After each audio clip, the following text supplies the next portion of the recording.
Hi, Kimodo. Good morning. Hi, Stella. How are you? Oh, you can hear me. Good morning, madam. I can hear you. I can see you. Karibu sana. All right. Yeah. Asante. Karibu. Yeah.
Good morning.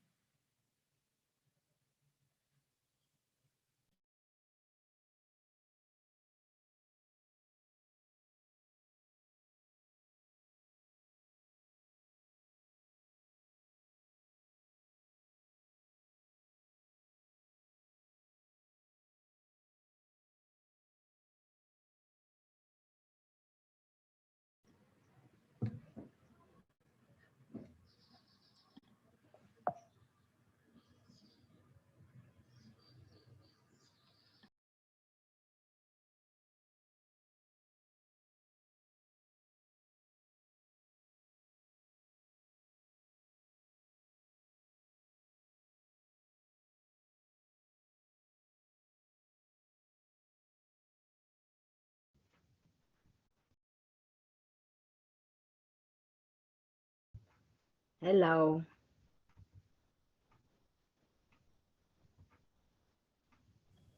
Good morning. Hello, good morning. Good morning, Fiona. It's Almaz. Yes, welcome, Almas. With Wawira from ICPAT. Okay, how are you? Fine, thank you. And yourself? I'm okay. Thank That's you. great. Good. Good morning.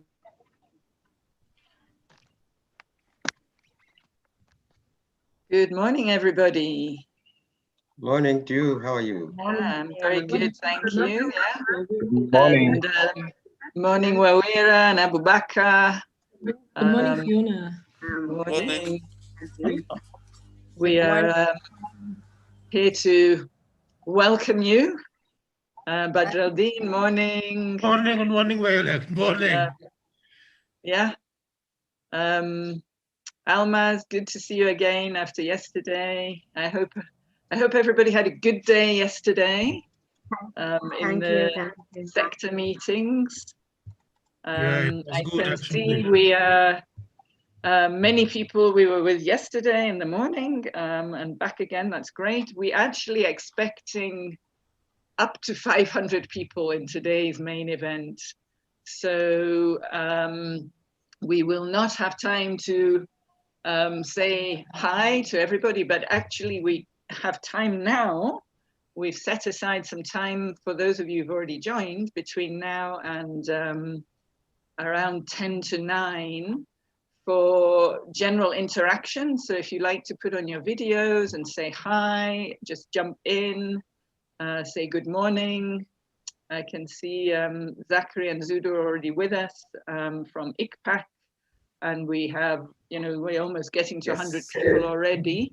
So anyone who'd like to just jump in, say hello, who you are, but otherwise continue as you are doing. I'm seeing great, everyone's already started saying who they are in the chat box. So after 10 to 9, we will only be, we'll be asking you to mute and put off the video. I think it may happen automatically. And we use the chat box. So please do introduce yourself in the chat box. And yeah, morning to you. Please jump in and say hi. This is David Gikungu from Kenya Meteorological Department. Pleasure welcome, to see, David. Pleasure to see all of you. Absolutely, you're welcome. Thank you. Good morning, everybody. Zaudu from ICPAC, a forecaster. Good to see you all. Morning, Zudu. Welcome. Thank you. Good morning. This is Adunya from Addis Ababa. Good morning, all of you. Good morning, Adunya. Good morning, Adunya. Hear from you. Thank you very much. Good morning, everyone. Good morning. Good morning. My name is Herbert Mobili from the agriculture sector, Taita Taveta County in Kenya. Morning, Herbert. Great that someone's here from the counties in Kenya. Yes, exactly. Good morning, all. My name's Andrew Malinga from C1, Addis Ababa, but I'm calling in from Kampala, Uganda. Good morning. Thank you. Morning, Andrew. Welcome. Thank you. I hope your session went well yesterday. Oh, well, it did. And thanks also to Abakar for the moderation there. Great. Yeah. Thanks, Andrew. It was nice. Good morning. This is Amabeth from ICPAC, Nairobi. Hi, Amabeth. Morning. Morning, Amabeth. Morning, I'm Badreddin from ICPAC. Hi, Badreddin. Morning. Morning. Morning, I'm Caroline Kirungu from ICPAL. Caroline, great to see your face. Hi. Hi. Welcome. How was your meeting yesterday? Went well. Mm-hmm. Good. Very well. Great. Yes. Good.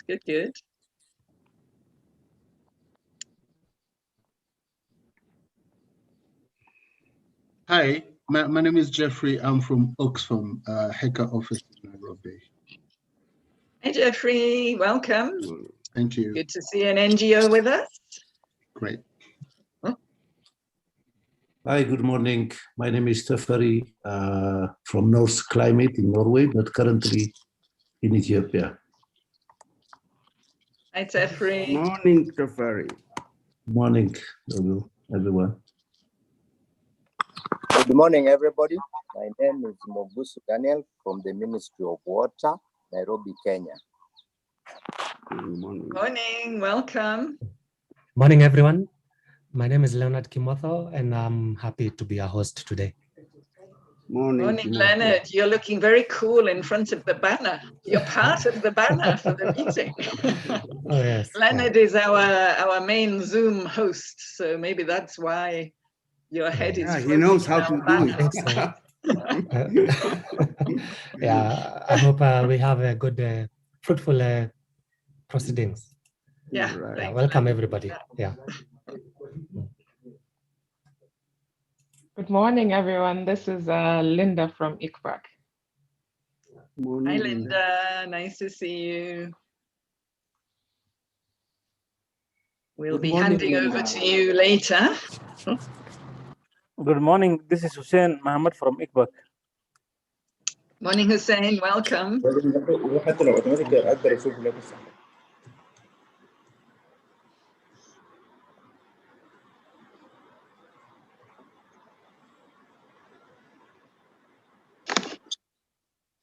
Good morning, everyone. My name is James Mwangi, working at ICPAC, seconded by UNDRL to develop the flood risk profile. Thank you.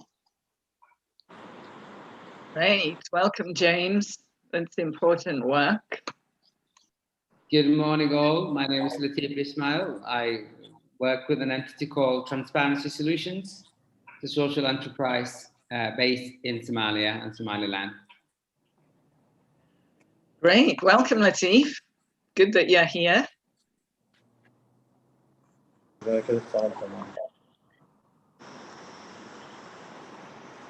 Rabah, go ahead. Good morning. I'm Rabah Farah, Sudan Meteorological Authority, Head of Training Unit, Meteorologist. Hi. Welcome. Welcome. Thank you. So in this session, those of you who've joined, welcome to just go right ahead, say hi, put your video on. Let's see who you are, who's here. Free networking for another 10 minutes or so before we move into preparing for the main program. But this is an opportunity for a little bit of networking. Say hello, say who you are, where you are. And people are already introducing in the chat box, which is great. So continue to let us know your name and organization and country in the chat box as well. Good morning. Yeah, morning. Go ahead. Morning. This is Stella, the Director of Meteorological Services, Kenya Meteorological Department. Happy to meet all of you. I hope Yeah, we'll have morning, Stella.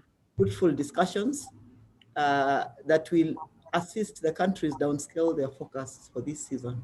Thank you very much. Thank you for being with us, Stella. Great to have a director of a Met service on the call already. Hello, Christophe Lavais, working for the European Commission, GRC Italy, with Copernicus EMS. Morning, Christophe. Welcome. Early morning for you. Yeah, a bit. Good morning. I'm Mohammed Adoum. I work for Save the Children, and my main area of focus is forecast-based action. So this forum is very important for me and for our organization. I'm currently speaking from Khartoum. Not only today. Oops, who is this chipping in? Yeah. Official comes make you older. Hussein, Yeah. maybe you put off your mic. Thank you. Sorry, we were interrupted. But yeah, looks like now it's Almaz. Good morning, everyone. From Ethiopia, Almaz, National Meteorological Services, National Disaster Risk Management Commission. I'm a director for Early Warning and Response Directorate. Thank you. Hi, Almaz. Good to see you again. Okay, thank you, Zodo.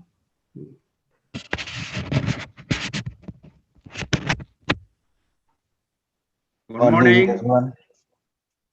Anthony Twahirwa from Rwanda Meteorology Agency. I'm a forecaster. Thank you. Welcome, welcome, Anthony. Good to see you here. Good morning, everyone. Good morning.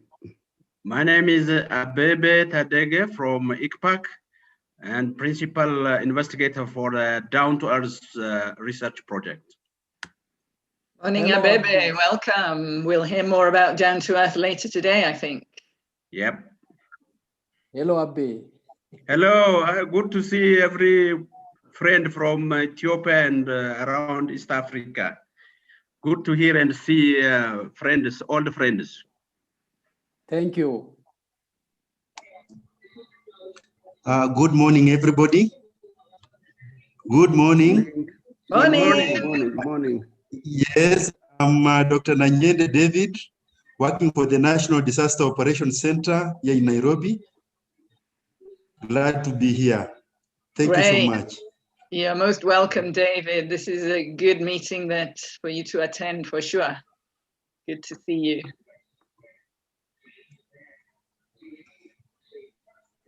Good morning. Hi, I'm Maria from Norse Climate in Norway, climate scientists here from the Confer project. Welcome, Marie. Nice to see you here. Thank you. I guess we have very different weather from you right now. Yes, I would think so. I would hope so.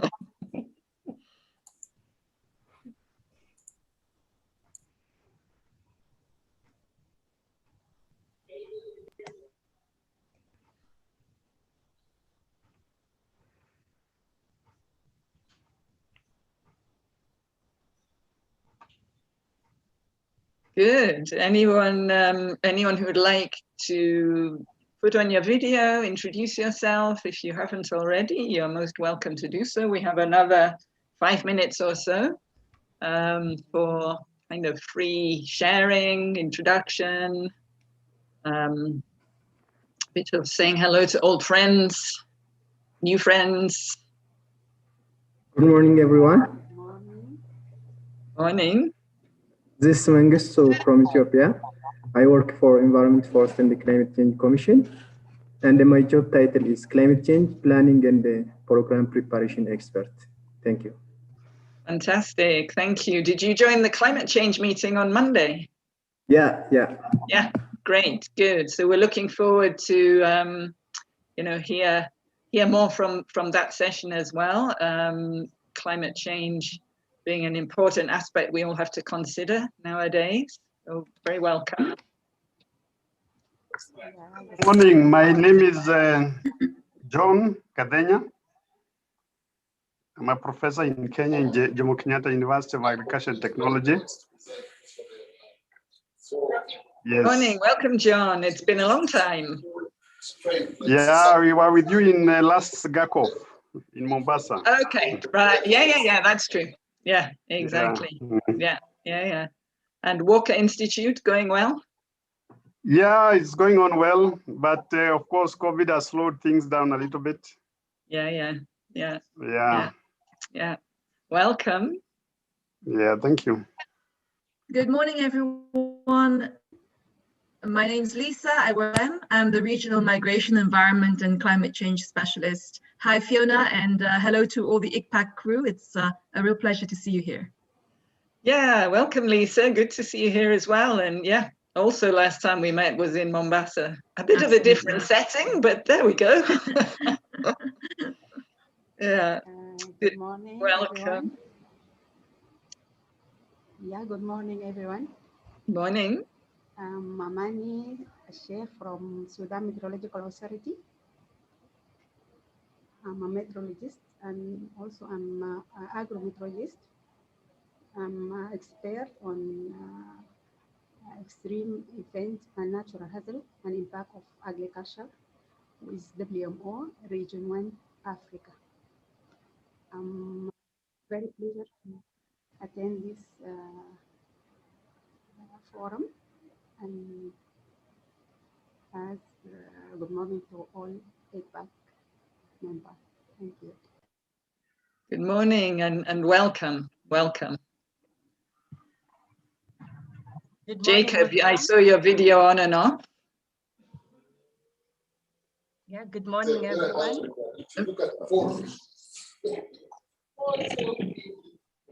Maybe Jacob and then Maureen. Okay, sorry. Thank you, Fiona. Good morning, ladies and gentlemen. My name is Jacob Etungadan. I work with SNV for a project on climate resilient agribusinesses for tomorrow. We are a consortium working with GHACOF, and I'm happy to hear today attending to this and then getting to learn more around seasonal forecast. So I'm a senior advisor for energy and agriculture within the project. Great, welcome, Jacob. Good that GHACOF is here, and also the link with agribusiness, private sector. It's really important, and I think we have a little input on what CCAFS has up its sleeve later today as well. You're welcome. All right. Good morning, everyone. Good to be here. My name is Maureen Ambani. I work with WFP Regional Office for Eastern Africa, specifically on work around focus-based action, focus-based financing. So really good to be here as part of this regional discussion. Thanks, Fiona. Welcome, Maureen. Good to see you.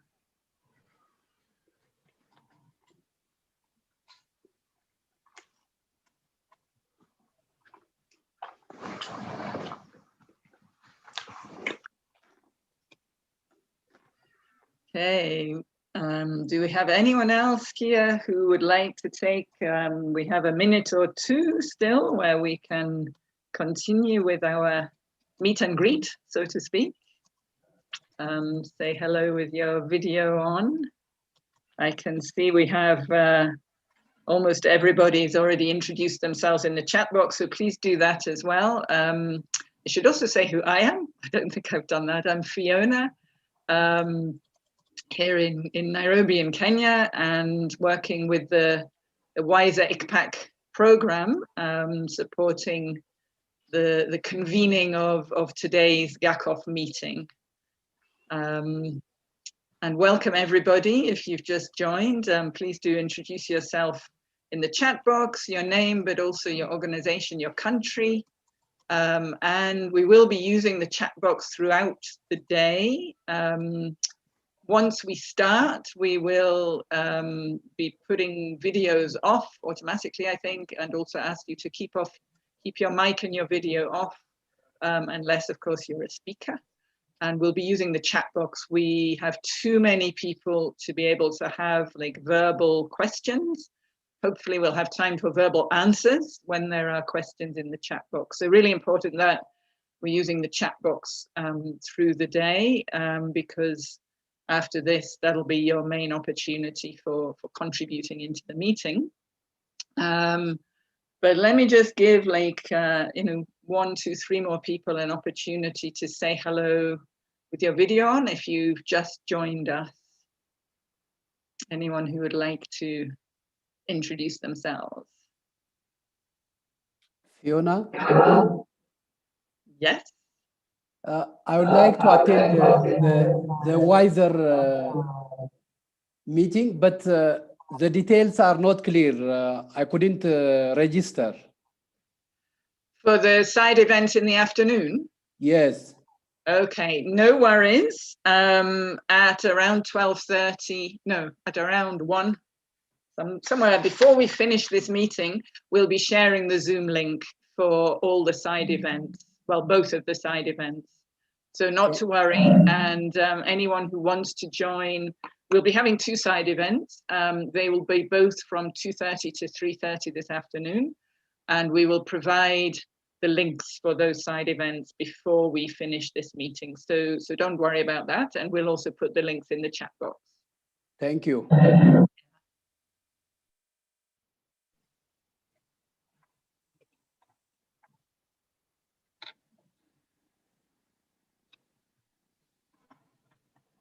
Abu Bakr, I see, are you keen to speak? No, yeah, my name is Abu Bakr Saleh Babikir. I work for ICPAC as a climate information expert, and I've been here almost for 3 years with ICPAC. Yeah, that's all my story. You will see me later, maybe on one of the sessions, and maybe in the side event, the one that Fiona was just mentioning. There is one side event. There are 2 side events actually. One of them will remain on the same link of this main Zoom, GHACOF Zoom, and the other one will share a separate link for it. So in the chat, we will share the other link, the link for the other Wiser event from 2:30 p.m. East Africa time. So we will share that link later on. Great, thanks, Abu Bakr. So maybe we'll be closing this kind of introduction networking session in a moment.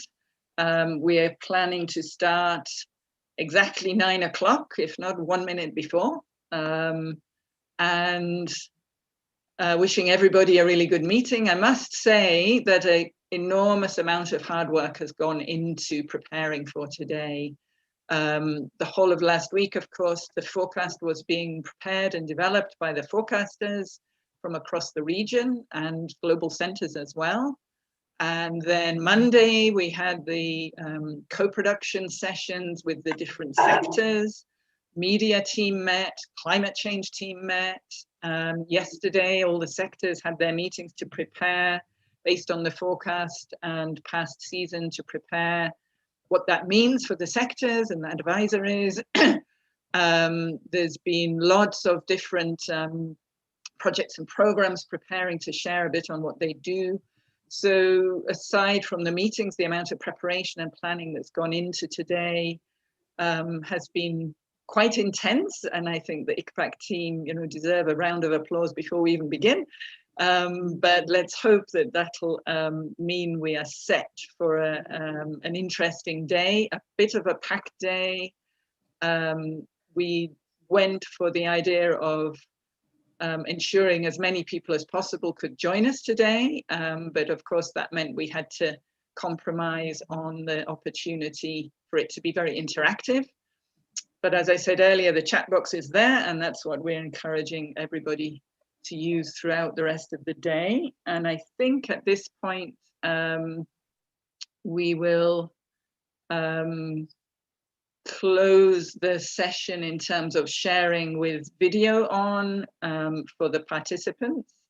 And we will get ready to hand over to Linda, who will be moderating the opening session that will be starting in just a few minutes from now. So thanks everyone for being here, and keep on introducing yourself in the chat box. And I can see we're already around 159 participants. So enjoy the day, and thank you for being here.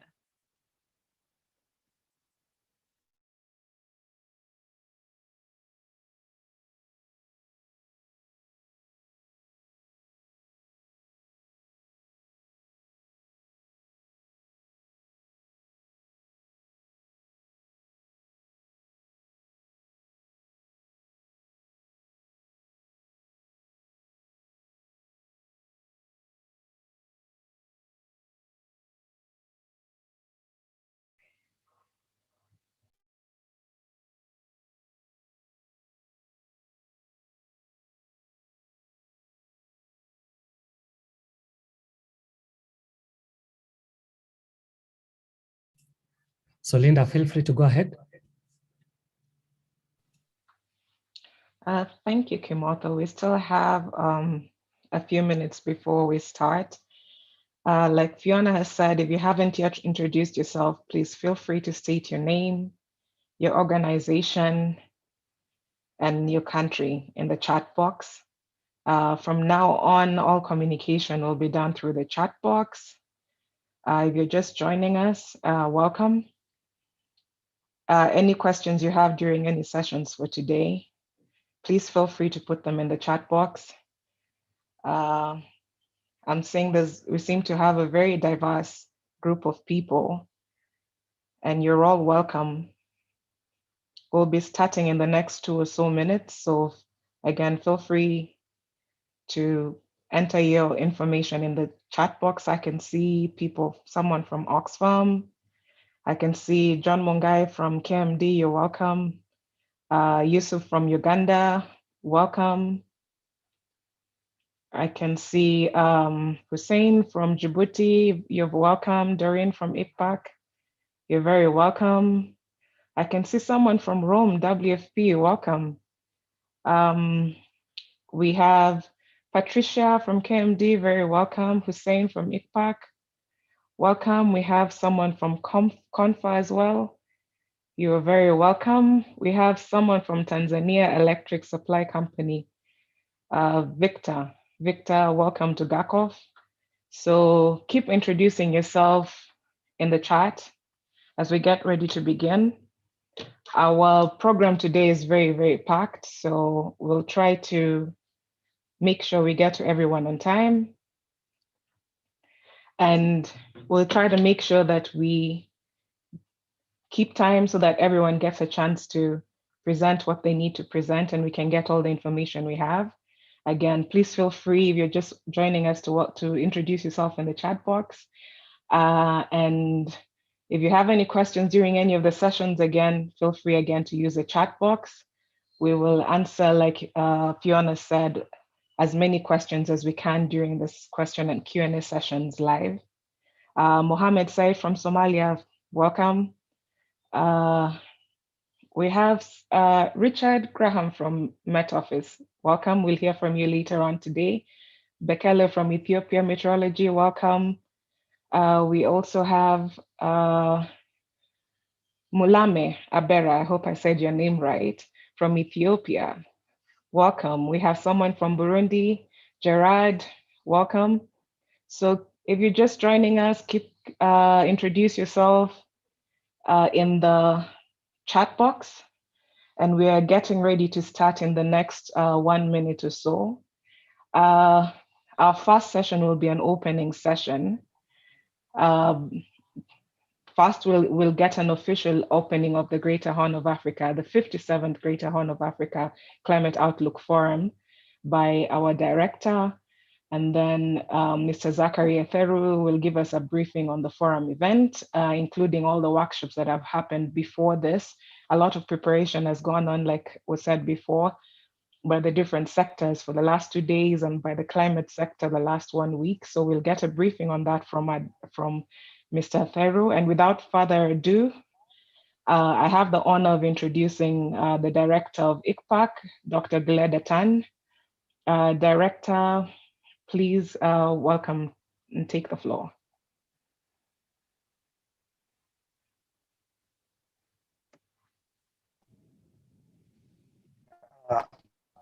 Thank you very much, Linda. Good morning, all. Can you hear me? Yes, we can hear you.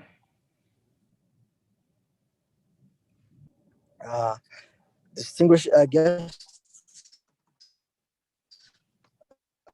from our member states and partner organizations, ladies and gentlemen,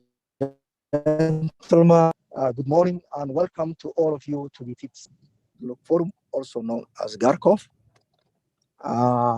Climate-related hazards are becoming more intense and frequent due to climate change in this region. Our region in the past few years has seen several climate-induced disasters.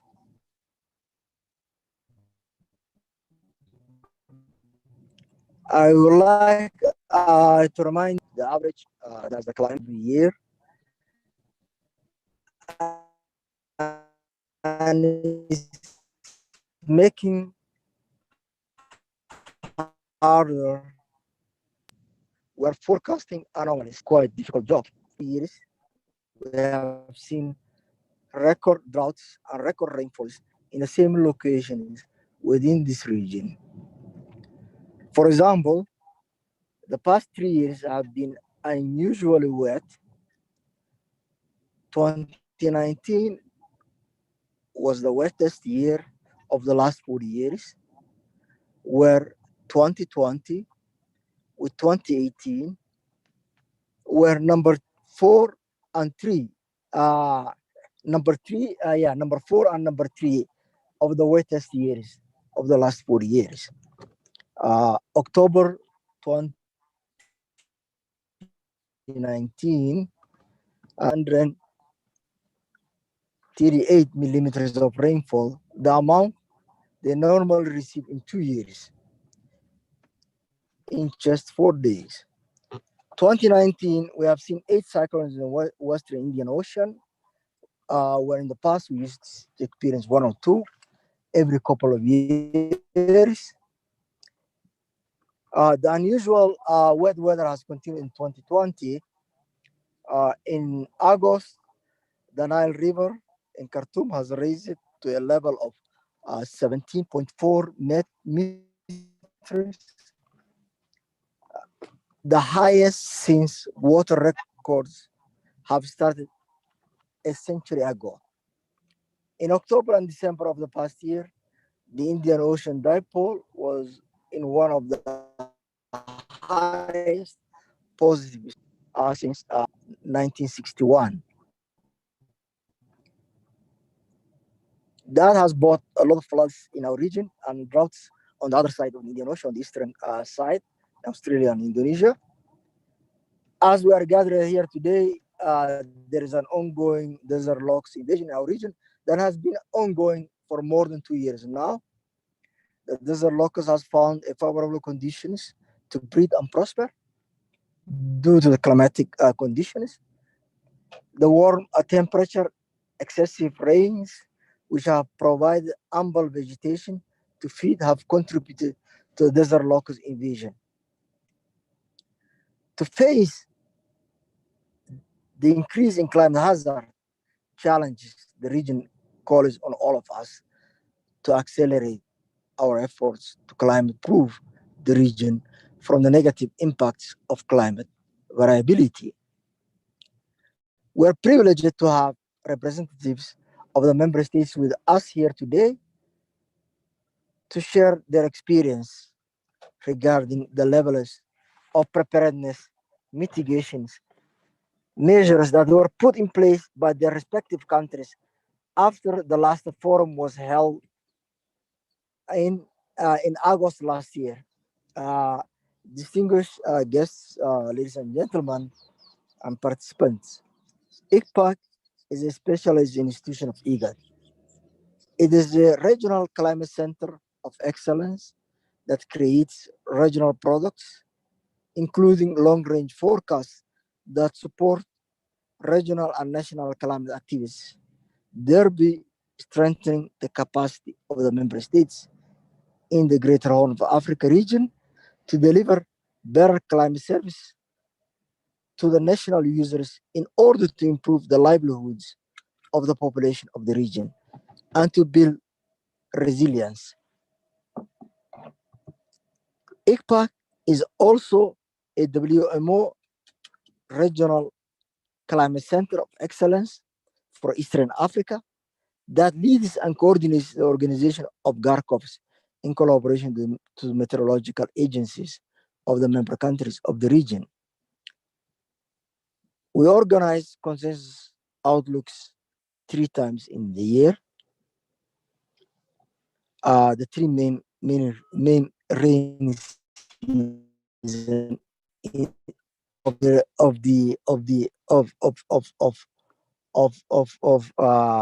this region, the MAM, the June, July, August, and the OMD season. The outlook products.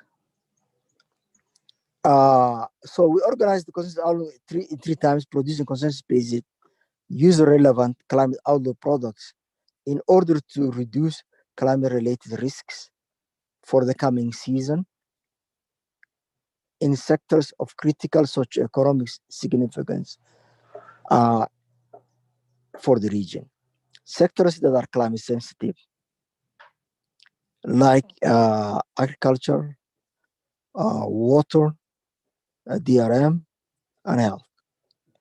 The GHACOF Forum has made an enormous contribution to the improvement of dissemination of climate information for disaster risk management and economic development in our region. The core concept of the GHACOF is to deliver consensus-based, user-relevant climate outlook products in real time throughout a regional cooperation and partnership.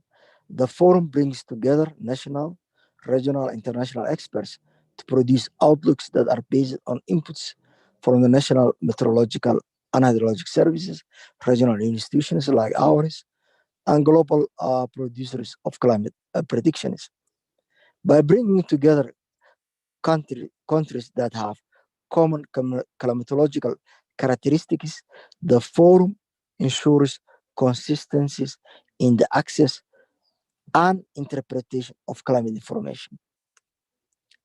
products developed and issued at the GHACOF help in the early warning for early action systems, both at the national and regional, and are designed to encourage climate smart development in all sectors to facilitate climate change adaptation and to enhance resilience. The first GHACOF was held in Nairobi in 98. The longevity of the forum 22 years and running.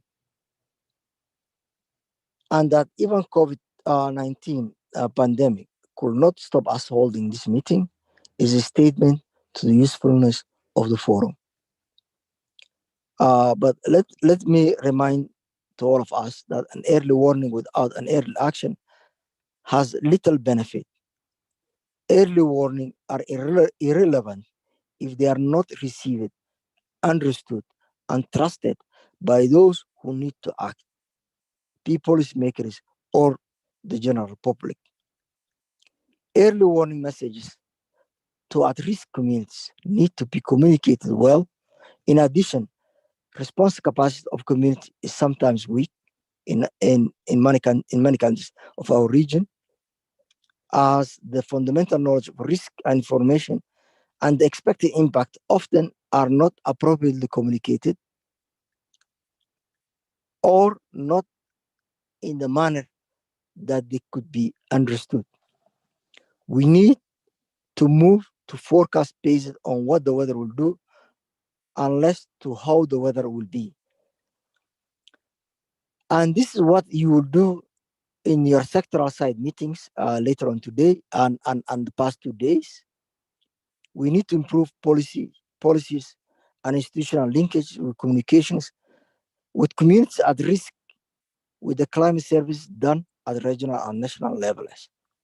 At ICPAC, with the national hydro and met agencies, we have been working on co-productions to better tailor our early warning products to what is wanted. I hope we are fulfilled. We are achieving that. Ladies and gentlemen, ICPAC will continue to innovate and improve constantly by making a deliberate effort to deliver a better climate service to our member countries in the coming years. Even though from past experience, our seasonal forecast has been good, we have seen market improvement in seasonal forecast since we have started the objective seasonal climate forecast that has replaced the consensus-based climate outlooks. But I will advise everybody to follow the monthly update that are done by ICPAC and by the national Met institutions.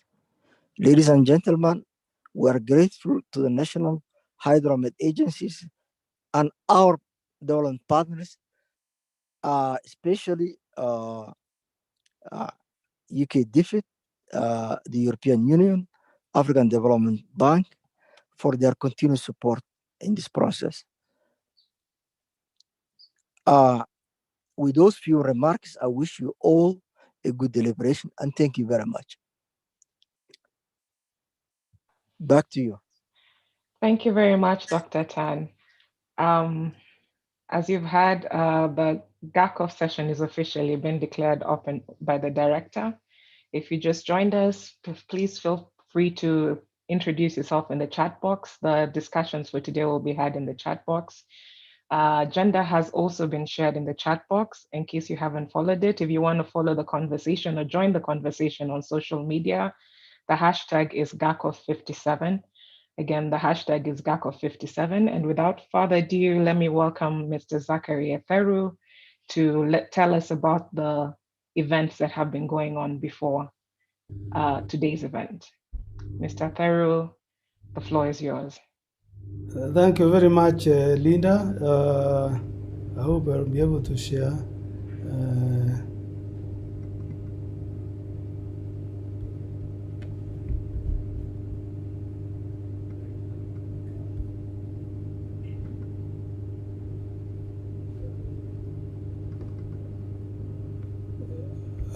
You can see, is it, you are able to see my slide?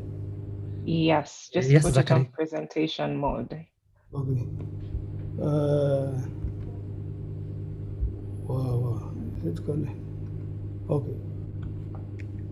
Thank you very much. I think much of what I'm going to say has been maybe alluded to by Fiona and some extent Linda. Is mainly briefing on the 57th Great Horn of Africa Climate Outlook Forum and the related workshops, mainly those which were done before, and maybe this side event which will be done immediately after.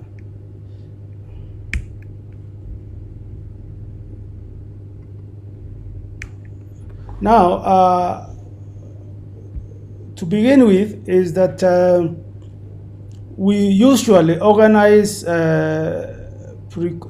have the objectives of the GHACOF, and the first is to review the performance of the previous product which were issued in the last GHACOF, that is the GHACOF 56, and the impacts.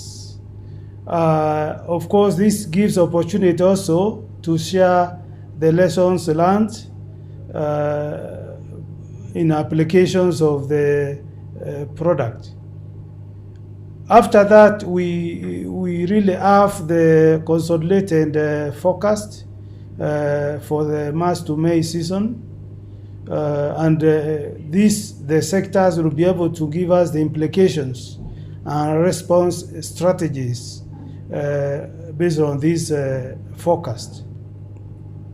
This also, GHACOF, is an opportunity to have interactions between the users, decision makers, researchers. You can say it's a form of a user interface platform, which is also being offered in this GHACOF 57. At the end of the day, there will be a press release where the director will release the GHACOF 57 statement. And the real outcome of this GHACOF 57 will be the summary for decision makers.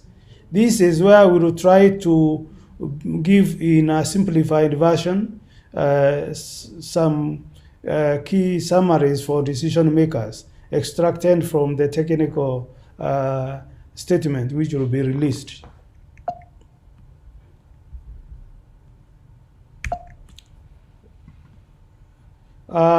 Before the forum, we organized various pre-forum events, and one was capacity building for climate scientists in the region. It was on from 8th to 12th of February 2021.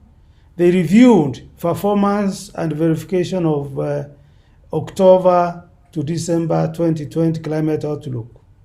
They also developed objective regional and downscaled national climate outlooks for the March to May season, which will be presented later. The national ones will not be presented here, but they will present when they go home. We expect they will do NCOF's National Climate Outlook Forums, where they will release the detailed national climate outlooks. So you say kind of we have co-production with the climate scientists where we produce regional and national climate outlooks. Then on 15th,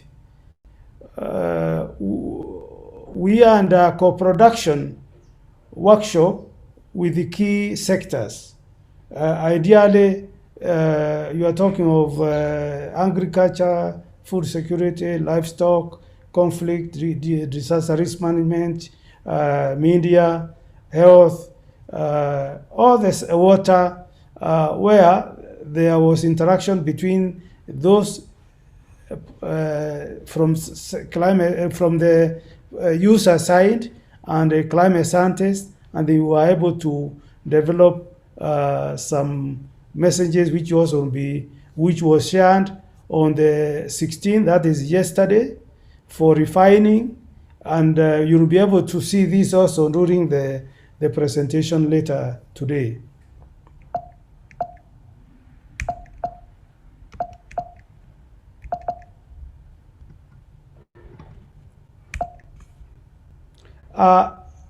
If you go to the forum itself, already the first session has been done. From this, you'll go to session 2, which will be mainly feedback on performance and impact of last season. And this will be moderated by Dr. Abaka Babika, and rapporteur will be Abat Misiani. This will be followed by section 2-3, where the March to May 2021 season forecast will be presented. And this, I and Linda will share this session, and Marceline will be the rapporteur.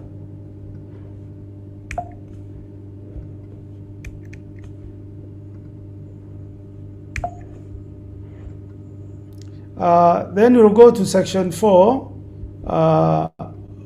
mainly on sector reports. What we said was presented yesterday, was prepared yesterday, will be presented today, and this will be chaired by Mr. Mariam Sebatu, and the rapporteur will be Charity Mumba.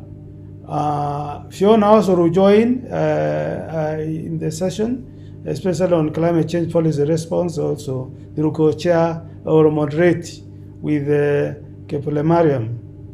Then we'll go to exchanges of climate services and experiences from projects and partners, what some projects have done and the new ones what we'll be doing in the region. And these will be moderated by Philip and Fiona.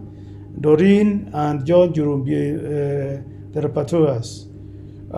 Then Dr. Tan will release the forum statement and close the forum, and give a press release, and we will convene, we will break for about 1 hour so that we can have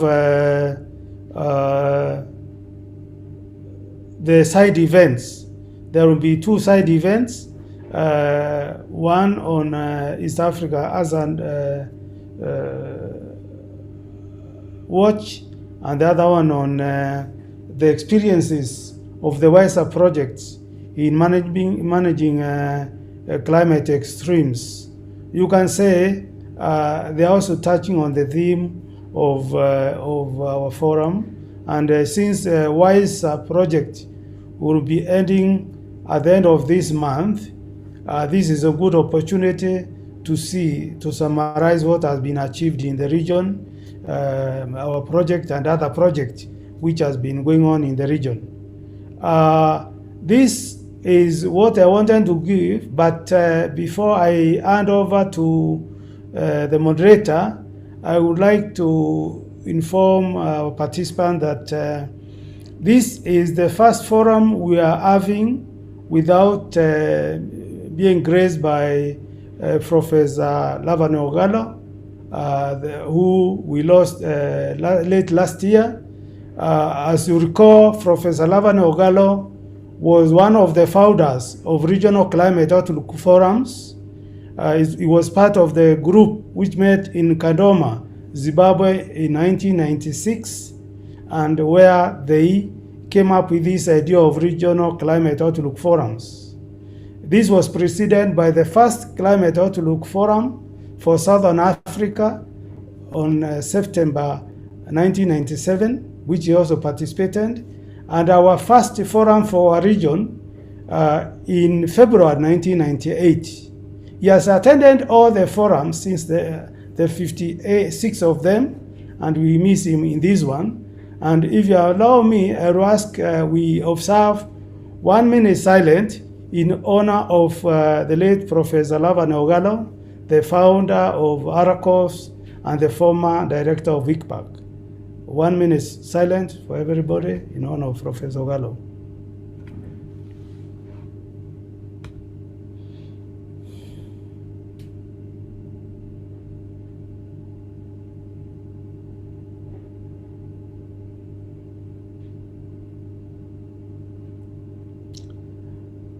Thank you very much. I hand over to Linda Ogalo to take over. Linda. Thank you very much, Mr. Thero, and thank you for the acknowledgement of Prof. That brings us to a close of this session. And with that, I would like to welcome the next moderator, Dr. Abubakar. Dr. Abubakar, you're welcome to take over. Thank you very much, Linda, and thank you very much, Mr. Azeru.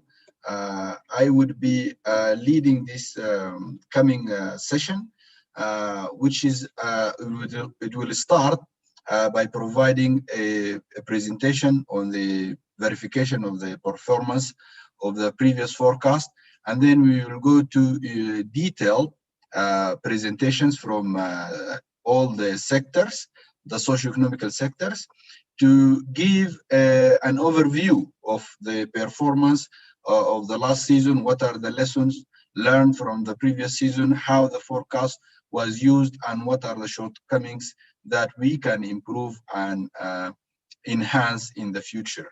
So without a further ado, I would like to invite Mr. Anthony Musili to share his screen. He will give us an overview of how the forecast from the previous season has materialized compared to the reality. So we have a forecast for October, December 2020, and then we have the season itself. So we will compare both of those and show you how our forecast is doing, so you can have a bit of faith in our forecasting system.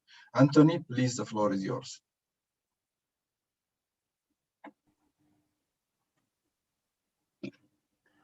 All right, thank you, Abubakar. Good morning, everyone. My name is Anthony Monti, and I'll take you through the brief or the verification of the October to December rainfall season.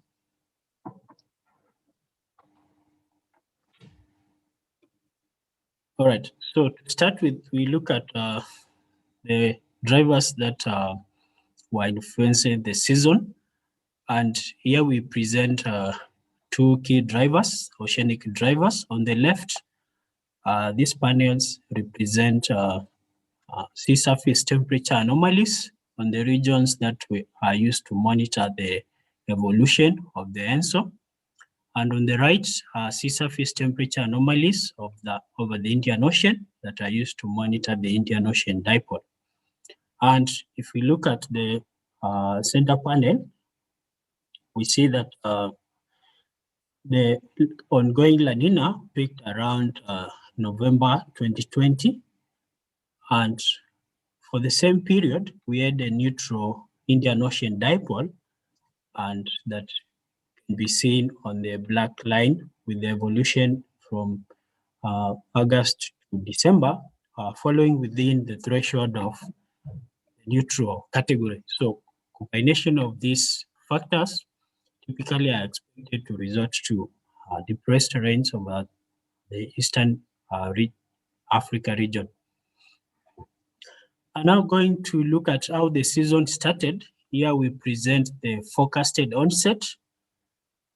The first plot on the left, this is what we issued in August when we had GHACOF 56. And it plots the variants of red show late onset, while the variants of green show early onset. So for the forecast that we issued in August, most of the eastern regions were forecasted to have late onset, while the western parts were forecasted to have earlier onset. And the key is given on this panel as well as the other one. But since August, we had a 2-month lead time. In September, we updated our forecast. And for the onset, this is what we got in September. So we can see some really significant changes in terms of the onset. And the forecast indicated just an on-time onset for much of Somalia, with a few places of late onset, but only up to 3 days. Quite significantly, we see part of southeastern Kenya, the onset was forecasted to delay up to 20 days. And when we look at the observations on the far right, we note that on the western region, we experienced early onset in those areas, and largely the other parts of the eastern, except for central, eastern, and parts of northern Kenya, we had a late onset. So comparing what we issued in August and what we issued in September, we can see some significant improvement, and we would benefit when we follow the update of the products that we issue as the season progresses.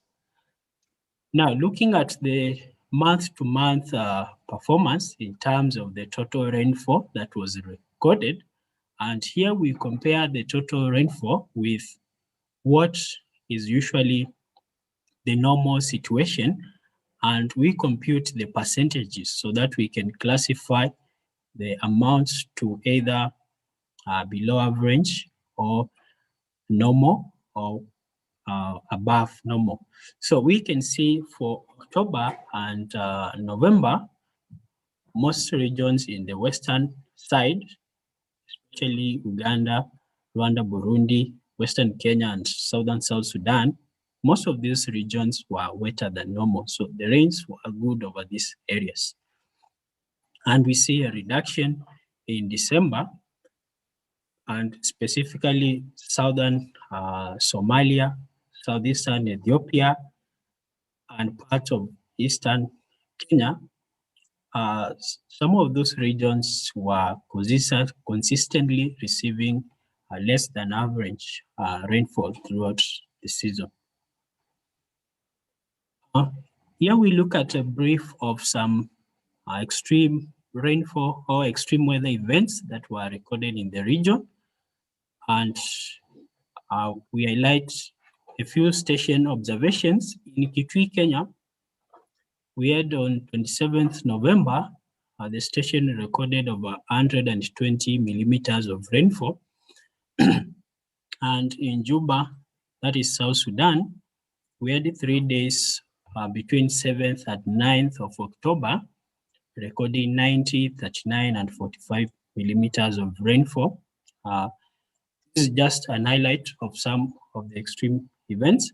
And on the bottom here, we have this on 22nd day of November.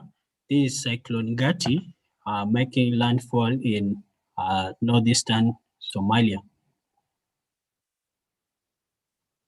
Overall, this is what we forecasted for the October to December season on the left, and on the right, this is what we recorded as the observation.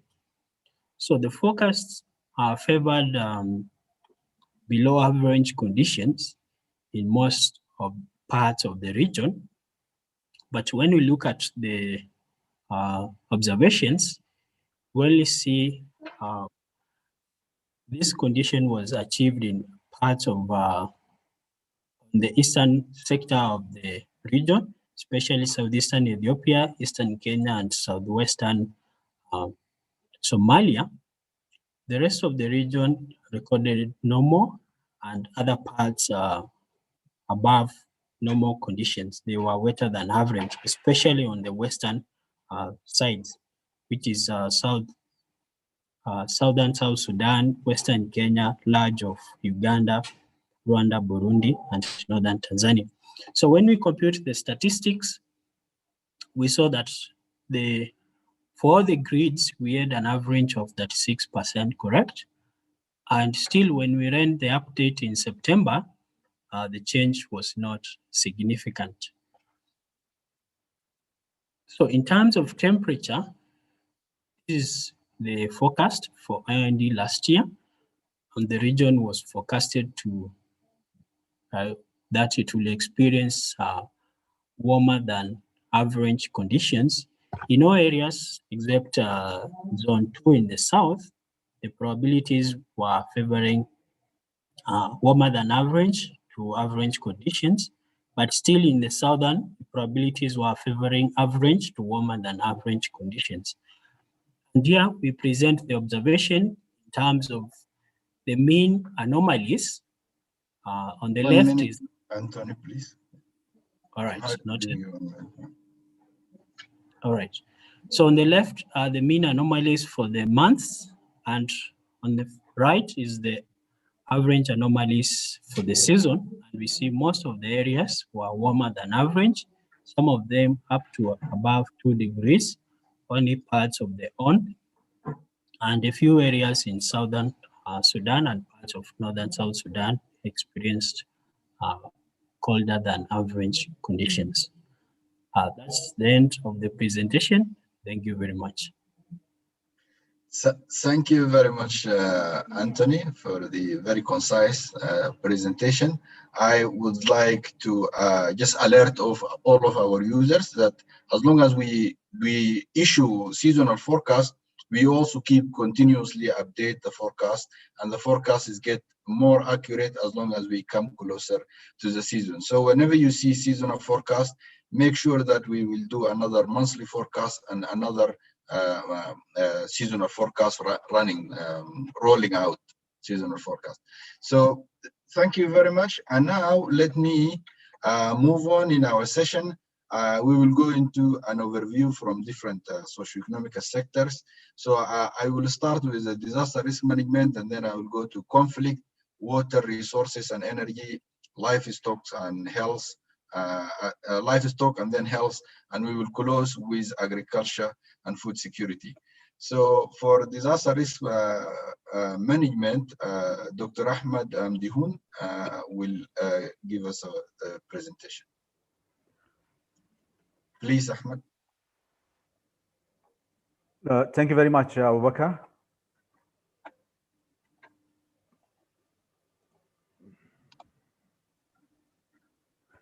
Thank you very much, and good morning, everyone. I would give just highlights of what has happened during October to December season within 5 minutes.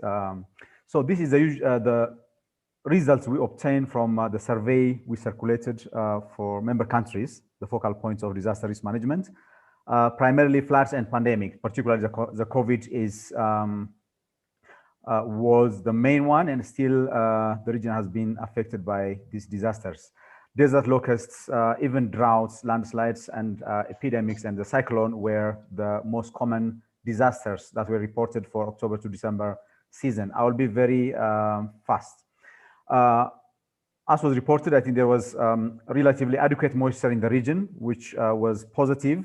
But however, there are also some disasters that have affected the lives and livelihoods of communities, primarily the floods, the landslides, in some parts, the droughts, the desert locust, the cyclone, as well as the pandemic, which is a lived experience for all of us. Due to those disasters, 4 out of the 7 countries that have reported declared state of emergency, which is significant in terms of. Just this is a brief report or brief map on COVID for the region, and as you can see, we are almost touching 350,000 as of yesterday number of cases, and we have lost 6,500 people to COVID. These are the pictures that we have obtained from the different parts, like South Sudan, in Uganda, and the cyclone impacts in Somalia. As my colleague Anthony was presenting, this cyclone is becoming, particularly for the eastern part of the region, very common. And this is Cyclone Gati, which has affected about 7,000 households in Somalia. The desert locust part, I think, now we are reading reports of even displacement due to desert locust, which is unprecedented. And this is a third wave of invasion for the region. So this is, again, another important disaster that have been affecting. Overall, from the reports that we have obtained from the member countries, this is what has transpired. Most importantly, the number of people affected, for example, in Ethiopia due to these disasters is about close to 2 million. For South Sudan, 1.5 million. For Somalia, almost similar. For Sudan, some 800,000, so on and so forth. So generally, these are the numbers that have been reported for October to December season of 2020. In terms of displacement, again, we are focusing mainly on the disasters, not including conflict. Again, as you can see, the number is staggering. For those short trains, we can see quite a number of displacements in all of the IGAD member countries, which is important to take note of and also include in planning for the coming season. To conclude, generally, the climate forecast was communicated by the focal points of the member countries, particularly which was informing the contingency plans and advisories to the communities, as usual, which was very important. Some countries have made a relocation, temporary relocation of communities because of the rising water level or the floods, mainly in South Sudan and in the Lakes region. Rapid assessments were also undertaken to identify the needs and the humanitarian needs, and also the countries have mobilized resources to address the emergencies. We have also got the report that there is an improved multi-agency coordination to address the humanitarian needs due to these complex emergencies due to the several disasters happening simultaneously.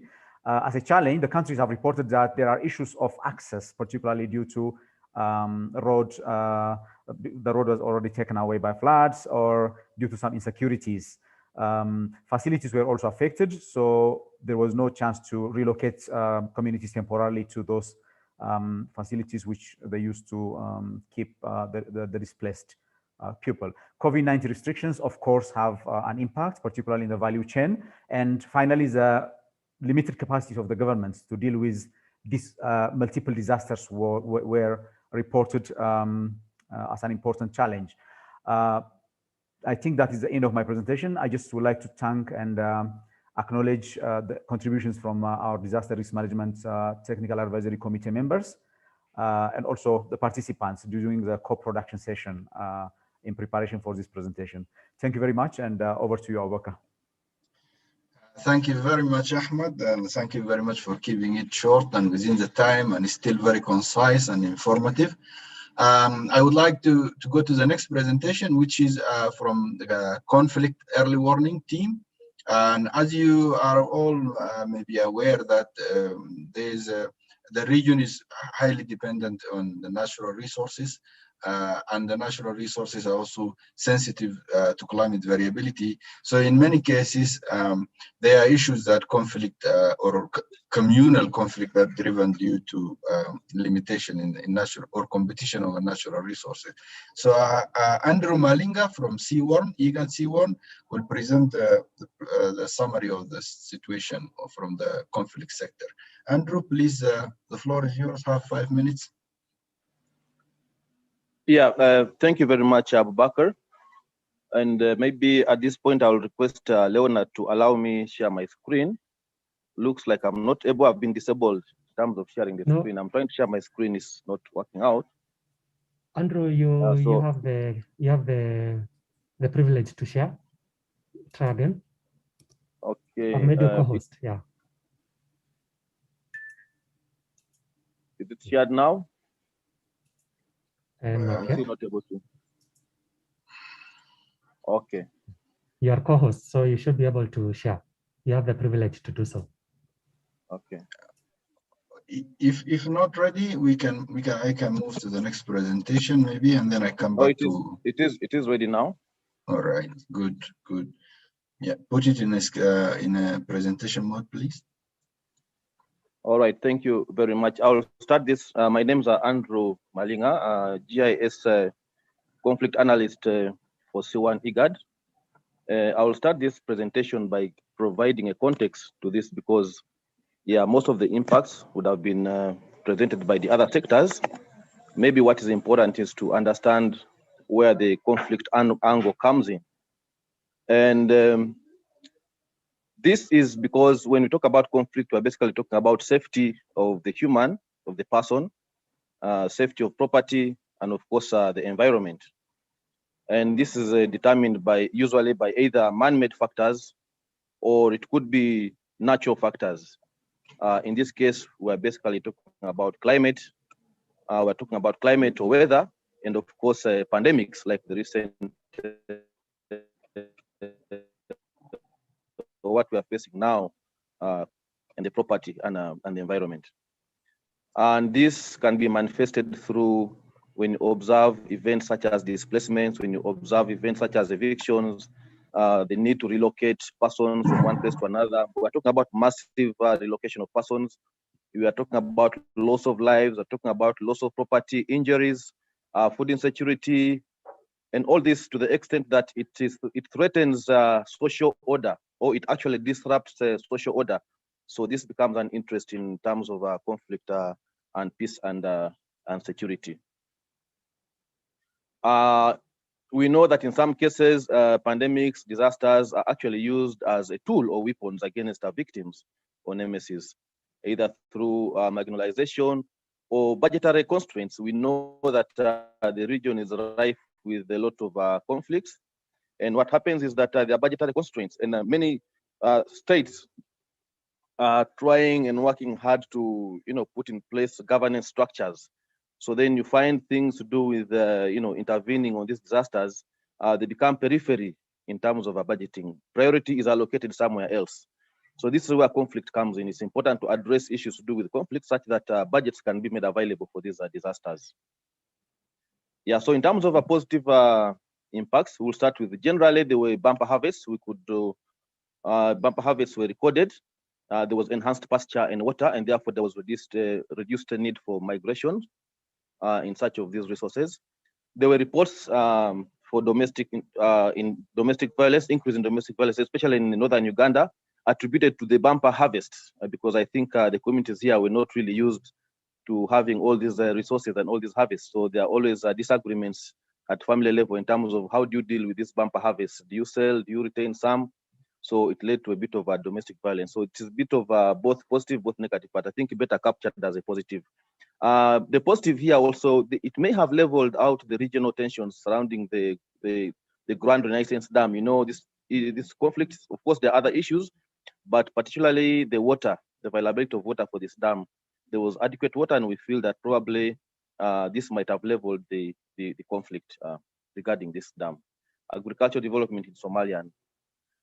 In terms of the negative impacts, we have a map where we zoned out some of the areas that were hard hit by these impacts, mostly Sudan, South Sudan, and then Somalia. These are also countries that are really struggling with the conflict issues. Maybe some countries are able to shock absorb some of these disasters. Not that Uganda hasn't had them, but relatively stable. Kenya, probably Ethiopia, they are probably in a better position to address these issues. Just a summary: it's mostly floods, tropical cyclone, and the most affected areas are Somalia and the Sudan. This has been mentioned in the earlier presentation. Generally, disasters stoked resent and conflict among some communities. There was displacement of persons. In summary, we witnessed longer, wetter, and colder days than usual. These were observed. In terms of implementation and impacts, the forecast shared, as was mentioned earlier, there was a bit of a contradiction, which basically emphasizes the need for us to continue getting regular updates so that we keep abreast with what is actually developing in terms of the weather prediction. Thank you very much. Thank you very much, Andrew, for this very concise presentation. For the interest of time, there are many questions maybe in the chat. Please look at them and address them. Let me move to the next presentation, which is the water resources sector. So they will present to us what had happened during the past season and what was the mitigation measures has been taken. Dr. Mohammed Hassan, please, the floor is yours.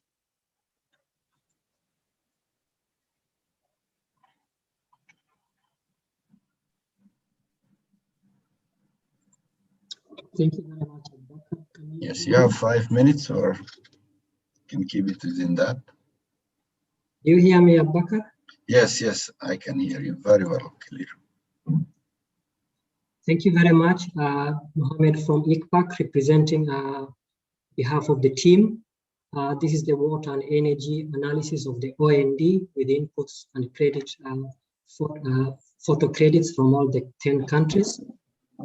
and I wish to thank them all. First of all, on the OND positive impacts, we have enhanced water availability because of the enhanced rainfall, and this led to good groundwater recharge, water harvesting. Most of the ponds received above average inflows.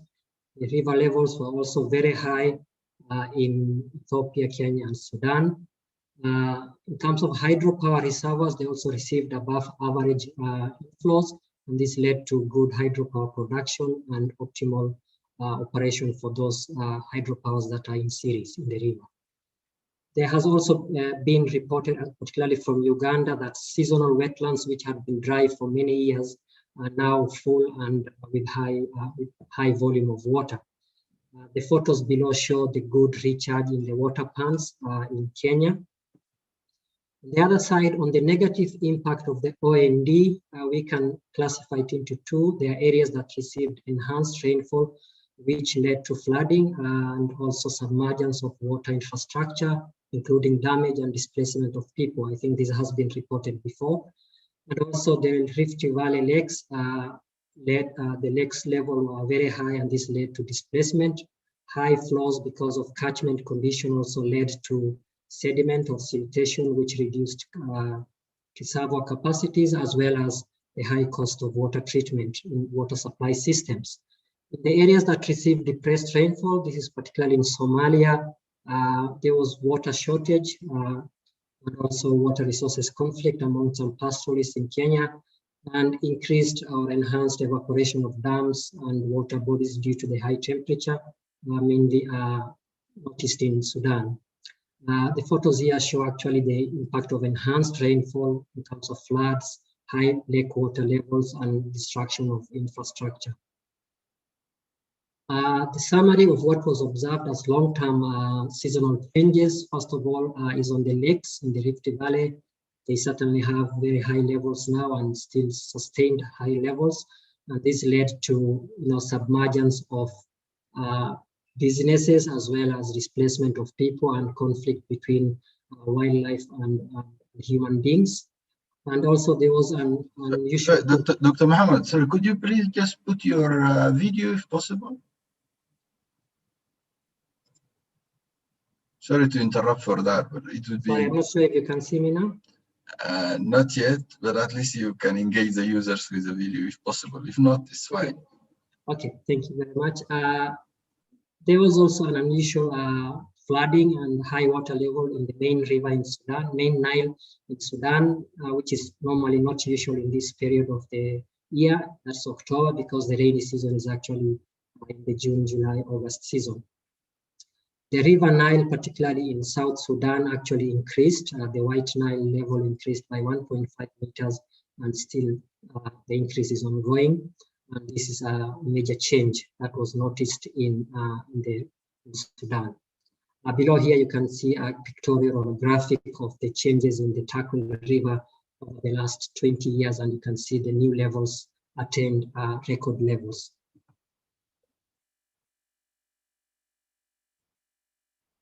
In terms of the implementation of the advisories, this was done in most of the countries through media, FM, TV, and social media.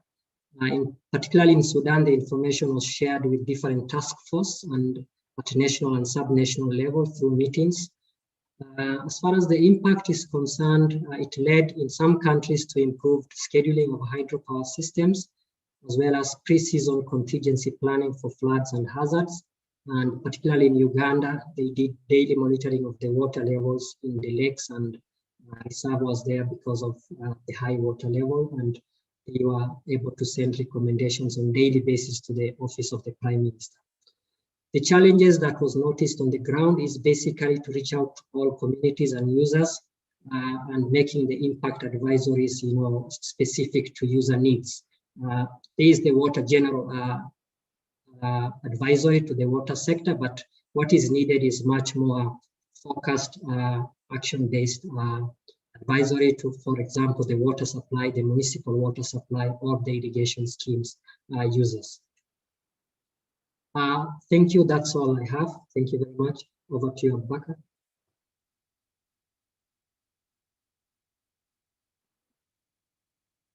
Bakar, the floor is yours. Yes, sorry. Thank you very much. I was muted. Yes, thank you very much. Thank you very much for the concise presentation. I just would like to remind all our participants to engage and interact with presenters through the chat box. If you have any question regarding any presentation, or you have any request, for example, for particular presentation, please share your thoughts and ideas on the chat box, and we'll get back to you. And I would like also to remind the speakers to follow up on questions that are on the chat.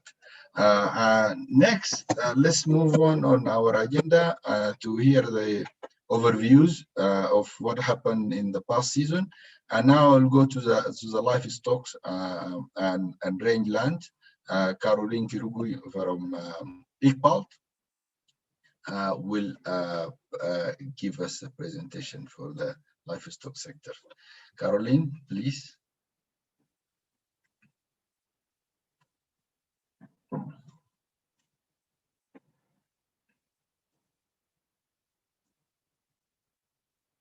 And please put your video if possible.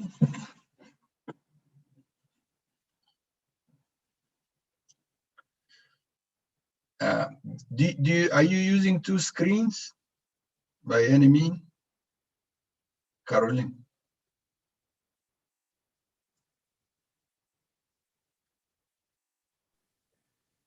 Oh, sorry. Good morning. Yes. Are you using two screens? No, I have removed. You cannot see my screen?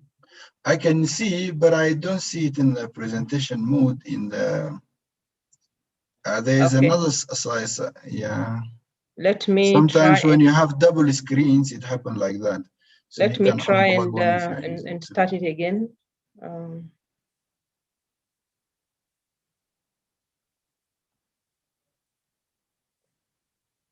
Presentation mode.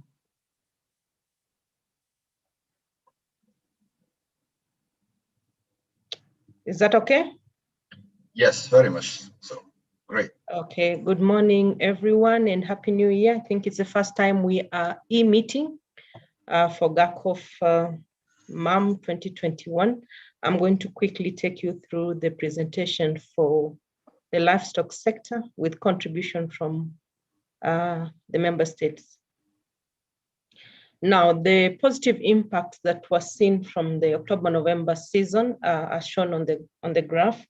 Generally, on the table, generally the season was not too bad for the livestock sector. I'm looking at pasture, water, body conditions, productivity, and livestock market prices. And from that slide, you can see that across all the 5 countries that reported back to us, the pasture conditions were good to above normal. In most of the countries. Water conditions are also good, and I think this has also been stated by my colleague from the water sector. So there was increased availability of water in the 5 countries that are reporting back. The body conditions of the animals was fair to good, again, all the 5 countries. In most of the parts of the 5 countries, the production was also good in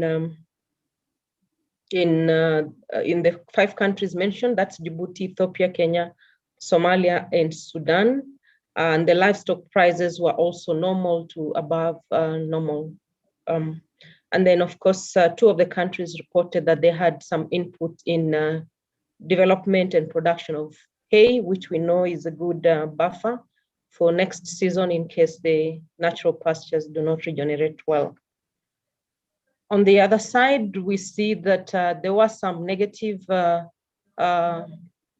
impacts of the season.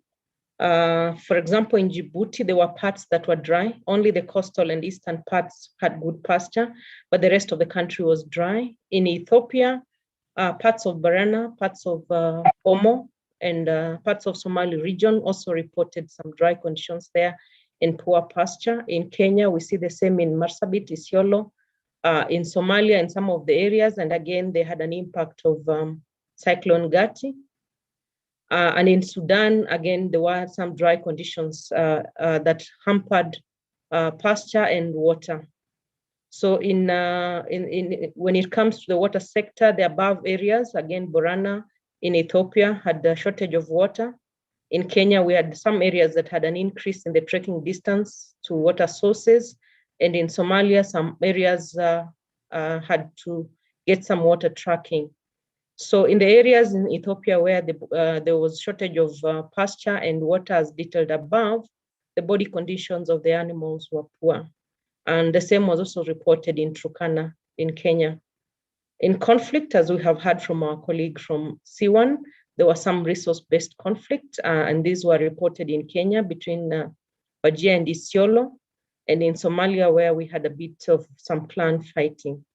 And then due to the weather, we also had some incidences of animal diseases, PPR, the pneumonias, tick-borne diseases, goat pox, foot and mouth in Kenya, and in Sudan, because of the shortage of pasture and water, there were a bit of crowding of animals in common areas, and this led to disease sharing among the animals. So generally, in summary, in October to December, short rains had mixed performance across the region in regard to the livestock sector. And in Ethiopia, we see that although this was expected to be a rainy season, for example, in the Borana areas, the rain did not perform as expected, and therefore that led to drought conditions. So when we're looking at aspects of climate change, this is perhaps one of the things that we need to look at in terms of the changes in seasonality in an area like Borana in Ethiopia.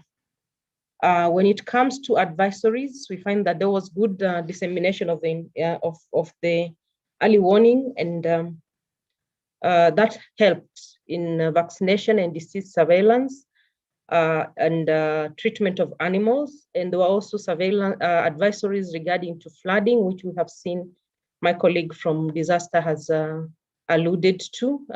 There was a bit of flooding in Kenya. And then because of this, we also had an outbreak of Rift Valley fever in some places in Kenya. Again, the advisories went out very well in good time, and that was able to be monitored, and it continues to be monitored even up to now. Another issue that came in was also advisories on the desert locust invasion. This has been continuous, as you know. We've had these visitors into our region for the last 1 year, and they continue to persist. And currently we have a second wave, but the advisories have been going out and the preparations have been going on, including the positioning of chemicals and equipment to try and combat this menace that we have in the region now. Although the swarms are quite mobile, and therefore it's posing a challenge in the control of the locust. So maybe just one picture from Sudan showing the level of flooding, and I think my colleague in DRR mentioned the numbers that are affected there. So thank you to those who contributed from the member states, and thank you for your audience. Thank you. Yes, thank you very much, Caroline, for keeping time and giving a concise presentation. Before I would like to go to health, in the meantime, I just wanted to highlight that there is a question on the chat from one of the participants asking how we can increase the predictability of the climate. I think maybe my colleague Sadiq Pak will respond to that. And for the interest of time, I'll move into the health sector. Paulino Omai, please give us the story of the health sector in the season. Good morning, everyone. Thank you, Abu Bakr. This is the observed impact and negative aspect of the October, November, December on the health sector in terms of outbreak of a certain disease, and also the measures was taken. And this is the report from Sudan, Uganda, Ethiopia, Somalia, Rwanda, Burundi, South Sudan, and Tanzania.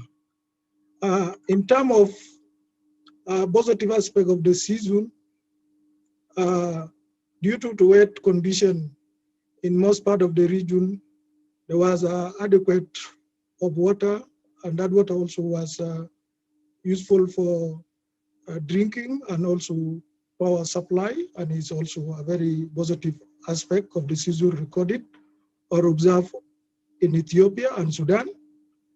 And also there is outbreak of the measles cases, although it was limited over Somalia.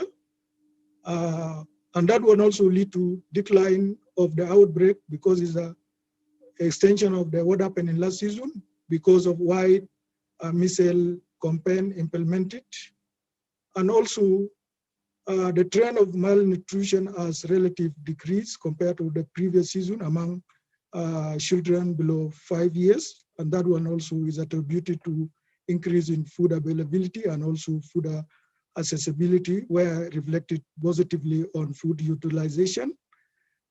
Also, a positive aspect of season in Sudan, they observe a decline in some diseases such as cholera outbreak and also malaria. This one compared to the previous season because June, July, August was the main season over Sudan. So the dry condition in most part of the northern part of the country, they contributed to decline of outbreak of this disease, the one observed in June, July, August. And also in Sudan, because it's a main dry season also contributed to road to be dry, where now help it in reaching to many cities and also villages, where now they manage to transport aids and also they roll out medicine to the affected population or also to the region. Also, although the delay of the rainfall or the late onset observed over Rwanda, but that one also was another positive aspect of the season, where now they managed to extend the indoor-sidal spraying, IRS, activities up to October 2020 without also constraint of rainy days, because the delay was also another positive for it, although we are recognizing the negative aspect on the agriculture. And also in Tanzania, they observe very significant, there is no major outbreak of climate-related disease compared to previous season, and also there is an improvement of drainage because the rain was good in Tanzania. So this rain also managed to clean many drainage systems. And also,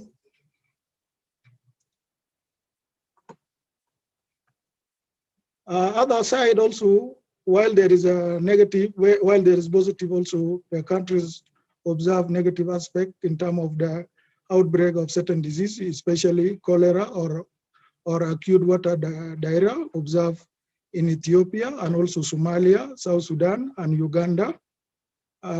Also, malaria cases was observed also outbreak in Ethiopia, especially Oroma region and Amara region of Ethiopia. The same thing also in Somalia, Uganda, and South Sudan, where also they observe outbreak of malaria in some region. Severe acute malnutrition also was very significant in Ethiopia and Somalia, and also the same outbreak also extended to dengue fever in Somalia, especially southern part, and also the same thing also recorded or observed over Ethiopia. And also COVID-19 aspect also helped due to some socioeconomic situation, and also that one was increasing susceptibility of the population to a certain disease, either waterborne disease or vector-borne diseases. And also river flooding, especially over Sudan and Somalia, increased vulnerability of health system. And that one also caused to outbreak of a certain disease, and also people have emerged, especially 33 cases observed in Sudan. And also Rwanda, they observed some injured caused through heavy rainfall, and also acute respiratory infection, a Rift Valley fever also was reported over South Sudan. One minute, Paulino, can you close in the one last Sudan in general, they managed to observe outbreak of a certain disease due to climatic condition, especially the change in the season, these factors, all of them, they lead to emergencies of some disease. They are not there before, especially yellow fever in Darfur was not there before, and also malaria in extreme north of Sudan was not before recorded in those countries due to change in some seasonality and also aspect of the change in climate, especially in some areas like Kordofan. In terms of the action, or while action and mitigation action was implemented by the countries, those one lead to timely deployment of the communities as the main aspect of the advisories. The one was given for October, November, December. And also that one lead to promotion of water and sanitation, or WASH in general, in various channels. And also that helped to reduce the impact of the COVID-19. And also allocation of adequate resources on the time as a measure also contributed to strengthen the health system, and also expanding also the distribution of promotion of ITN was also very active, and also cholera vaccination was done very early, and also that one lead to reduce the number of cases were reported. And also very early positioning of the infection prevention and control IPC guidance for malaria especially lead to also decline in number of outbreak, and also outbreak investigation of the kits was part of the advisories was implemented, contributing positively in decline of outbreak of waterborne disease and also vector-borne disease. And also this is a case of Sudan, where now they managed to map the number of people affected, and also the type of the disease recorded or observed in Sudan.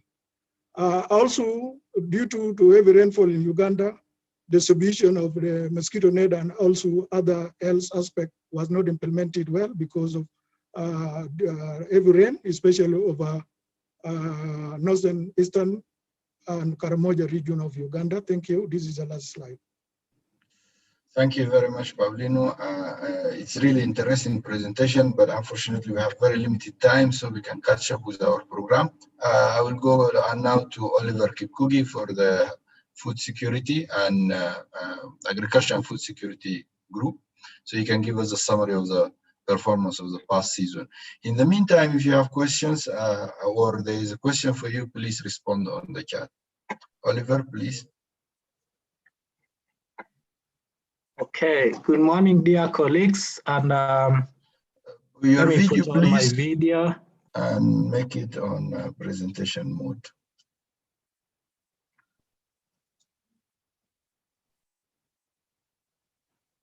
Okay, so good morning, dear colleagues, and please, Dr. Abubakar, confirm that you can see my screen. Very much. I can see your screen, but I think yes, fine. Okay, thank you. So I'm going to make the presentation for the agriculture and food security on behalf of the country focal points. We had contribution from 7 countries. So on the positive impacts, first of all, there were adequate rain, and this was actually good for crop growth. And for instance, there were the case of South Sudan, where there is a projection that food security status is likely to increase, mainly in the greater Equatorial and Valgazel regions. Also, in some parts, the rainy season also extended. The June, July, August, September extended to October, November in Sudan. And this also was beneficial for planting of, replanting of flood-affected areas, and also maturation of sorghum. Agricultural production also benefited from the adequate available agricultural inputs. And this actually encouraged farmers to increase on the production. Continuation of positive impacts. Also, there were presence of desert locust and fall armyworm in some parts of South Sudan, but this actually there was minimal impact on crops as due to mainly excessive rains. And also the enhanced rains contributed to substantial runoff that were harnessed for domestic and irrigation purposes. Dry conditions also favored harvesting and storage of cereals in many parts, like for example, Ethiopia. So this is just a picture that we got from Kayanza province in Burundi, showing maize really doing well. So on the negative impacts, so there were first of all proliferation of pests and diseases. For instance, there were the cases of fall armyworms in central Uganda and eastern Rwanda. There was also the cases of leaf roller moth and also sesame gall mitch, and also issues to do with the desert locust, which damaged around 40 to 60% in Red Sea state of Sudan. There were also incidences of flooding, and this actually impacted negatively on for example, sesame in Sudan, rice beans and maize in Rwanda and Burundi, flooding of farmlands near Baringo and other Rift Valley lakes, and also issues to do with the road accessibility problems. Also, the issues of COVID measures, which was implemented by governments, impacted negatively. And this was mainly at the start of the season, and it actually led to issues to do with market closures, resulting in shortages of inputs, and also high prices of agricultural inputs, and also issues to do with labor. Good rains also favored continuation of breeding of desert locust, for instance, in some parts of southern Ethiopia. So this is just some of the impact pictures we received from Kenya, where we are seeing a flooded maize field.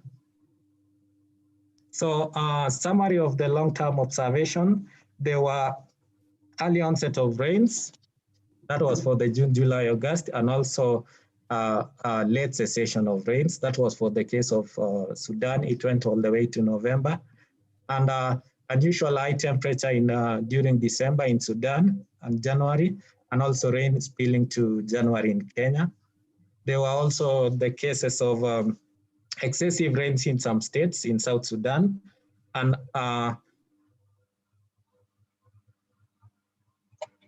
most prominently the expansion of lakes in the Rift Valley lakes, including Lake Baringo. So some of the advisories that were undertaken include timely dissemination of this of the forecast, and also including the updates, and this actually led to early season preparation and issues forecast updates, which is very important, also were very helpful in within season farm decisions. There were also instances of crop insurance schemes for farmers. That was prominently in Rwanda. Adequate stocking, distribution, and demonstration on pesticides mitigate pests and diseases, for instance, on fall armyworm. And also for the case of Ministry of Agriculture in Kenya, there was the establishment of the Food Security War Room, and this actually were mainly to address emerging food security issues like desert locust, golden apple, and also the COVID-19. And this is actually a multi-stakeholder team that involves NGOs, partners, farmer organization, and other agricultural sector.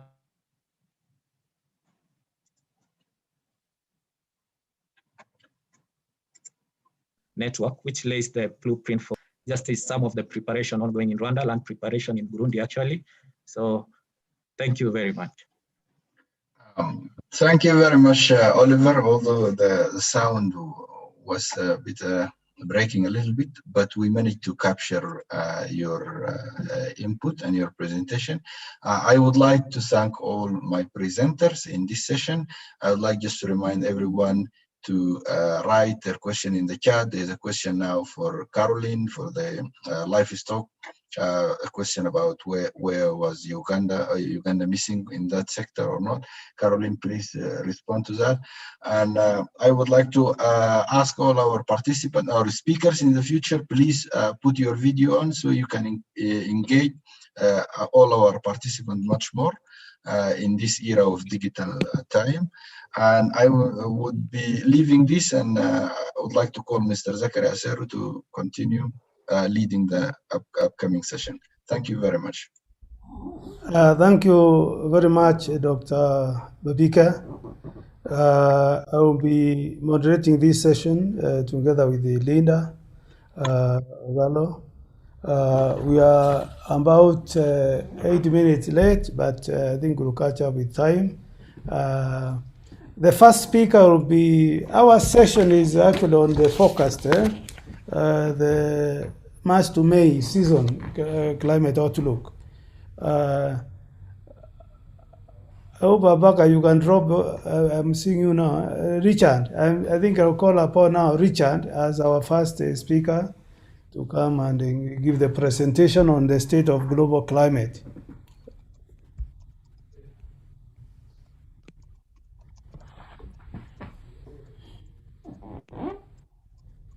Thank you very much, Mr. Atharu, and good morning, everybody. So my task is to begin a briefing of you on all of the climate information that was reviewed last week at the workshop by the National Met Services of the region in the workshop led by ICPAC. And I will be looking at the review we did of the global climate factors that have a bearing on the variability of rainfall in the March, April, May season over the Greater Horn of Africa. And this will set the context for the following presentations, which deal with the forecast itself. So since we're talking global scale, and we know that global warming affects variability, I'll give a very brief look at recent monitoring of the global climate warming situation, and then move on to look at March, April, May season. Now, it should be said straight away that the climate drivers for March, April, May are less well understood than they are for October, November, December season. October to December is a bit of a sweet spot for predictability, and that's not really the case for March, April, May. Nevertheless, we have information to go on, and I'll look at the state of El Nino, La Nina, or ENSO, and the Indian Ocean Dipole, the IOD. But as I've said, it's a research area, and so I will also look at some other potential drivers that are emerging from recent research that were reviewed at the workshop last week. I'll only be able to look at a couple of these, but I have left a reference slide for people to review at the end of these slides if people are interested. So, monitoring of global warming. On the right-hand side, you see the time series of the annual mean global temperature going right up to the current day, last year. This is expressed in terms of the difference in temperature between the pre-industrial era and now. You see the rapid increase since the 70s. And there are many lines there. These are different data sets, but they all basically agree. And the red arrow picks out last year, 2020. And I think you can probably make out there that it was the hottest year on record, tied with 2016 and 2019 at 1.2 above the pre-industrial level. And in fact, the last 6 years have all been the warmest 6 in this time series. And the exceptional heat of 2020 is remarkable in the sense that it occurred despite a La Nina developing during the year, which is still with us, which contributes a natural cooling effect. And so you can see the power of the anthropogenic contribution that is able to cancel out this natural variability and still make 2020 the warmest year, tied with others on record. And of course, this is important for lots of reasons, but in particular for us, we know that global warming is driving an increased frequency of some types of climate extremes.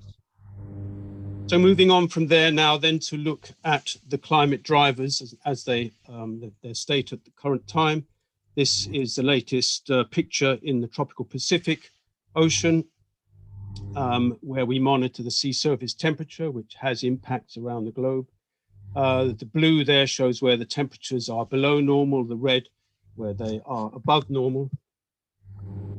And you can see there along the equatorial line that sea surface temperatures are down to -1.5 below their usual levels. And the temperatures are coolest there in the central West Pacific, but also south of the equator. So La Nina, the cool temperatures there, very much still with us. How is it going to evolve over the coming months? So the plot on the right here shows the prediction from 7 global prediction models. Each makes a lot of forecasts, and all those red lines there show the predicted evolution of those sea surface temperatures in that region outlined in the bottom there in the central part of the equatorial Pacific. Black line on the left shows the observed status over the last few months, and you can see actually that La Nina was at its strongest, its coolest in October, November, and since then has begun to cool out, warm out a bit. And the red lines show that that is really expected to continue. But there is uncertainty expressed by this fan of different predictions. Most of the predictions suggest that they're going to be in the neutral zone during March, April, May, and probably going more definitely into neutral by the time we get to sort of June or July time. But there are 1 or 2 predictions that suggest that maybe La Nina could possibly re-strengthen after the season. But the balance of probability is that 55% chance for neutral, 45% for continued La Nina, and really no chance of developing El Nino this season. So if La Nina was to happen, what would be the likely outcome? What impact can it have on the GHA? Well, there is some evidence that in the last couple of decades, La Nina events have become associated with below normal March, April, May rainfall over parts of the Greater Horn. But we have to bear in mind that we have a weakening La Nina situation at the moment. The IOD, I'll skip over fairly quickly because its influence on this season is not that well understood. And anyway, the index is really neutral now. To get a negative or positive index, you have to have a varying situation in the west, in the east compared to the west. And you can see that it's cool in both of these parts of the Indian Ocean, which basically leads to an index close to the zero level, as you see in the plot down there. And the predictions here, shown by the bars from various models, all suggest that bar 1, the idea is going to remain in that blank neutral phase. So I mentioned that we also reviewed other things that more in research mode. Most of these papers have come out since 2018. But this one is of interest, and Chris Funk spoke at the last COF that we had. And to cut his paper very short, he looked at these 6 years of the 6 driest March, April, May seasons in the period 81 to 16, and found that they were associated with very warm conditions in this Western Northern Pacific region there. So what have we got this year? Well, this is the same plot I showed earlier, and we can see that it is warm, very warm actually in that region right now. And so there is evidence that this may contribute to below normal rainfall in parts of the Greater Horn of Africa. But there are opposing influences, and this is one that we looked at.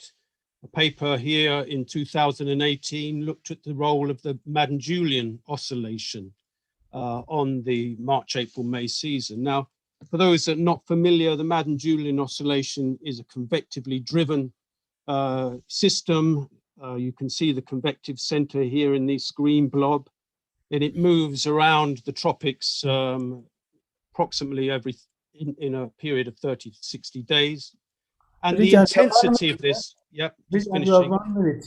1 minute. The intensity of this system is been shown to be correlated well with rainfall where it's red in this region up here. Interestingly, this may have been behind the very wet 2018 season. This shows the amplitude of the MJO, with the gray bars really show the normal distribution. The red is a predicted distribution. You can see it's shifted to high intensity sides. That was where MJO turned out to be, and that was a very wet season. This year, there is also a shift to the higher amplitude side in the forecasts. And so this is weaker than it was in 2018, but must be taken to consider as a wet influence. So summarizing, there is continued evidence of global warming. 2020 was the tide warmest on record.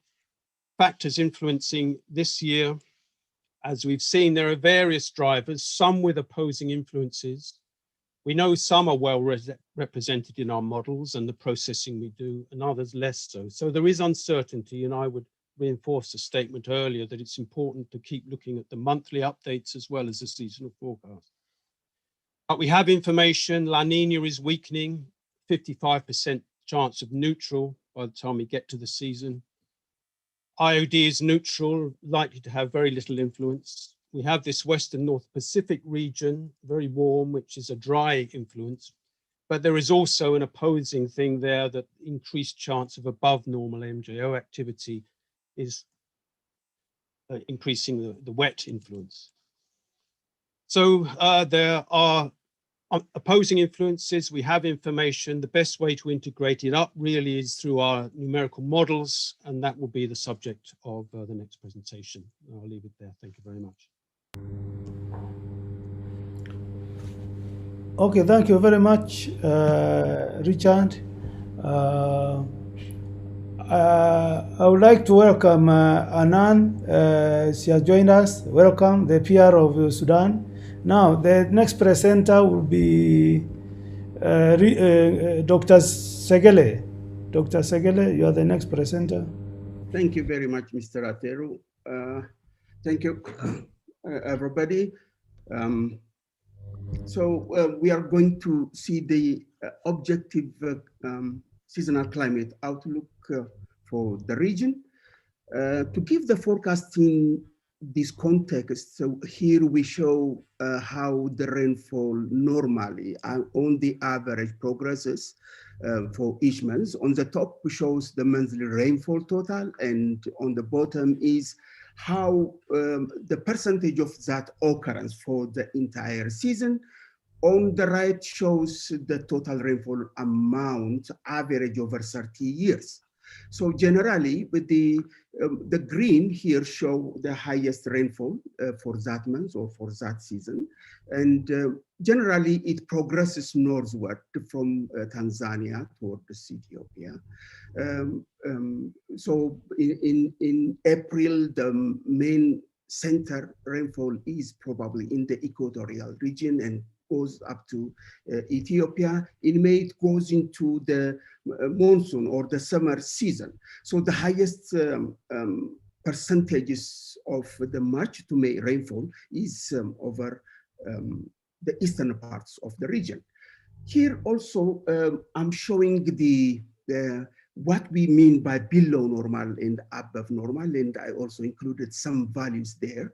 So the one on the left is the threshold that we use to call any rainfall to be below normal. Any rainfall below it is below.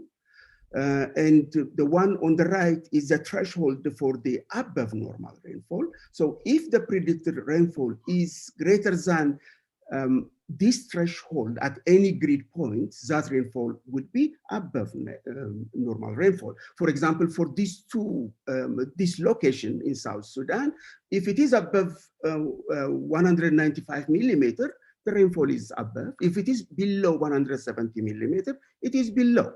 So we have to keep this in mind. As an indicator of how the past sea surface temperature relate with the regional rainfall, here we are showing the Nino 3 SST, which Dr. Graham discussed, just to indicate that if we see for the past 12 months how the SST behaved, 1996 would be, and 2018 are closer to the current progression. And 1996 is quite wet, while 2018 is more in line with what we currently have. But our main seasonal forecast is based on models, global climate models. We have currently 9 climate models, 3 European and 6 American and North American. And they have about 260 variants. Each will have from 12 to up to 60 model. So We use two methodology approaches for this objective forecast. One on the left here considers the sea surface temperature influence on the region, and the other on the right is the local. We train the data, the global model output data on GHA rainfall at each grid point. So the average is here, and we included in the inset here what are the contribution of each of the below, above, and normal categories.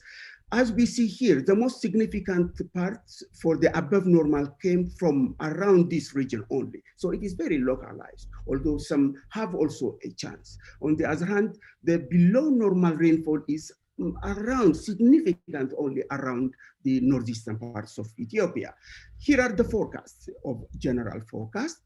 Generally, drier conditions are indicated over northern and eastern Ethiopia and eastern Eritrea associated with this one. There are also scattered below normal areas around here. Above normal rainfall are shown here from Tanzania along the borders of Kenya and Uganda to southwestern Ethiopia and southeastern South Sudan. Parts of Burundi, Rwanda also have above normal, a chance for above normal, and as well as northern part of Somalia. As you can see, most regions, the vast majority of the areas here have blue shade, indicating that none of the categories, the terciles, the below or the normal or the above, have significantly different from the climatology. So none of them stand out. So we take this as a climatological probability. So usually for agricultural purpose and other sectors, the amount is required, needed, and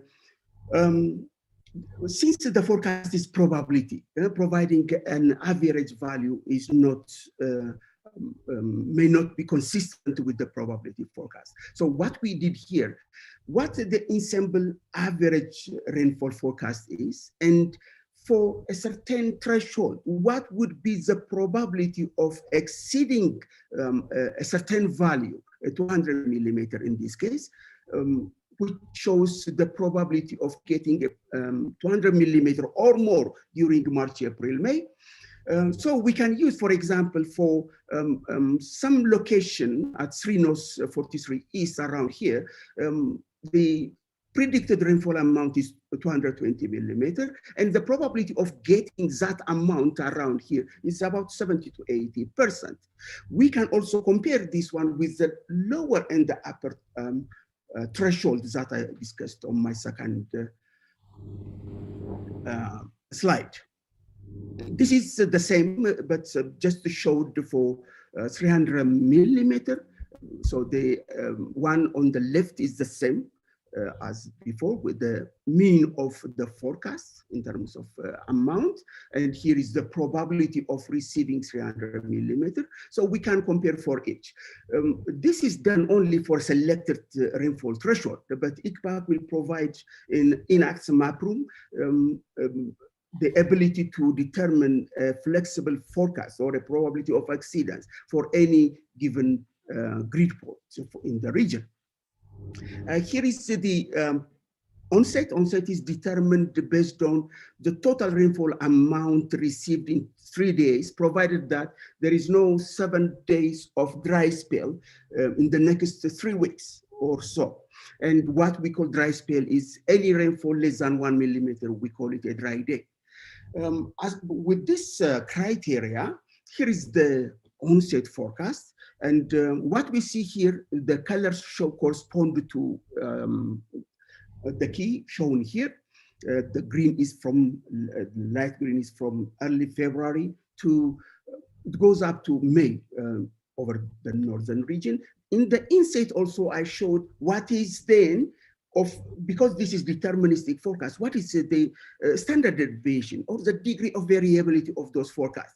As we see where the rain is currently going on in the southern region, the equatorial regions, the standard deviation, the variability is small, less than about 5 days.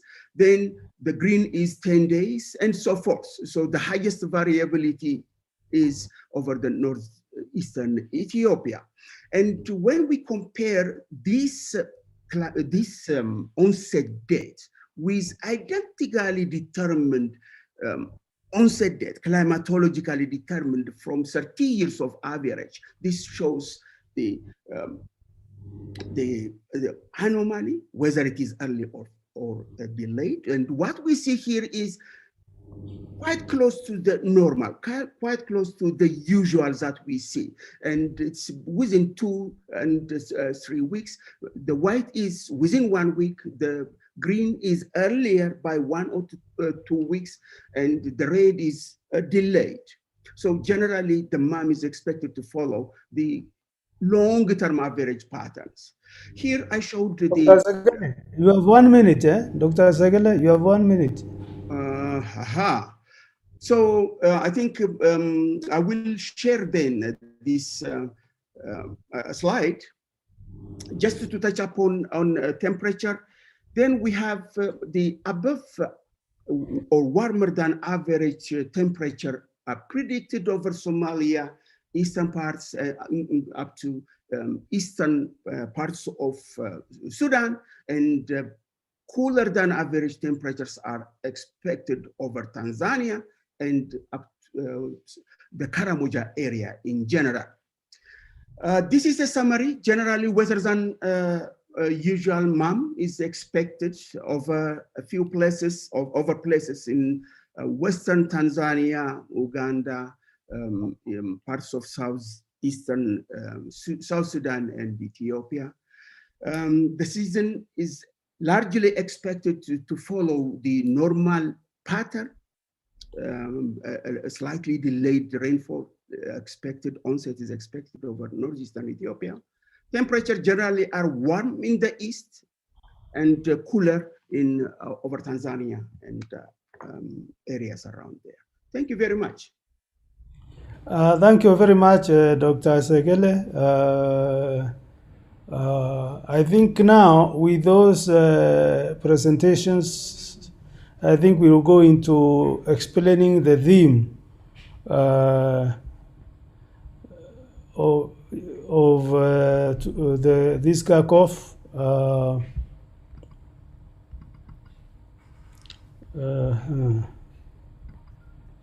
Yeah, the theme is managing climate extremes, and we are going to summarize more of what has been presented and what is coming. To start with, if we start at global level, we know that weather and climate extremes are a normal component of climate system, and they will be here with us in the future. As Dr. Richard Graham mentioned in his presentation, 2016, 2019, and 2020 were the hottest years on record. This was released by WMO in January this year. And also we know the global sea levels and atmospheric greenhouse concentration reached record highs in 2020. So we can say it's becoming warmer, the globe is becoming warmer. And if we come closer home, East Africa, last year, October to December, the Indian Ocean dipole reached one of its highest positive states since 1961.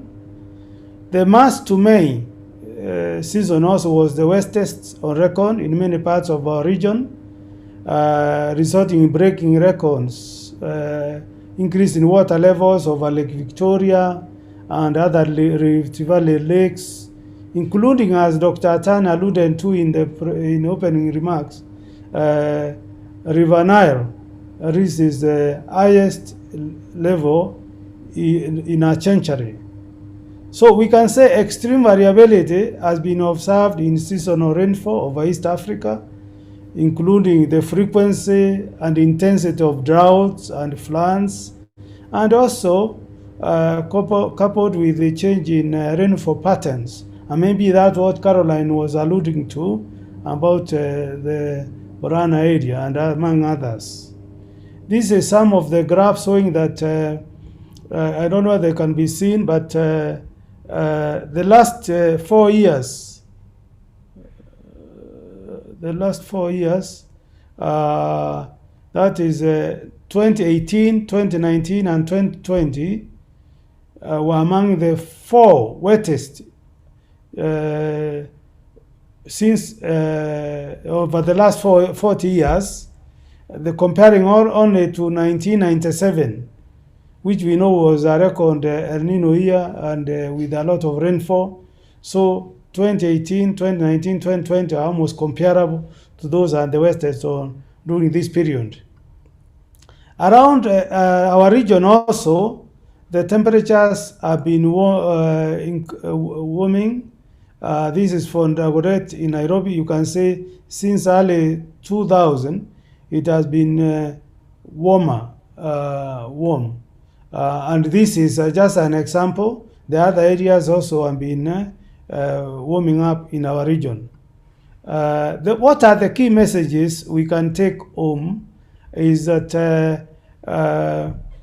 the extreme climate events lead to stress on water resources, reduced crop and livestock production, and increased incidences of water and vector-borne diseases.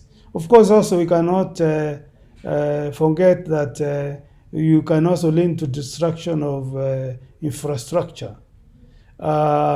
Climate-related disasters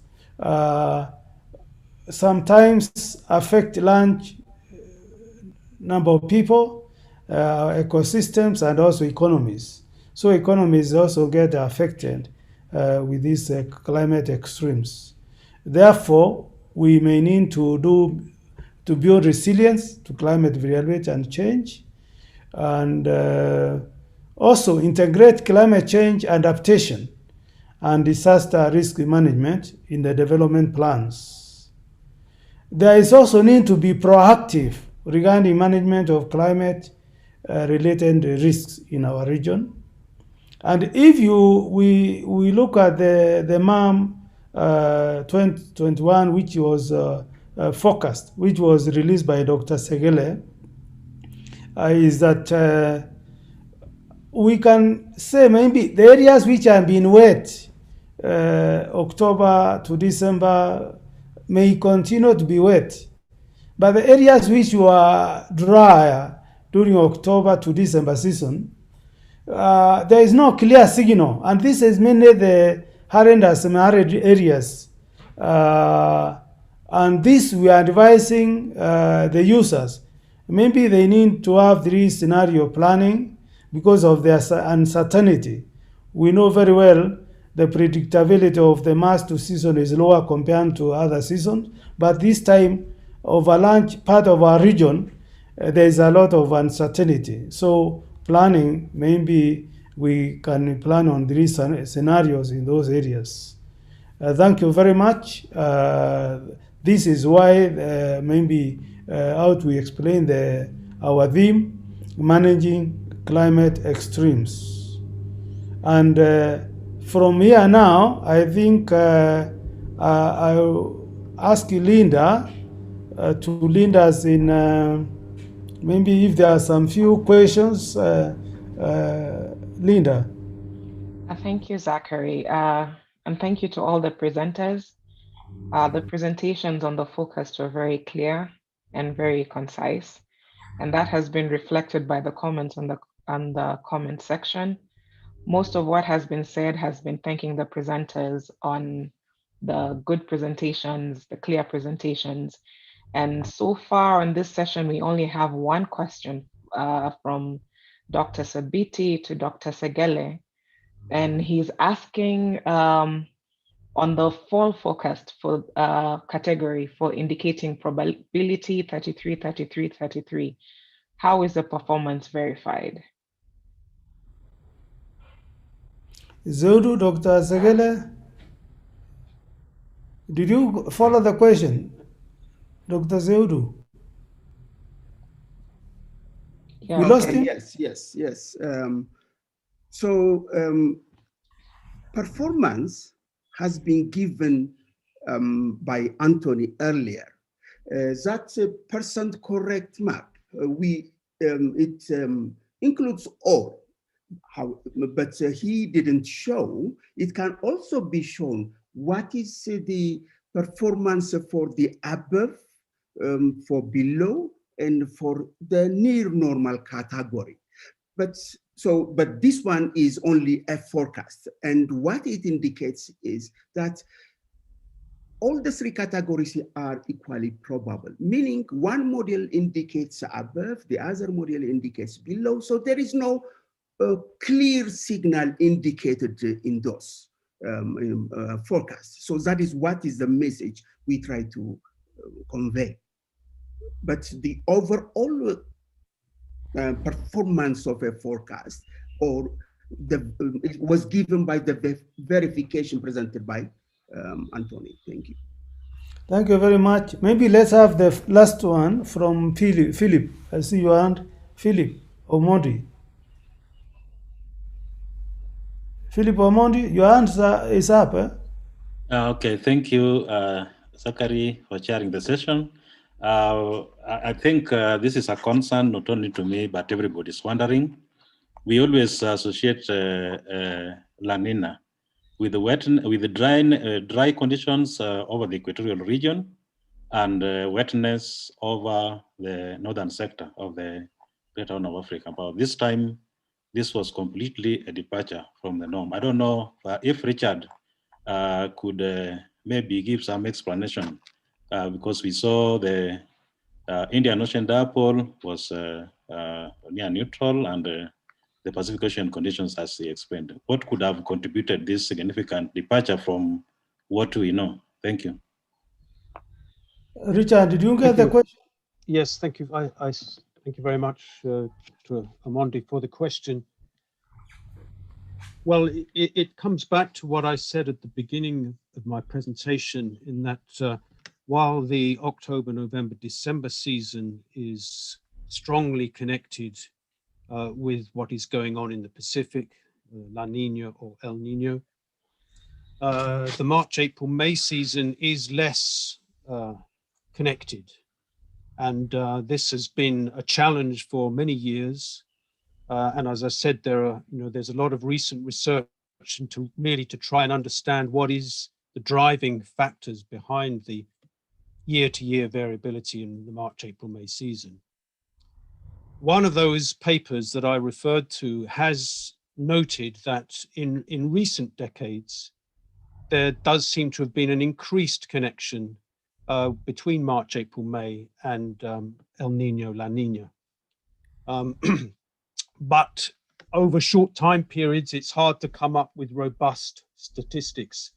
And there are exceptions to that. It doesn't always happen. And when it does happen, it is true that La Nina can have a drying influence on the region. So that has been factored in to the forecasts. The models are very good at integrating the impacts of the Pacific. Less good in some other things, but they're quite good at doing that. And so, yeah, that's really it. The connection is weaker, and there are other factors that tend to drive the March, April, May season. But you're quite right that these connections are very strong for the October to December season. Thank you very much, Dr. Graham. I think now, first of all, may I thank the presenters, Dr. Graham and Dr. Segele, for your time and also responding to those questions. I think now it's time to go for a break, and we will come back at 11 and 5 minutes, 11:05 a.m. And when we come back, Mr. Kipulemariam Sebato will moderate session 4 on sector reports and impacts and on impact and advisories. So let's have a short break and come back at 11:05 a.m. and Kipulemariam will take us through, will moderate that session. Thank you very much.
In the beginning of this session, we do want to take pictures.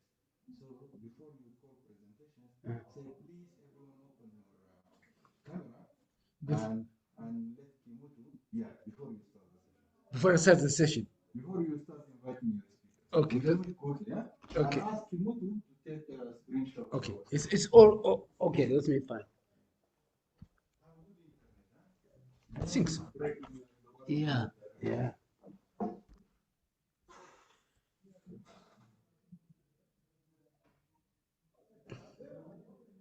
Hello. Hello, everybody. Can you hear me, please?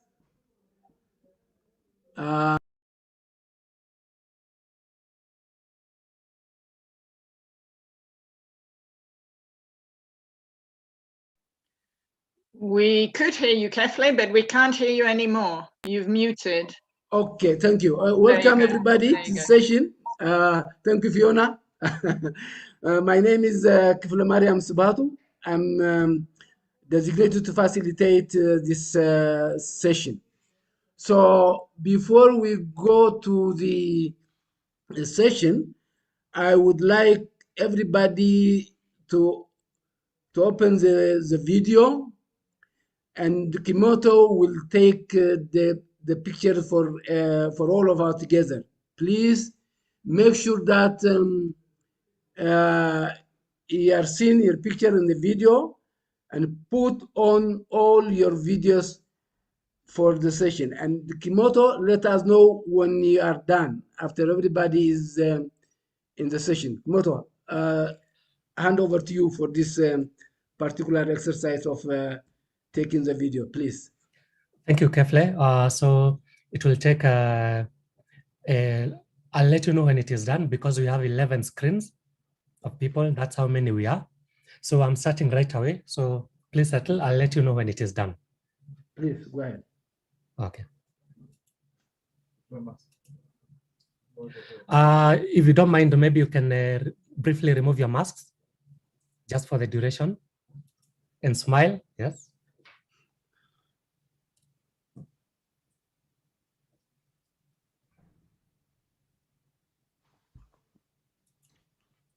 Okay, I'm going to the second screen. Please hold.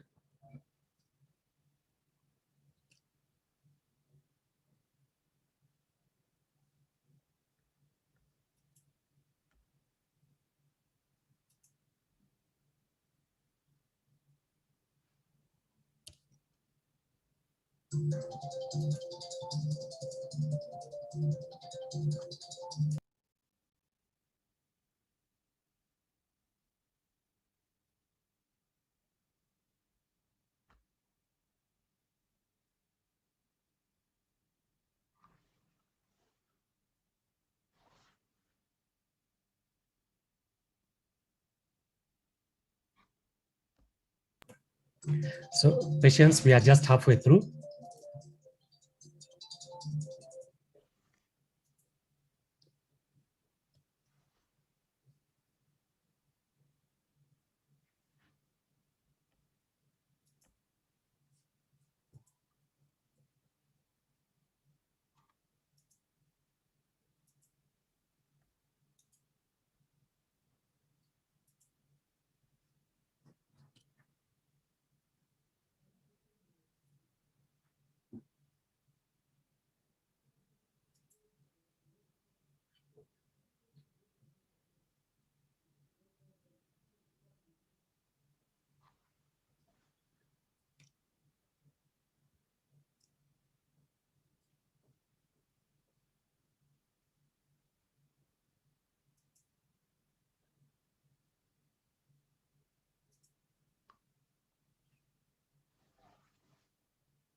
Hi, Kim.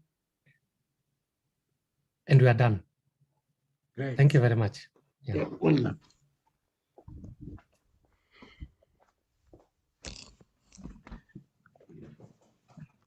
Okay, welcome, dear participants, to this session.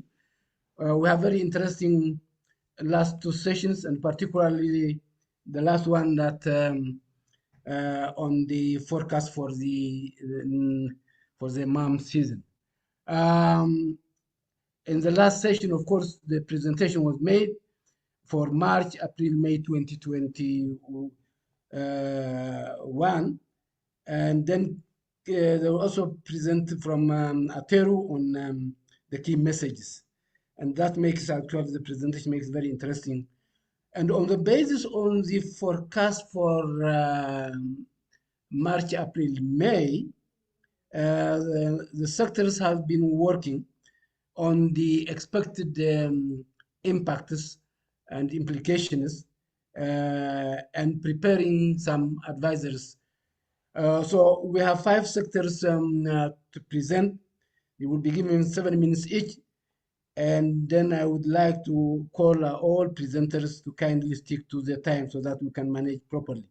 And participants, as the order of the day, are encouraged to put their questions and comments in the chat box.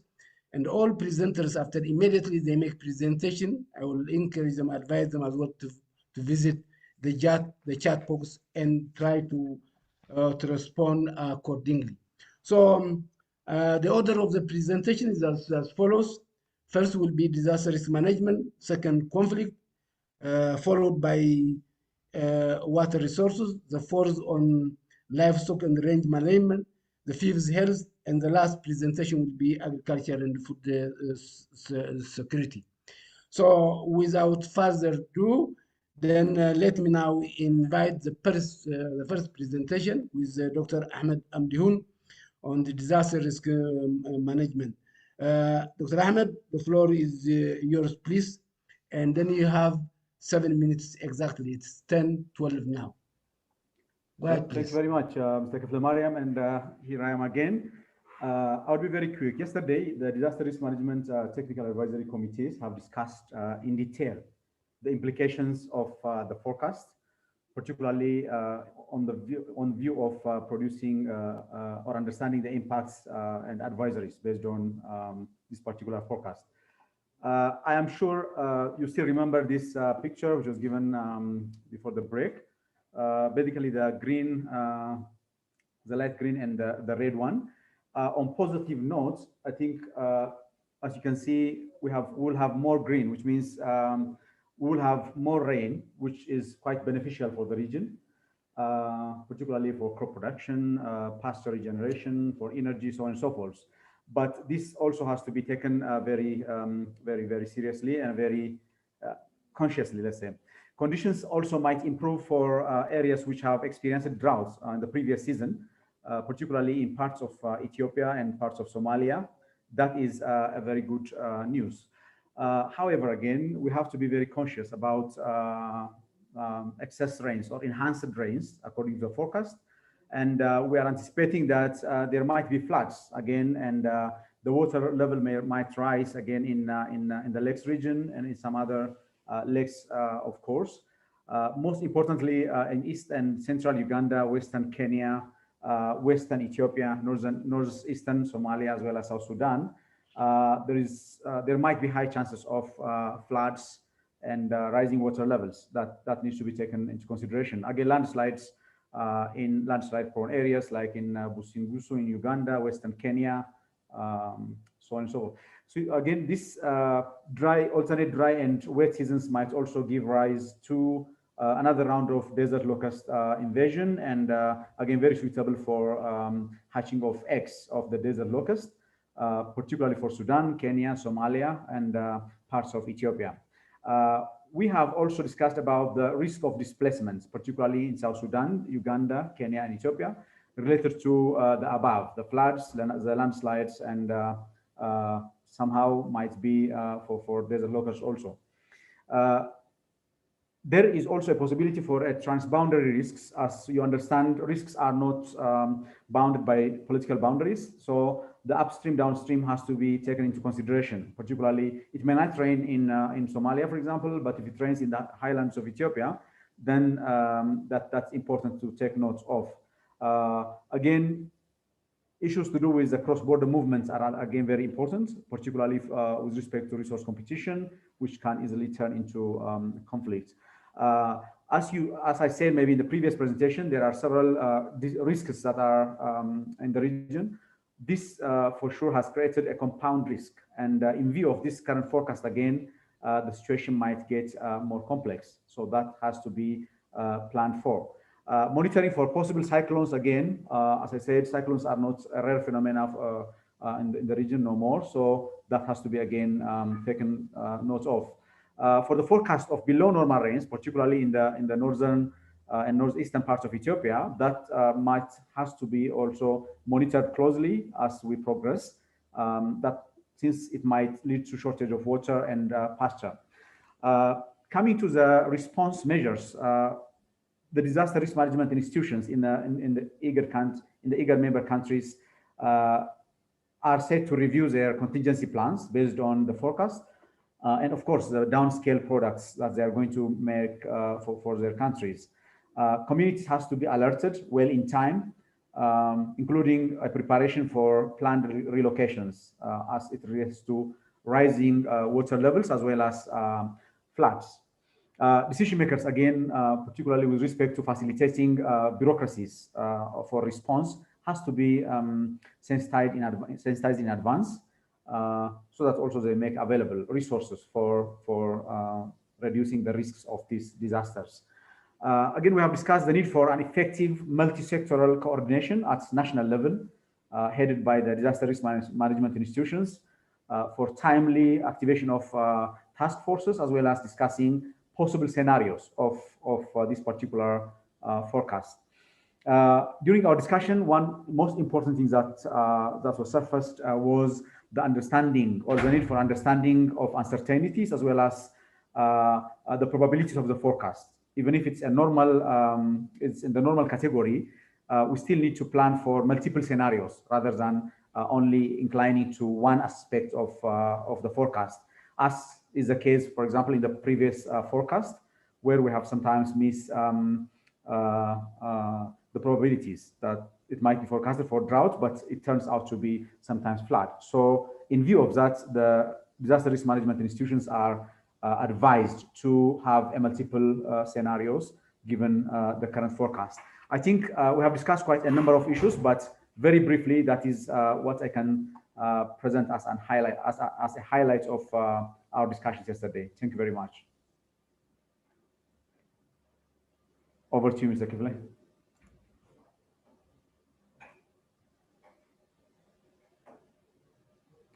If in case you are speaking, I think you are on mute, Mr. Kifle Maria.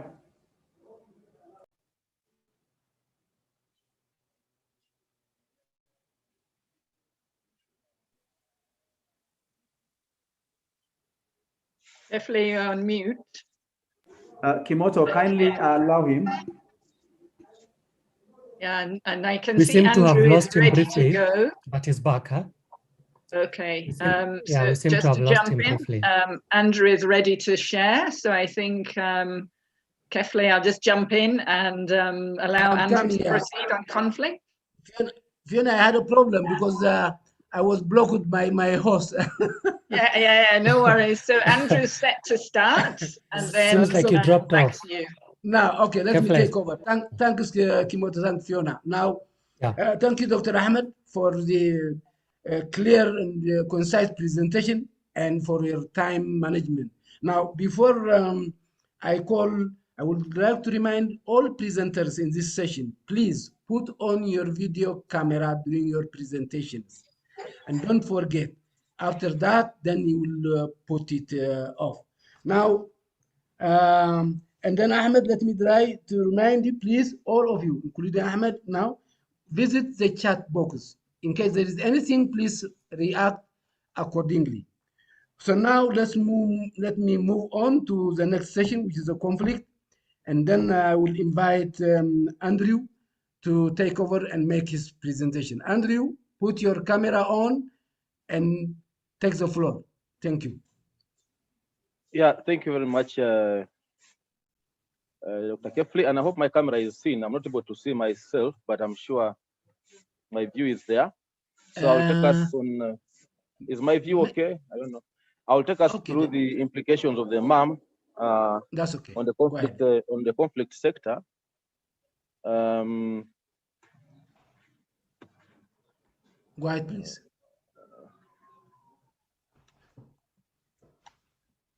What's happening? Okay.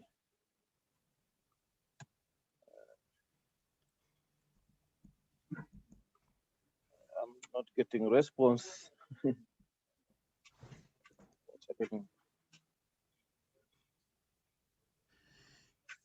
Andrew, you have a problem with the slide. Kimoto, can you Yeah, I'm assist trying him? to, it's shared, but I don't know, it's telling me it is paused. Maybe, Leo, can you help? What's happening? Andrew, I can stop you sharing, then you can try again. We'll see whether it will pick up. Okay, I stop sharing and okay. Yeah, now try again. Okay. Okay.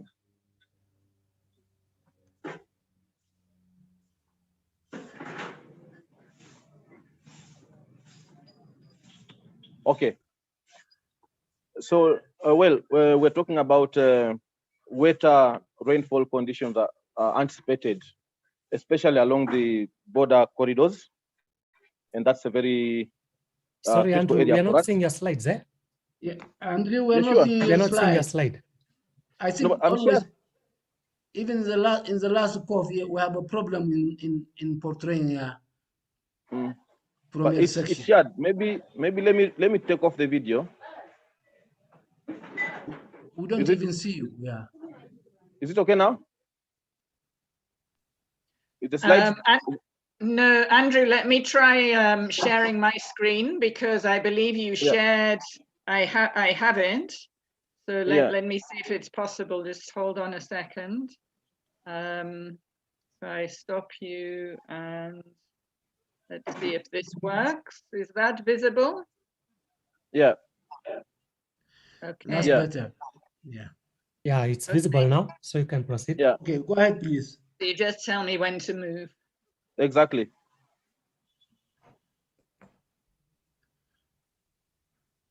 Okay, fine. Thank you, Fiona.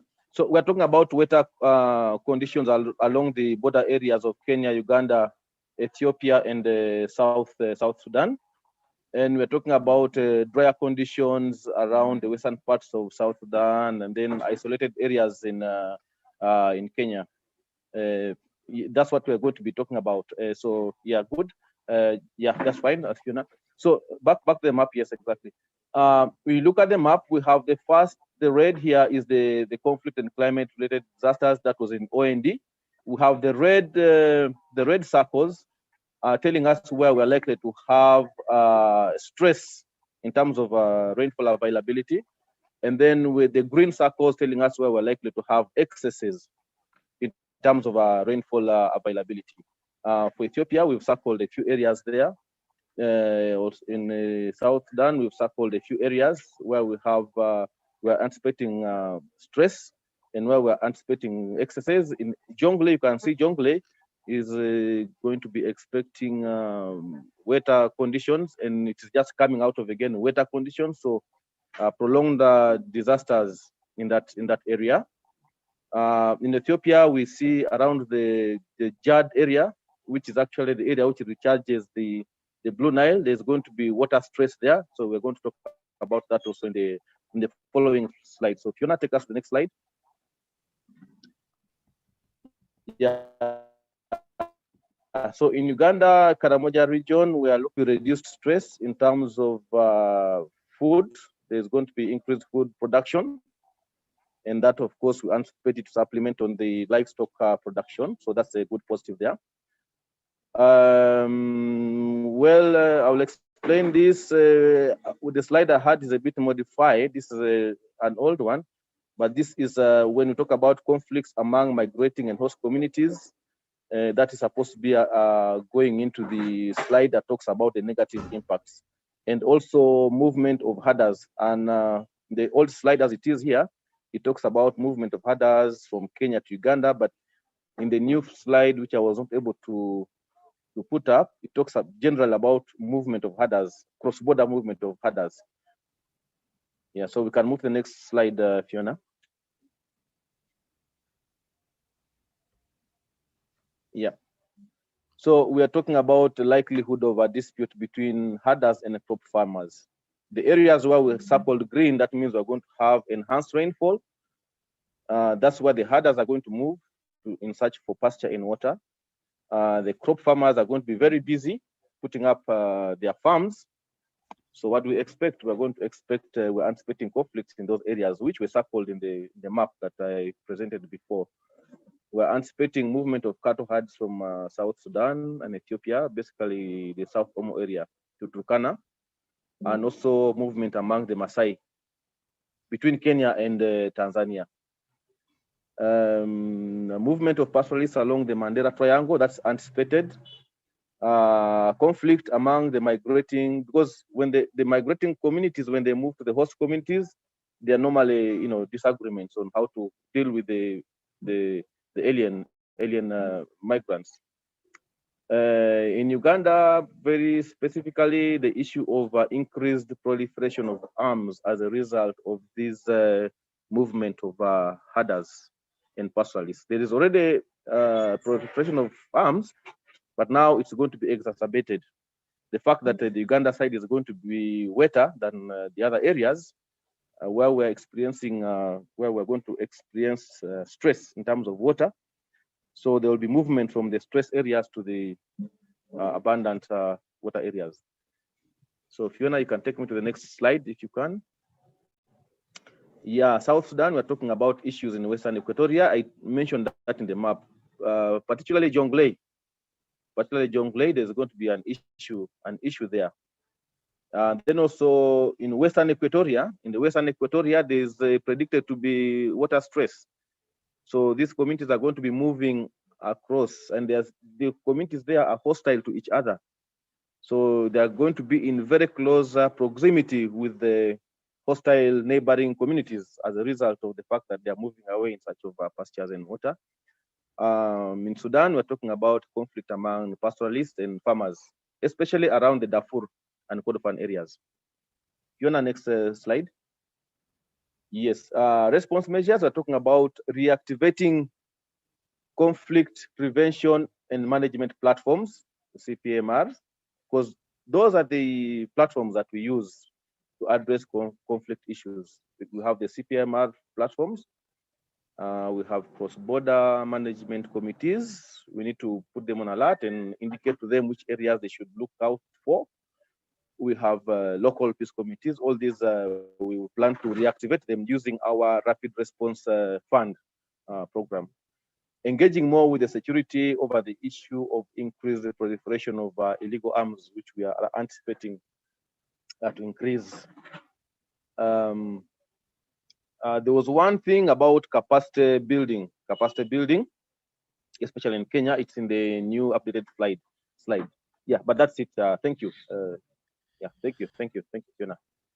Thank you, Andrew. I think you've recovered the lost time anyhow, but it's good. Thank you, Fiona, as well for assisting in putting the slide. Now, Andrew also visits the chat box in case there is something that concerns your presentation, and then to respond accordingly. Now, the next session is on water resource and energy. And then I would like to call upon Dr. Hassan or Julie and put your video camera so that we can see you. Dr. Hassan or Julie, I hope you can hear me. Hello? Hello, Dr. Hassan or Julie. Fiona, am I heard? Mohammed or Kim, Mohammed, yes, you need speaker rights. There you go. They have the rights. They can just proceed. Thank you.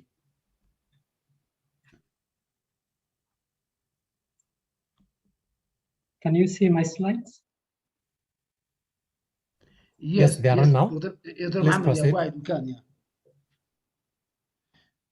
Thank you very much. I'm presenting on behalf of the water and energy sector. My name is Mohammed Hassan. We discussed for the last 2 days on Monday and Tuesday, and yesterday we had a detailed discussion on the impacts of the coming season. And these are the two maps we used, and on the left side is the forecast, which we overlaid with the basins of the region, and the right side is the temperature. We also have this information on the years that the analog years that are most likely representing the coming season.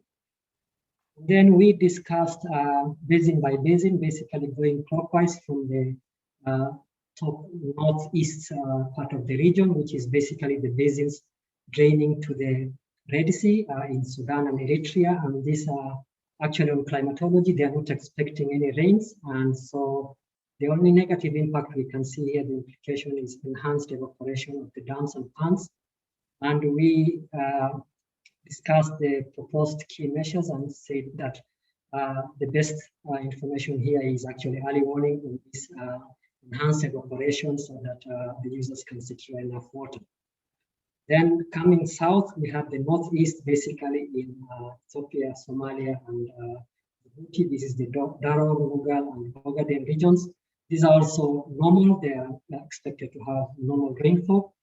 And the previous season was not good in this area, so there is already a water shortage. And the season starts late in the region, in the season, and so water tracking may be a solution to move water from where it is to where it is needed.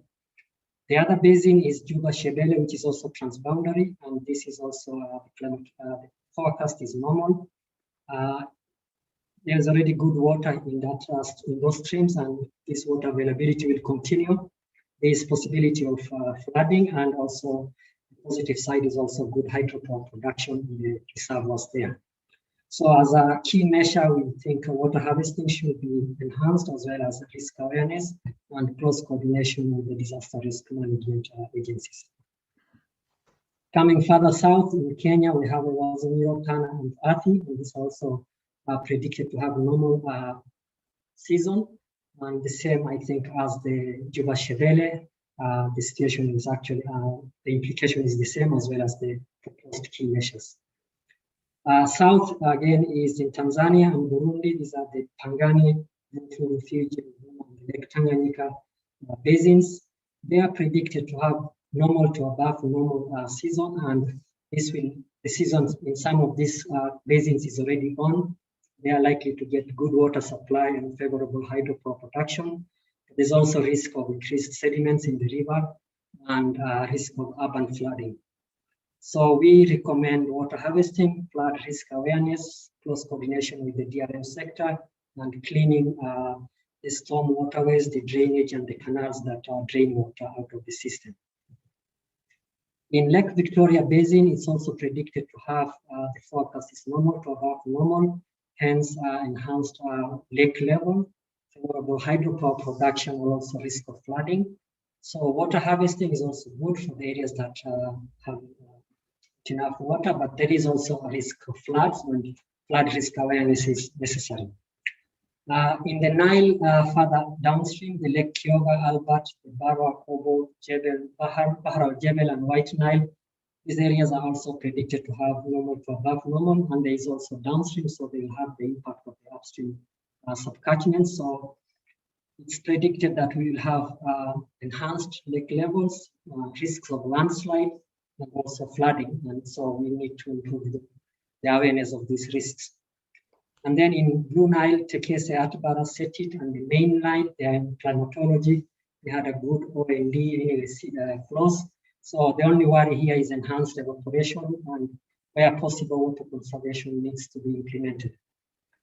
In the Awash, in the Rift Valley now, in the Awash Omo Basin, it's also off-season. We don't expect much rain in this season, so we don't expect much impact here. The Kerio and Turkwell in Kenya, in the Rift Valley, it's normal to above normal. This will have enhanced lake levels, favorable hydropower, as well as risk of flooding. And we recommend water harvesting, flood risk awareness as a mitigation measure. Further south, the Rift Valley lakes in Kenya, normal to above normal, will have enhanced lake levels as well as risk of flooding. And we also recommend the same measures to have improved awareness to the population. The final one is in Tanzania, North Tanzania, we have the Rift Valley lakes. They also have the same forecast as the ones in Kenya, and we expect good water supply, and therefore it's good to take advantage of the water harvest, of the rain to harvest water. Two overall messages, I think, to complete this is, first one is riparian countries are encouraged to share information on high river flows as well as extreme precipitation with their downstream transboundary neighbors to avert disasters. And second is to monitor lakes and reservoirs that are currently have high water levels and with forecasts of enhanced March to May rainfall. These are particularly the Rift Valley lakes in the equatorial region. Most of them have very high levels now, and they are predicted to have above or enhanced precipitation. So the situation may get very bad if these predictions actually occur. Thank you very much, Kefle. Thank you, Dr. Muhammad. Very good presentation. I really appreciate it, and also for the time management. I was impressed by Dr. Muhammad. He mentioned very good point. Close coordination with the DR authorities at all levels.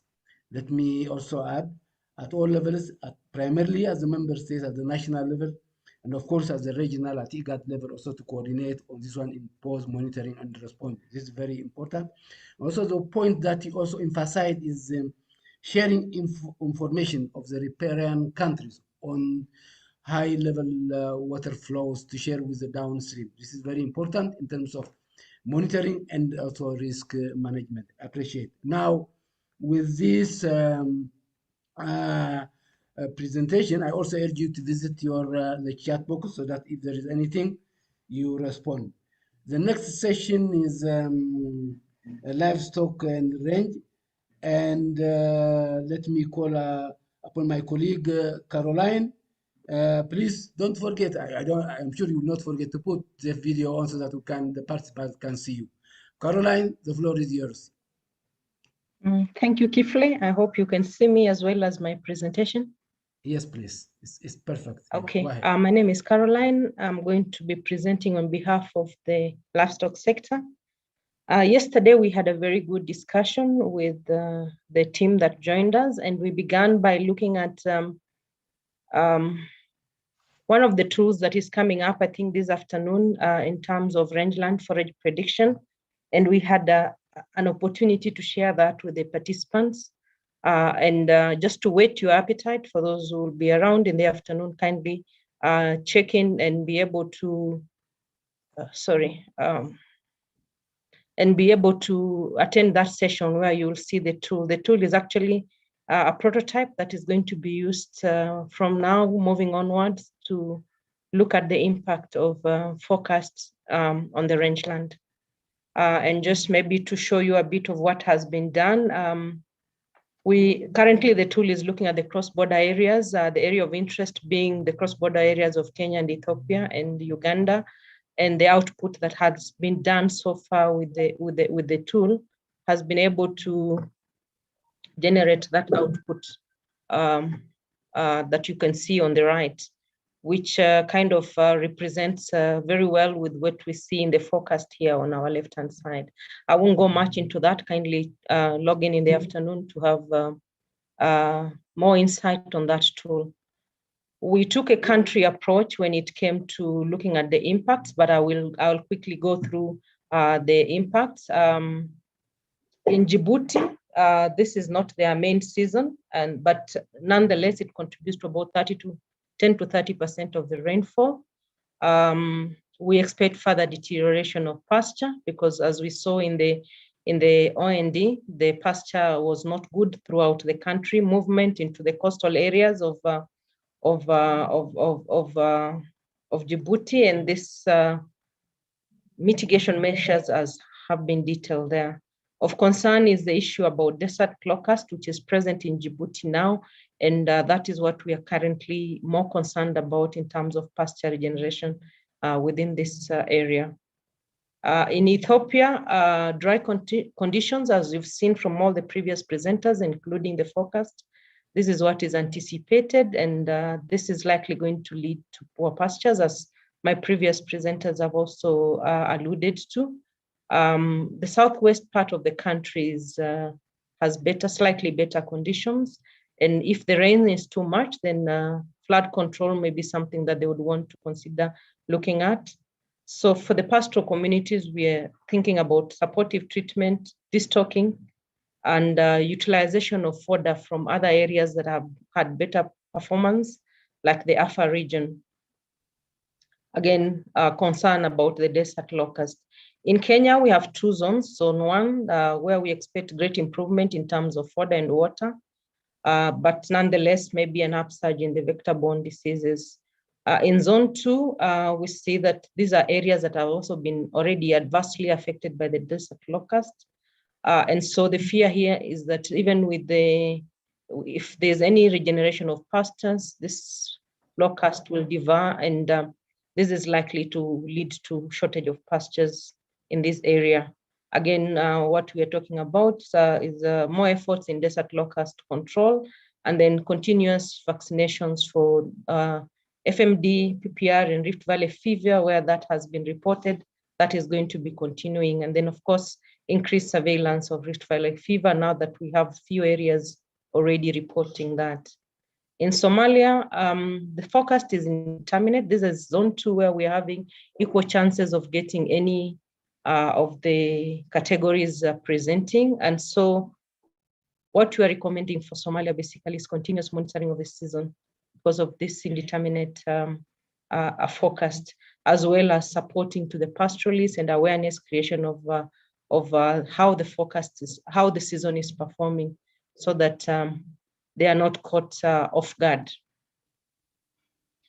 In Sudan, this is a dry season, is not a rainy season, but we see that because of the harsh condition in the neighboring countries of Ethiopia and Southern Sudan, where these pastoralists of Sudan would normally go to graze during a season like this, that is going to be very hard on the pastoralists from Sudan. And as my colleague in conflict has alluded to, that this might lead to some conflicts due to shortage of forage and water in those areas. And tick-borne diseases because of the animals aggregating together in places where there is little pasture and water.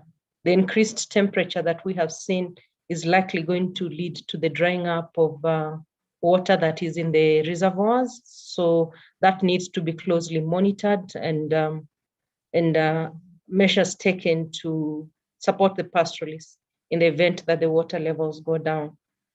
Supplemental feed can be availed from the irrigation schemes that are Gezira, for example, and this normally is done for export, but the recommendation is that the government may need to do this more for the local consumption during this upcoming season. Generally, in the expected impacts of MAM, Kenya is expected to be to have fair and to good conditions. The only threat here is a second wave of the desert locust that may decimate any regenerating pastures. Somalia is on watch because the forecast is indeterminate. So close monitoring of the seasonal performance is highly recommended. For pastoralists now, the areas of concern are now Ethiopia, Sudan, and South Sudan, which are mainly falling within zones 2 and 3, and will most likely experience a general decline in pastures and water availability. Karamoja cluster, we did not have a participant from Uganda, sorry, so we didn't get an indication of how Uganda would perform, but we just looked at Karamoja cluster and we seen that there's a bit of rain on the Ugandan side, so most likely the movements will be towards Uganda, although that may be minimal because we have pockets of a bit of green of zone 1 within the Kenyan side. So we might have some inter-county movements within the Kenyan side. So the key response measures. Caroline, you have less than 1 minute to wind up, please. That's my last slide. The key response measures is basically adequate investment should go into control of the desert locust, because if this is not controlled, any rainfall that we get and regeneration of pastures will all be decimated by the locust. And then, of course, close monitoring of a seasonal performance, especially for areas falling within Zone 2. And this can easily be done by utilization of products and forecast updates that are available at ICPAC website, and also utilization of other national downscale products and advisories. That's it we have from the livestock sector. Thank you. Thank you, Caroline. Very rich presentation. I know that it's been a lot of time. We could have gone on and on. Now, thank you. Now, let me invite the next presentation, which is the health sector. And then let me call upon my colleague, Paulino. Paulino, and put on the camera. The floor is yours. I think I'm presenting on behalf of health, Adunya. Okay, Adunya, you're welcome. Because I did not see your name on this one, and sorry for that. Welcome, Adunya. Thank you very much. I would like to thank all countries who have contributed to the presentation. I hope the IT team will support me in displaying the presentation. Kimoto, please, Kim.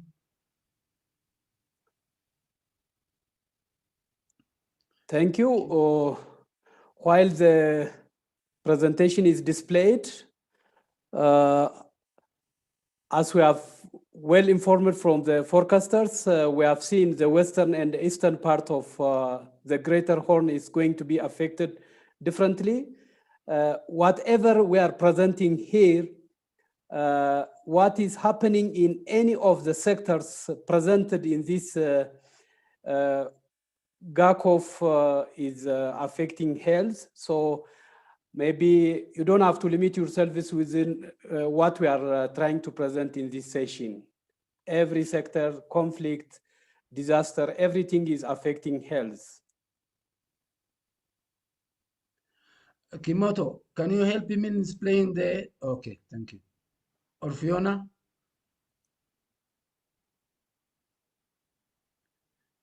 Kim?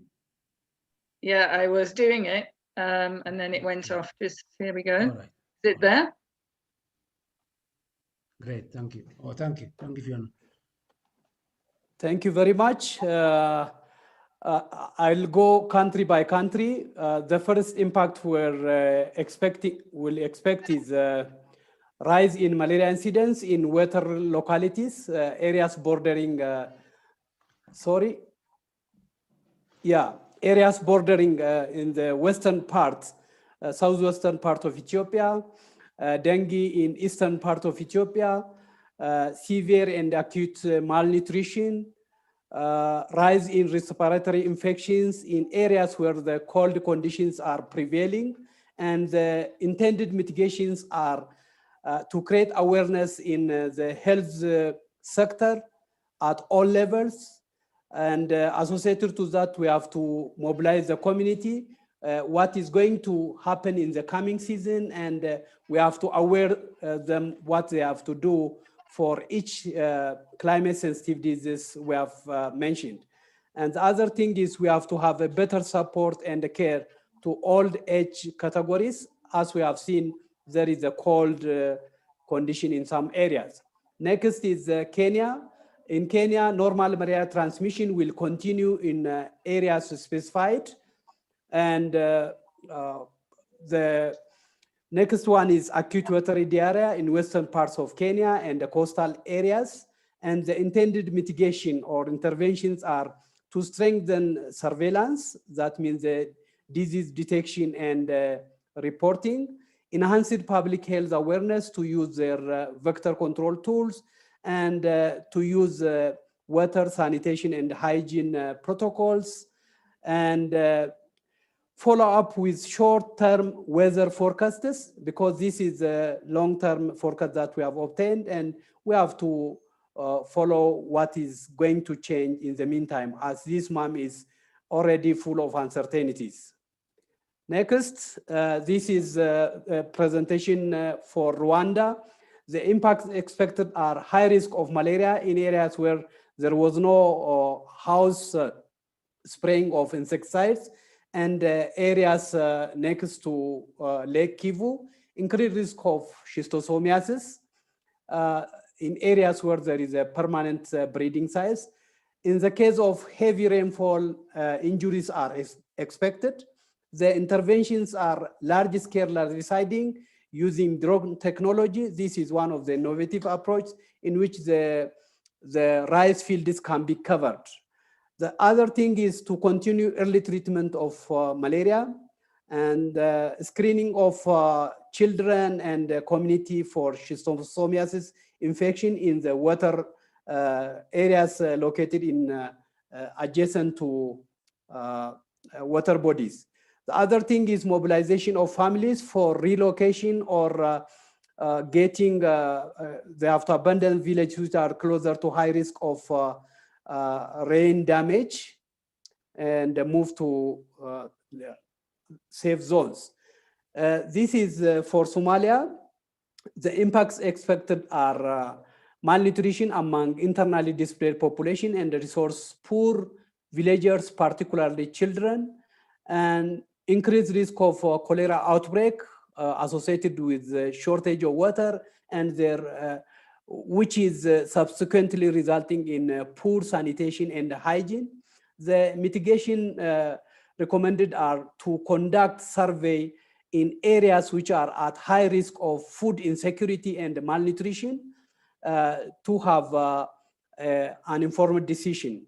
The other thing is supplementary feeding, strengthening stabilization of centers for severely malnourished children, increase cash voucher to the vulnerable families, strengthen case management, and promote community social mobilization activities in cholera prevention. Next. I think this will be my last slide. Impacts expected in Uganda are risk of malaria incidents. These are areas which are adjacent to water bodies and associated with high heavy rainfall. Risk of cholera outbreak in districts of Bulisa, Bosia. I'm not well aware of well pronouncing them maybe. These are specific areas and they can cope up with mitigating through community awareness creation areas specified and the surveillance of climate sensitive diseases. And we have to bring on board our surveillance team to be well aware of areas which are at high risk. The other thing is to improve alert system and the preparedness plan. This is one of the important things. In areas especially facing high rainfall, heavy rainfall, deployment of health commodities and having a contingency plan ahead of time is one of the important interventions suggested. I think this is my last presentation. Please, all of us to meet again and convene next time. We have to take care of COVID as health professional. I'm happy if all of you are in conversant with the protocols of COVID. Thank you very much. Thank you, Adunya. Thank you. I appreciate for the last statement as well. We'll take note of it. Now, for the interest of time, let's move to the last presentation of under this session, which is the food agriculture and food security. Let me call upon my colleague, Oliver, to take the floor. Oliver, and put on your video as well. Oliver. Okay, thank you, Chair. I'm going to give the impacts for the agriculture and food security, the highlights, and the country by country highlights will be given in the summary for decision makers. So I'll just give the highlights for the region on behalf of our members that we met yesterday from the food security sector.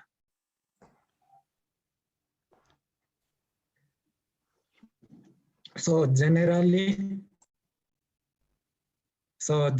there are good prospects for crop growth. For example, maize and beans in the region, mainly for the area that are forecasted to receive enhanced rains.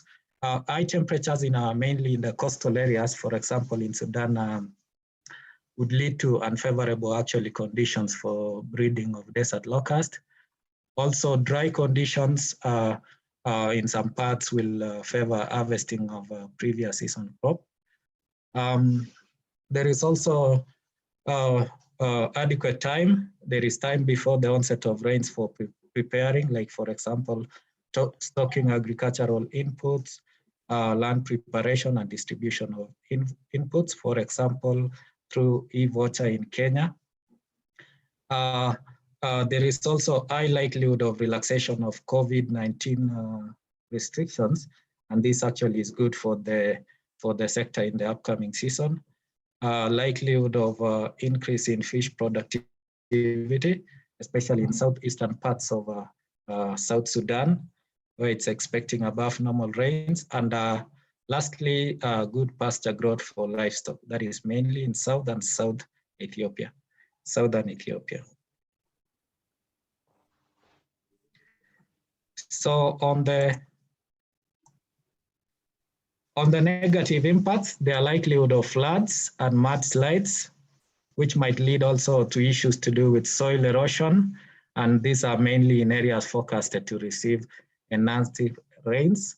And this could lead mainly to destruction of infrastructure and also incidences of waterlogging of farmlands.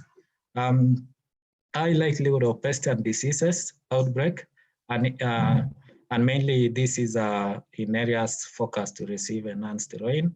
And also in Sudan, where it's mainly a dry area, likelihood of high prices for agricultural products.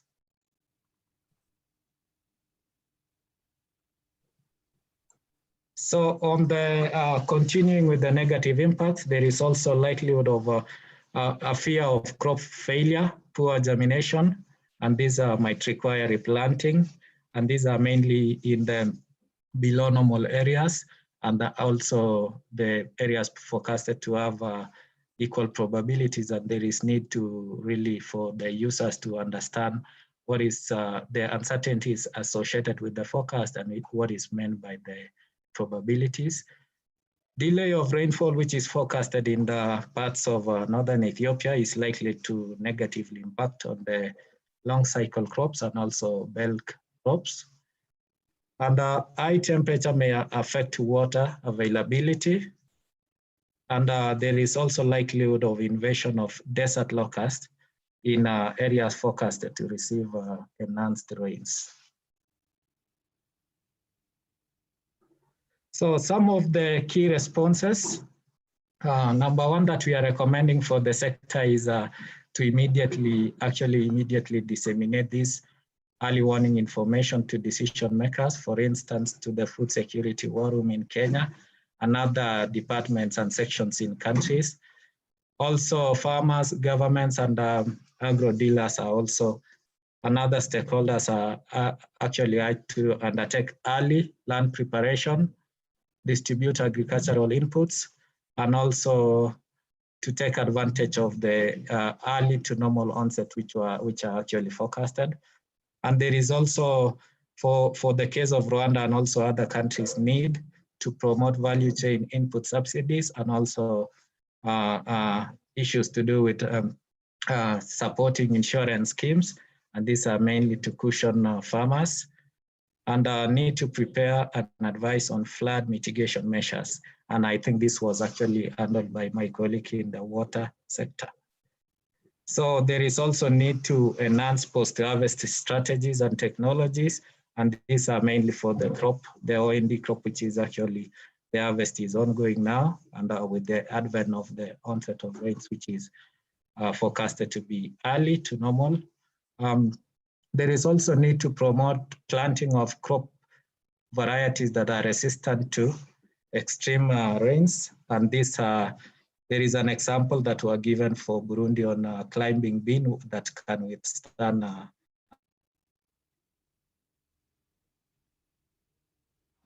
too much rains.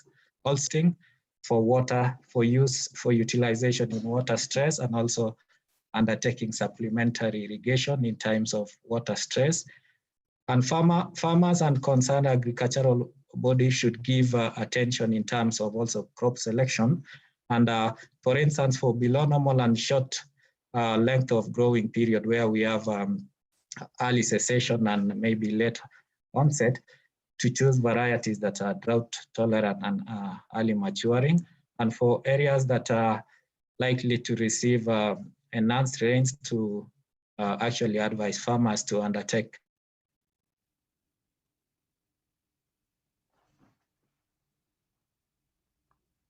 to plant high yielding varieties. Thank you. I think you are done, huh? Yes, Chair. Okay, thank you for being exactly on time. I appreciate that. Now we have literally come to the end of this part of this session. Well, let me first express my appreciation and thanks for all the presenters for making very good and rich presentation, and equally for those who contributed, different sectors who contribute to this very excellent presentation. Then I will just conclude with one sentence only, borrowing from Dr. Mohammed Hassan, the need for clear coordination among the sectors with the disaster risk management institutions for monitoring and responding to mitigate the negative effects of climate extremes. With this, I have come to an end to this session. We are moving now to the next engagement, which is part and parcel of this session. And I would like to hand over to Fiona. Fiona, please take the floor. And also thank you for your support for all the sessions. Fiona, the floor is yours. Thank you very much, Kefle. Great session. I did just get cut off with a power cut. If it happens again, please jump in with the help of Abubakar or Linda. But yes, thanks to all the sectors. And now we've heard from the different sectoral perspectives what to expect and what to do in the coming season. We do have some comments in the chat box and questions and answers. I suggest sectors, please keep looking there in the chat box to see if there are new questions popping up for your sector, and provide the answer in the chat box as well. And of course, we will have the record from this meeting, also from the chat box. What we'd like to do now is actually look at some of the more cross-cutting issues, because one thing is the MAM forecast and what happens in the sectors, but we also know climate change is happening. And on Monday, the climate change team had a meeting, and yesterday, climate change people from that meeting spread themselves across the different sectors. And they've come up with some kind of recommendations and messages, which we also need to take into account when thinking about what to do in any time frame in the coming season. So I'd like to call upon Sabiti to give us the response from the climate change perspective. Over to you, and you have about 7 minutes.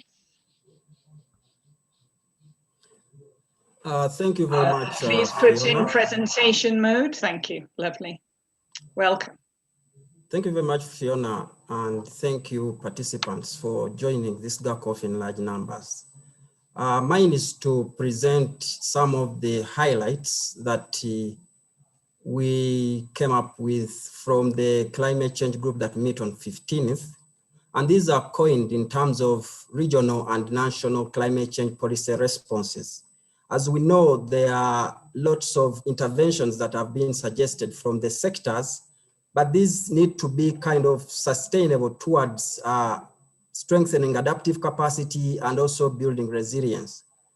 I think before I go into the slides, I would also want to remind you that there is an international call to take climate change action to achieve mainly 3 goals. One of them is the adaptation goal. Another one is the mitigation goal, which aims at stabilizing global warming to at least 2 degrees, not more than that, because that would lead to catastrophic and very costly impacts.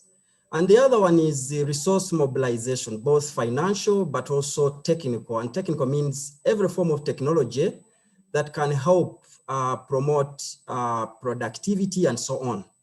Now, going to the slides, already we know that current climate change impacts are really becoming more frequent and more intense: floods, droughts, and desert locusts, and so on.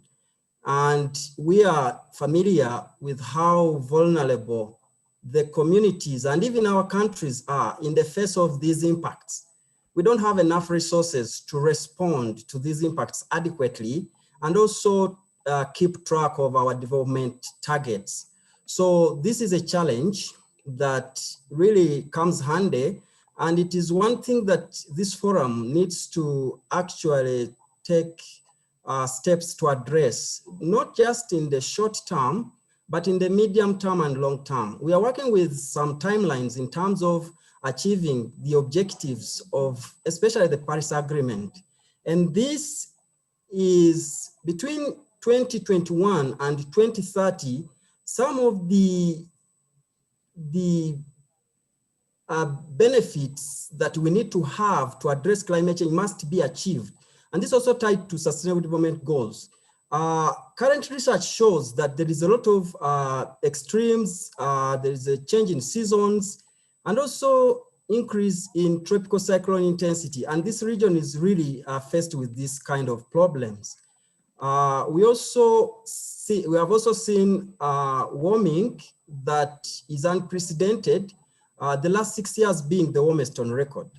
And this calls for action. What actions then do we need to take?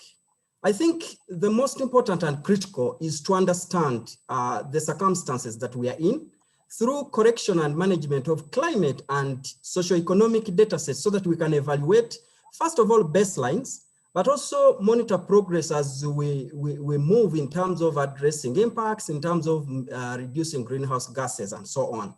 We need to dedicate effort to create the connectivity between current research work, what we know already, and policy in order to come up with relevant and sustainable kind of responses. Countries have already developed national determined contributions, and within this, adaptation and mitigation options for medium term to long term have been identified, and countries are working on this. What we know is that even with the presentations in terms of responding to the current and expected impacts from the March, April, May 2021 season, there is no one size fits all. There is no one option that is, you know, the silver button that is going to help. So we need to try lots of options in this. And we know that insufficient adaptation responses to emerging impacts like desert locusts, flooding, landslides, and so on, they are already eroding livelihoods and actually the basis for sustainable development. Now talking about mitigation. Mitigation is where we are actually supposed to contribute as a region or as countries to the international effort towards reducing emissions, but also towards increasing the sinks for these emissions. The mitigation cannot be delayed much longer, because delaying it will mean higher risks to both people, communities, and the planet. And also, we already know that IPCC has warned that if temperatures ever go above 2 degrees compared to the global average pre-industrial level, this will mean really devastating socio-economic impacts, but also environmental impacts. The burden normally falls on the very poor communities and countries, And most of our countries in this region actually are identified as those that cannot really sustain the impending danger that will come from more than 2-degree rise. Corrective effort is needed at all levels and across levels. And the Paris Agreement and the national intermediate contributions are the instruments that are now being used globally, but also nationally. We have strategies in place and all other tools. So we need to enact and make sure that all we have is put to use to ensure that we reduce greenhouse gases, but also we enhance the sinks for these greenhouse gases. There are several pilot projects which need to be scaled up so that we benefit a lot from the good practices that are being carried out. And there's a lot also to borrow from different countries. What I can say as I conclude is that there is need to increase climate change awareness. And this is something which we intend to do as ICPAC, as IGAD. And this is one of the ways we are doing it. We are calling for all actors at national and also international level to support the region's call to climate change action. We need finances, we need technology, and we need to find ways to achieve this. Mitigation and adaptation actions should not be seen as another set of burden in terms of identifying resources to implement, but we need to link this to other national and societal development objectives, knowing fully well that effective implementation of actions depends on whether we have policies, whether we are implementing policies. And thanks to countries like Kenya, they are really doing a lot in this area of policy enforcement. I think it's one of the countries that banned the use of plastic bags just in favor of the environment. And we need to strengthen collaboration between member countries, IGAD, and other actors to be able to achieve the capacity needed to effectively address climate change when there is still a little time left. I think most people will say it is too late to correct what went wrong, but efforts that builds towards this, as they say, better late than never, need to be activated early and in such ways that can counteract the impacts that we see now and those we expect in future. The issue of COVID recovery also needs to integrate within it kind of climate change resilience aspects. It's not just the COVID, because after COVID, there's going to be a lot in terms of people suffering from other climate-related impacts. And this, we know that COVID has taken a center stage in terms of resource mobilization, and climate change now is becoming the second option and so on. And this is what we are saying, that resources should be optimized in terms of COVID recovery. And then we will mention that the member states in the region are in their final stages of revision of their national intermediate contributions. National intermediate contributions are the ones which are going to be like the strategic interventions that will make sure that countries undertake actions that strengthen resilience. And ICPAC also is working with member states in terms of finalizing this. And there is a clear roadmap for this 2021 to 2025 and 2025 to 2030, where as regions, the commitments that have been made have to be fulfilled. And this is, I think, a heavy task. We need cooperation, we need collaboration, we need support. With that, I wish to thank you very much for listening. Take climate action seriously at all levels. Thank you. Thank you very much, Sabiti. And please, everyone, do put your questions, suggestions, anyone from the climate change group, add more in the chat box. Call to action. It's not business as usual. We are living in a time of unprecedented change, and we're moving into an indeterminate season. So really, we need to be prepared for anything. And thanks, Sabiti, for raising some really important points and giving good recommendations. I'd like to move now to the media response. And Bahati, you could prepare yourself. We've given you speaker rights. And while Bahati is getting ready to speak, I just wanted to give a moment to somebody that we know and love from the GHACOF community, who also passed away since our last GHACOF together.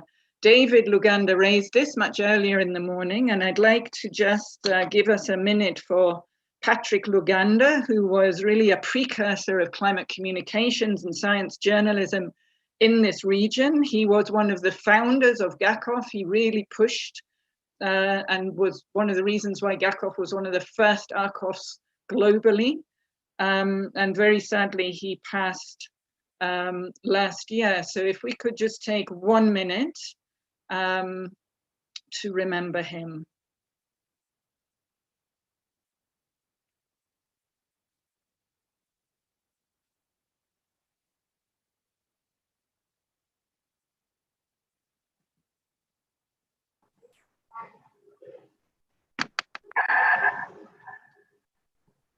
Okay, thank you. Thank you very much. And over to Bahati to let us know what the journalists have come up with for us for MAM 21. If you could put your presentation on full screen, that would be great. Good afternoon, everybody. Good afternoon, Bahati. Could you put your presentation on full screen? I'm trying to do that. I'm sorry, I'm not very tech savvy. So down in the bottom right hand, down at the bottom, the little full screen button. Well, otherwise you go ahead. It's fine. We can see. You can see the PowerPoint presentation? We can see, yes. Yeah, all it's right. just a bit small, but it's fine. Yeah, no worries. I think I can add the size to maybe 100. Is that better? A little bit, no, go back to what you had. Okay, that's okay. No, reduce the size again. That's fine. That's fine. That's good. All right. Yeah. Okay. All right. So I'm doing this on behalf of the media team, the communication of the Mets in Burundi, Djibouti, Ethiopia, Kenya, Rwanda, Tanzania, and Uganda. And thank you very much for this opportunity for us to share what we have done within the region as far as communicating the weather and climate information from the October to December rainfall season. So we have done just the usual things that we normally do in terms of the best communication practices that we used. But this time it was a bit different. I just like to applaud on behalf of Burundi. They are now live on social media. They were able to start social media pages for their service. So they're able to present the weather information to the public in a faster and more easily accessible manner. We realized because of the COVID-19, we were not able to do the usual meetings that we normally do. So we used the social media pages and a lot of digital advertising and digital marketing tools to be able to share the forecast with the region and with the users of the region. And I want to appreciate, most of the speakers have said that the forecast was sent on time, that the forecast was sent, the early warning services were good, and we attribute this to the very good co-production processes that some of the countries utilized in terms of sharing the forecast with them before the season started. Kenya, for example, held its first National Climate Outlook Forum in September before we released the forecast, and we are going to do the second one this Thursday and Friday. So we have used, as you can see from my screen, video and voice clips, mostly in Tanzania and Kenya. We use that a lot in Rwanda. We also did weather forecasting on TV, which now Kenya is also doing a presentation of this forecast on TV, and so is Tanzania doing the same. And then we had also a lot of live broadcasts and interviews. We realized during the COVID-19 period, people had a lot of time to be online, to watch TV and things like that. And the weather has been quite unpredictable. So there's growing interest in what the weather, in what the weather is expected to be. So we had to use a lot of those channels, social media channels, to get our messaging out. We also, as you can see from the screen, had a lot of feedback from members of the public. I think you can see there's Burundi and Rwanda and Tanzania on the screen with the messages they had saved on Twitter.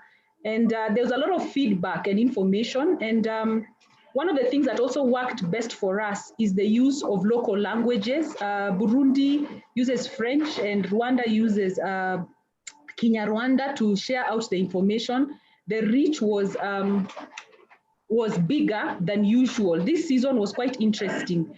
For Kenya, we did not have very many negative impacts reported because the information went out on time and in an effective way and was useful to the public. So then these are some of the examples that we also used. As I said, the world now is going digital on everything, and WhatsApp, Instagram, Telegrams, and also soft copies of the forecast in briefs, in newsletters, and information has been shared even in very many groups across the region.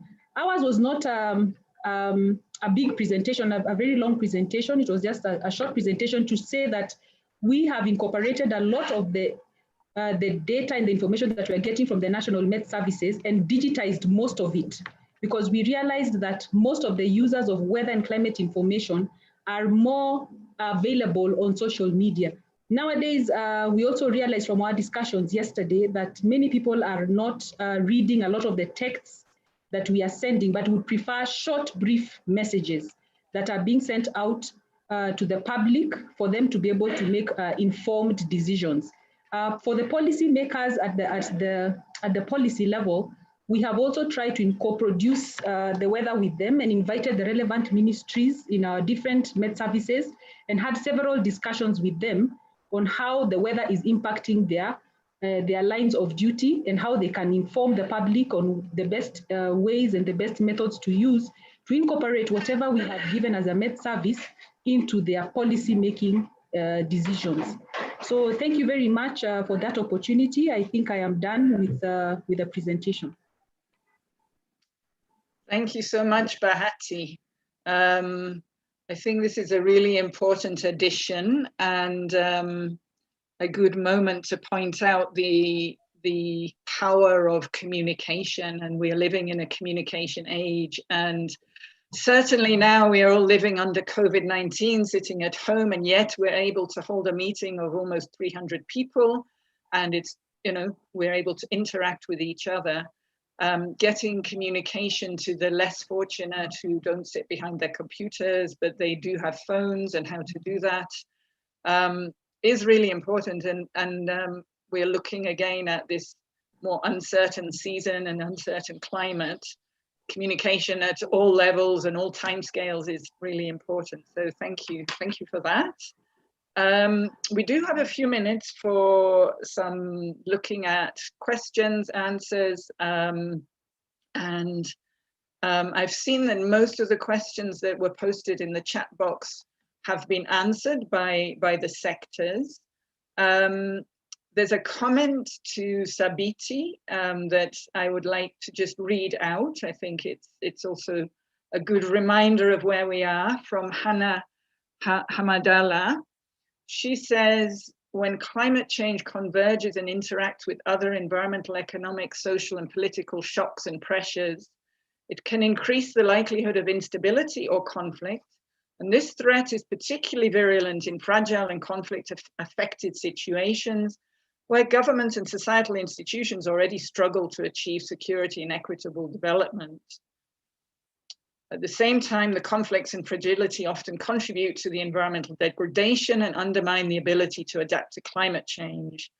So all these need to be considered, particularly in difficult seasons. So I think that's a very powerful statement of the reality for many of the countries in our region, which are in these fragile and conflict-affected situations and affected by climate change and affected by locusts now. So many, we are talking about managing climate extremes during this GHACOF.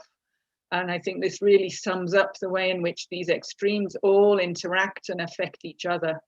So we need to understand how they interface, whether it's around climate change, whether it's around gender issues, whether it's around conflict, and even between the sectors. We talk quite a lot, for example, water, energy, food nexus. We talk about, in adaptation, we talk very much about integrating disaster risk management into whichever sector we're working on. So I think these are important messages to take away.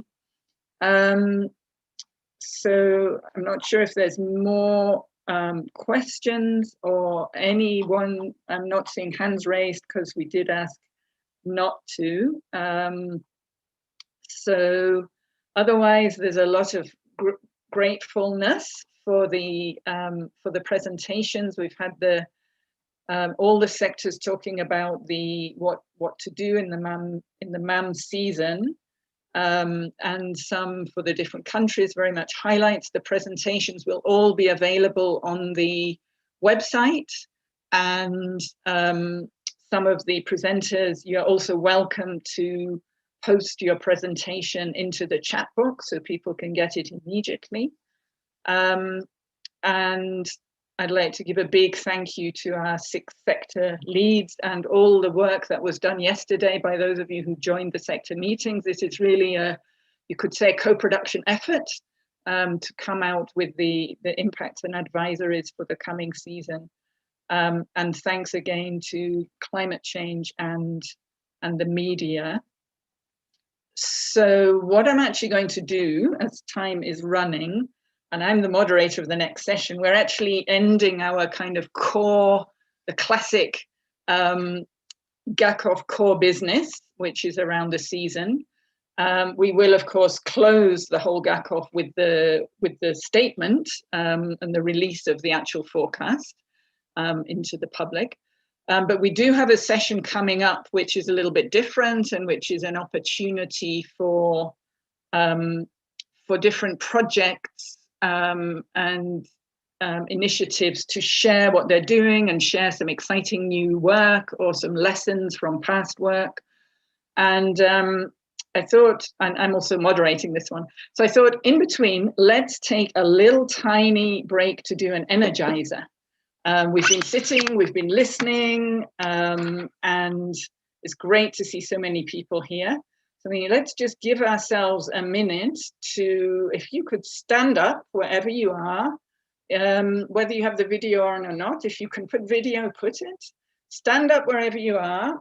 Let me stand up so you can see me. Take a pen or a phone, whatever you've got at hand. Take something in your hand and point it up at the ceiling. And then draw a circle on the ceiling which goes clockwise. Draw a clockwise circle on the ceiling. Now, still going clockwise, gradually lower your hand, still clockwise, lower your hand until you're moving it around under your nose. Is it clockwise? Is it still clockwise? Mine is not. Mine is anti-clockwise. If you try it again, you start clockwise. I'm going clockwise. I bring it down. Is anti-clockwise, at least for me. If it worked for you, I'm still puzzled by this one. Thank you very much. I'm still puzzled by this, but I think what it tells me is there's a matter of perspective. It's a matter of perspective. When yes. it was up, Where do we look at things from? And exactly. I think it's a matter of recognizing we all have different perspectives. For sure. And so thank you. Hope that was a nice break. Now I'd like to call on the presenters for session 5.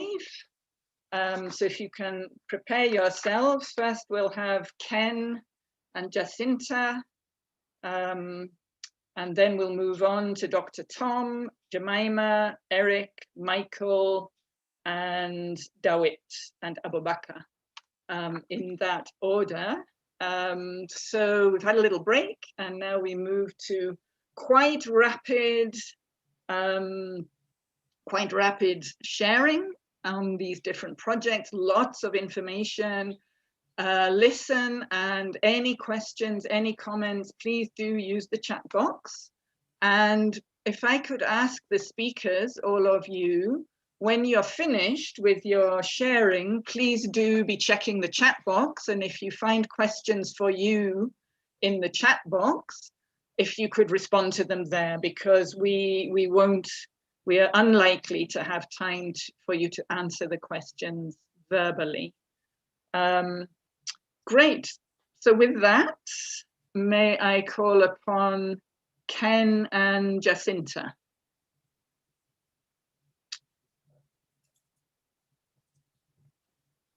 Kenneth, are you with us?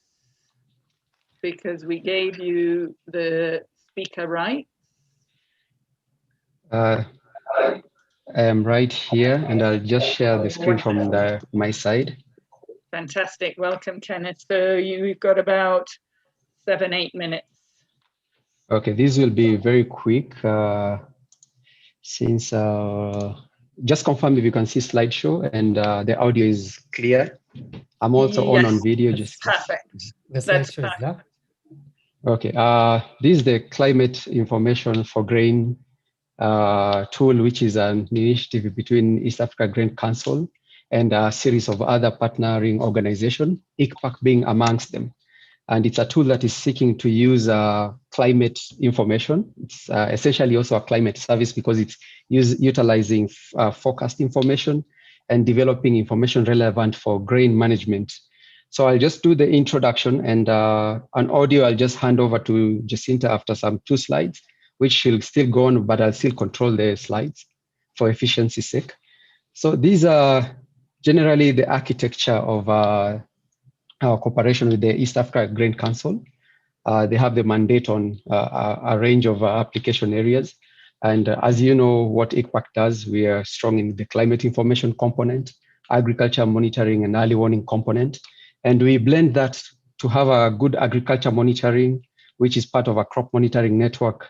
We value add that with agriculture markets information, which is crop produced by the East Africa Grain Council, together with their network of informants from the countries and other partners like the FuseNet group. But for this tool, it was essentially East Africa Grain Council, ICPAC, and the MET agencies from the countries as the main partners. And it was facilitated by the Climate and Development Knowledge Network, CDKN, which is essentially blending climate information and developing advisories that can be used in grain management. These with a background of post-harvest losses are accounting for 40% of losses in terms of crops that are harvested. So it was improving efficiency in grain management.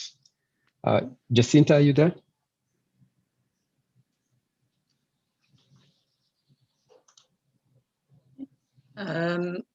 If Jacinta hasn't been given speaker's rights, she may not be able to say anything. So maybe you could just Jacinta continue. doesn't seem to be on the list.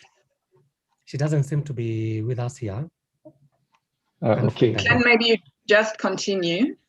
So the platform collects, yes, I'll just go on. The platform collects and disseminates climate information for grains, which is, as I said, is aiming at reducing post-harvest losses, which are up to 40% of losses. And it affects also the grain quality in terms of aflatoxins has been a big issue in the region. So we wanted grain managers within the grain hubs, which East Africa Grain Council controls, that's the grain hubs, to have information on how the season is going, what are the rainfall amounts that are affected. So they receive the weekly forecast and the monthly forecast and develop together with their networks information that can be used in grain management, like what are the suitable times to sort of dry the grains. Do the networks need to look at electric dryers for a certain period? What are the rainfall amounts expected in a certain duration? The wind information, and also they blend that with other information like amount of rainfall in terms of amount of sunshine in terms of hours of sunshine that they expect. So that's the architecture of the tool, where you have ICPAC focus coming in. There's other also sourced information like wind speed. Then there's the other end of the spectrum, which has location-specific crop advisories, agronomic advisories, logistical, storage, and trade. And all that is disseminated through the Sea Climate Information for Grains tool, which is online and live right now. And it's disseminated back to the GHubs, which is, it also acts like a feedback mechanism on that. The link is there, which I'll post to the chat, and the users can try to explore that. There was supposed to be an online demo, which if you're not able to do it, I'll just give the link, then you can go online to look at it in respect of time for the session. But areas of improvements that we want to do in this tool is, which are opportunities for improvement, is that we want the ICPAC to link the tool to the ICPAC generated forecast in an API format, such that the API will enable auto-generated advisories for the tool, which is the architecture is shown there, which so for the next sessions, the next COF, you might be seeing very automatic types. Right now, there's still a bit of blending information with advisories developed in the grain hubs with the network coordinated by EAGC. So I'll end at that. And I apologize, my partners were not able to present. Probably they were not able to register on time. Thank you. Thanks so much, Ken. That's really interesting and great to see the fruits of the work with CDKN and the East Africa Grain Council. Do post your presentation in the chat box together with that link, because it looks like really you've gone far. I know you've been working for several years on these ideas. So thanks very much to Ken. Next, I'd like to ask Dr. Tom James from WISER, and he's going to talk to us about emerging insights into learning and impact from the WISER 2 program, which has also been going on for several years. If we count from WISER 1, it's at least, I think, 5 years or more by now. So Tom, over to you. Thank you. Thanks, And Fiona. you have 8 minutes also. Yeah. Thank you. Just checking you can hear me and see my slides. It's lovely. Fantastic. Fantastic. Great. Okay. So hi, everyone. Greetings from the Southwest UK, from the county of Devon. Thanks so much for having me here today. So I'm Tom James, WISER Senior Projects Manager. I'm here in my role as Met Office Fund Manager to the WISER program. So our role as Fund Manager is to kind of manage UK Foreign Commonwealth and Development Office UK aid funds in a way that I suppose ensures that UK aid is spent effectively and ensures value for money in improving weather and climate services. So I wanted to speak to you briefly today, really, to provide a high-level overview of emerging insights into impact achieved by the WISER Phase 2 program as it draws to a close at the end of this year. So I thought before I'd kind of dive into the insights, I'd give you a bit of an overview as to what WISER as a program is and where it's been active. So really the WISER program's mission was is to deliver transformational change in the quality and use of weather and climate information services at all levels of decision-making for sustainable development in Africa. The program has two components to it. So there's this Met Office-led component, which is a regional program focusing on improving the quality and relevance of weather and climate information and supporting its uptake and use. There's a second component led by the African Climate Policy Centre, ACPC, which is a Pan-African program focusing on improving the policy environment for weather and climate services. So as I said, we are drawing to the end of WISER Phase 2. So WISER Phase 2 has been going for 4 years. There are currently 7 projects left of the original, I think it was 16 at the start, including Phase 1 as well. So we're kind of halfway through the closure and very busy with that as well.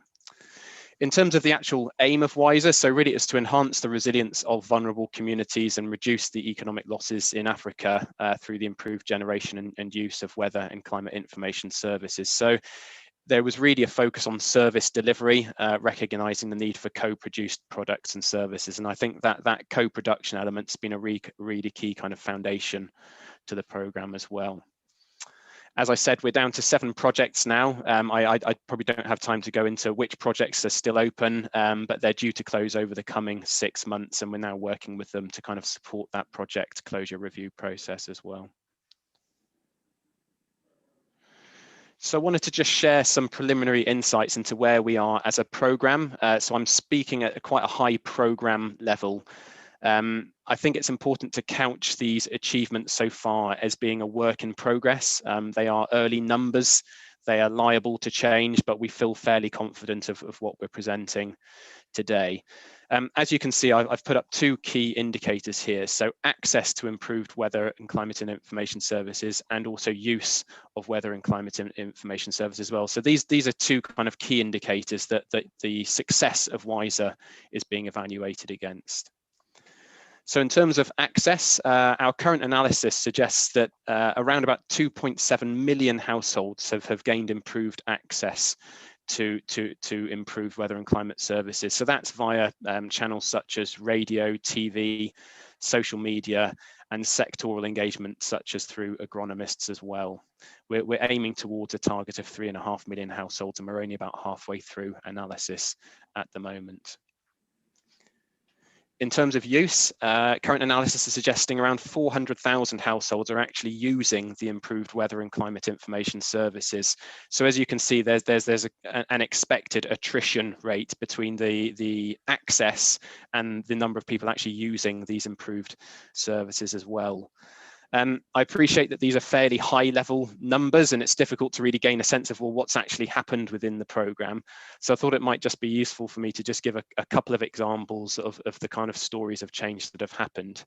One of the projects that we've worked with is called Daraja. It's a project that aims to co-produce weather and climate information services with urban informal settlements in Tanzania and Kenya. So really it's about helping people living in informal settlements to make kind of adaptive and protective decisions. So their research has suggested that on the basis of the improved forecasts and kind of community engagement, there's been, above 20% uptake of these new, there's been an increase in taking forecast-based actions of over 20% in both Dar es Salaam and Nairobi. And what that really means is that these weather-informed decisions have led to protective actions such as moving belongings to a safer space, cleaning the household and or community drains, making repairs to houses, planning travel to work through different routes or different means, or basic things such as deciding which clothes to wear based on those weather forecasts. So there's been some really positive kind of actions that are resulting from these improved forecasts. Another project, Highway, which is all around, I think, integrating regional early warning systems into strategies and plans, is really aimed to deliver the provision of regular weather forecasts and severe weather warnings for fishing boats and small transport vessels on Lake Victoria. And some really great stories of change around what that project's helped to achieve within these access and improved numbers are around women fisherfolk using the forecasts to inform decisions around when to dry and sell silverfish in Kenya and Uganda. So they've used the forecast to reduce their losses from rain spoiling fish when it's been spread out to dry in the sun. Fishermen and transporters in Kenya and Uganda have also reported large savings in outboard motor fuel from using the forecasts. They've been using the forecast to choose routes that pose less wind and wave resistance and put less strain on the engine as well. So some really great stories in amongst these very high level numbers there.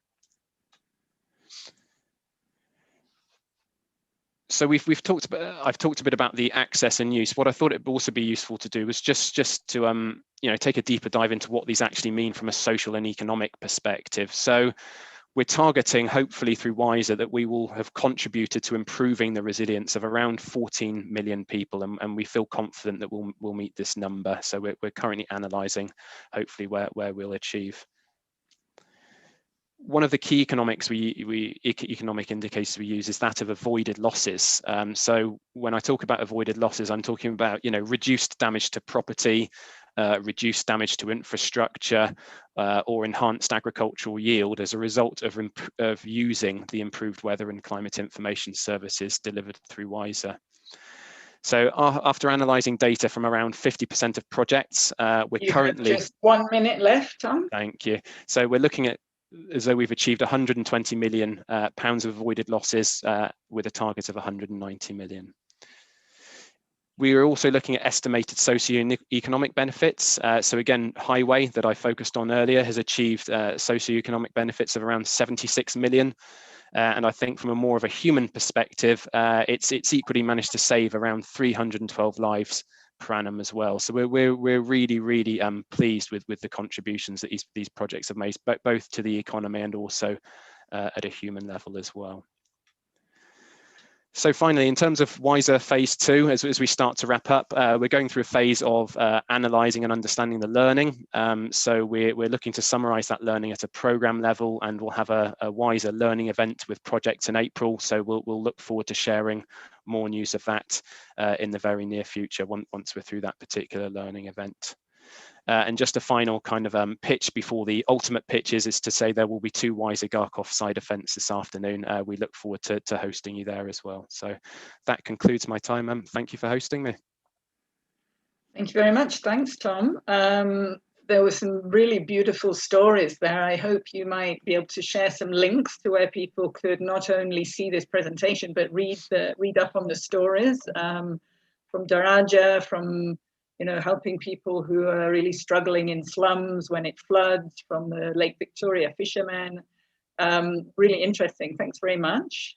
Our next speaker is going to share on one of the products out of one of the WISER projects, which is the project that is under ICPAC. And I'd like to call on Jemima Miner, who will share with us a forthcoming, almost ready to be launched guide to co-produced climate services. Jemima, over to you.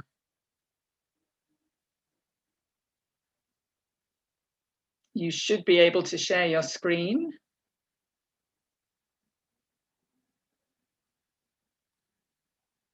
If not, do you want me to share? Yes, I can do that. Just hold on. I have to open it. Here we go. Just a moment. Right. Screen. There. Okay.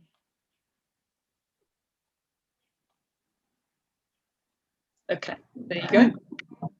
Thank you, Fiona, and thank you for the opportunity to present the guide.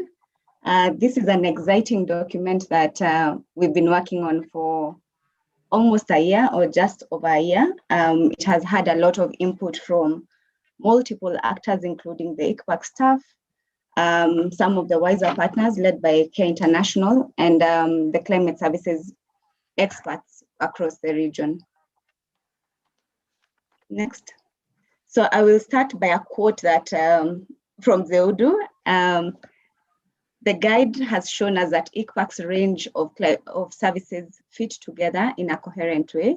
This is the first time we have pulled together our information on climate services in one place, an important step. And this is the basis of the guide. It has been able to bring together the knowledge that ICPAC has produced and the experience that it has had in climate services, bridging the science and the application of the science in the sectors back through a number of years. And another basis for this guide is that according to the WMO, the GFCS, one of the key things is co-production of climate services, and it's advocating for improving multi-stakeholder interaction across the knowledge value chain, which is basically climate services. Another thing that the co-production guide has been able to do is bring together, as I have mentioned, the learning from ICPAC and partners, and they're able to share the knowledge and the good practices that they have learned all through, and some of the opportunities that they have identified. Next. So the guide demonstrates some of the practical ways of applying co-production within the region.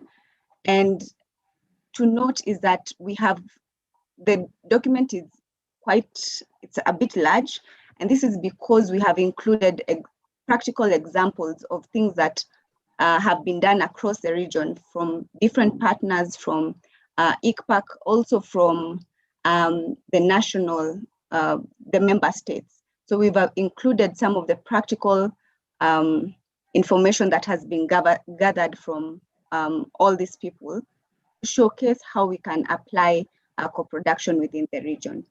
The guide will also support ICPAC to develop and roll out climate services for the region, and also support the rollout of the same at national level. And this includes the rollout of the National Framework for Climate Services under GFCS. It will also enable the ICPAC staff to better understand and incorporate the user-centered co-production approaches. And this will also involve, as we are writing new projects going forward and in the future, to be able to include co-production as a key component in climate services. To note is that the guide is building on the Wiser Transform manual, which is already online, and this guide will be online coming next in the coming month. So some of the key topics that have been highlighted in this guide include the different categories of actors in co-production, how to identify these actors, how they relate to each other, and what are the key roles that they are supposed to contribute in ensuring an effective and efficient climate service. Second is that it covers the different concepts that we've been talking about. We've touched on co-production, user-centered, participatory approaches, multi-stakeholder engagement, and these are different terminologies that are very important in terms of climate services, and the concepts are illustrated and expounded on in the guide. It also covers on how to design and implement user-centered co-produced climate services. And key to note is that GHACOF is one of the approaches that have been used to showcase how co-production can happen at a regional scale. And we also have the PSP, which is a similar concept that has been illustrated, which can be applied at subnational level. It also covers the key guiding principles and the building blocks that can be used to integrate co-produced climate services. Sorry, just go back a bit. So some of the key principles and building blocks, and these are some of the things that we can use in integrating integrating user engagement and co-production in the sector platform. Next. You have 1 minute, less than a minute. Yes.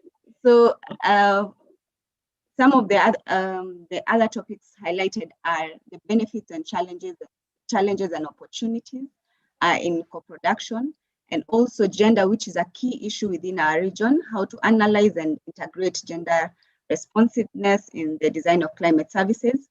Some of the best practices, I know communication is a big issue within our region, so some of the best practices have been highlighted in the guide and how to utilize them. Also, how to develop and implement effective M&D and learning structures within a co-produced climate service. And finally, future opportunities that we have as a region and how we as the different actors can support co-produced climate services across the region. So the document will be online hopefully next month. So keep a lookout on the same. Thank you so much. Thank you so much, Jemima.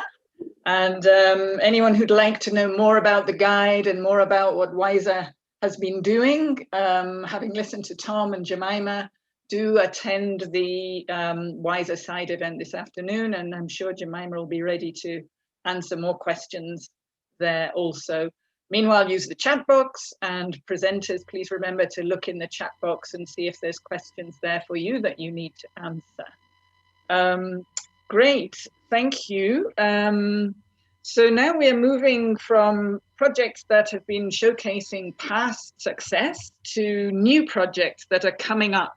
And so we go into more information about what we can look forward to and look forward to engaging with in terms of projects that are just getting going now. And I'd like to welcome Eric, who will speak to us about CONFA. And Eric, if you can manage to keep with maximum 8 minutes or preferably a bit less, and very welcome to you. And also if you could put on your video, then we'd be able to see you.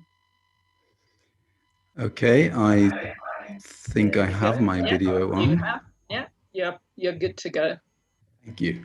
So thank you very much, Fiona. And it's really great to be finally part of the GHACOF process. So I'm leading the CONFA EU Horizon 2020 project that started last year in September, and we're only really just getting started.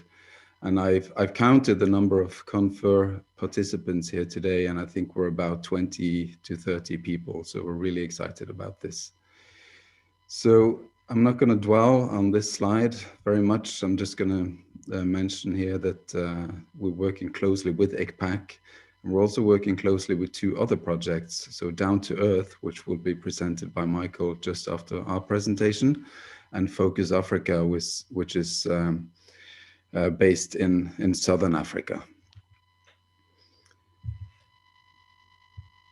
So a little bit about why we chose to call the project Confer. So confer is actually a verb that means to discuss something with somebody or exchange opinions. And this is, even the title of the project gives a flavor of what we're trying to do in this project. It's really important that we work together with the stakeholders and the national agencies in the region.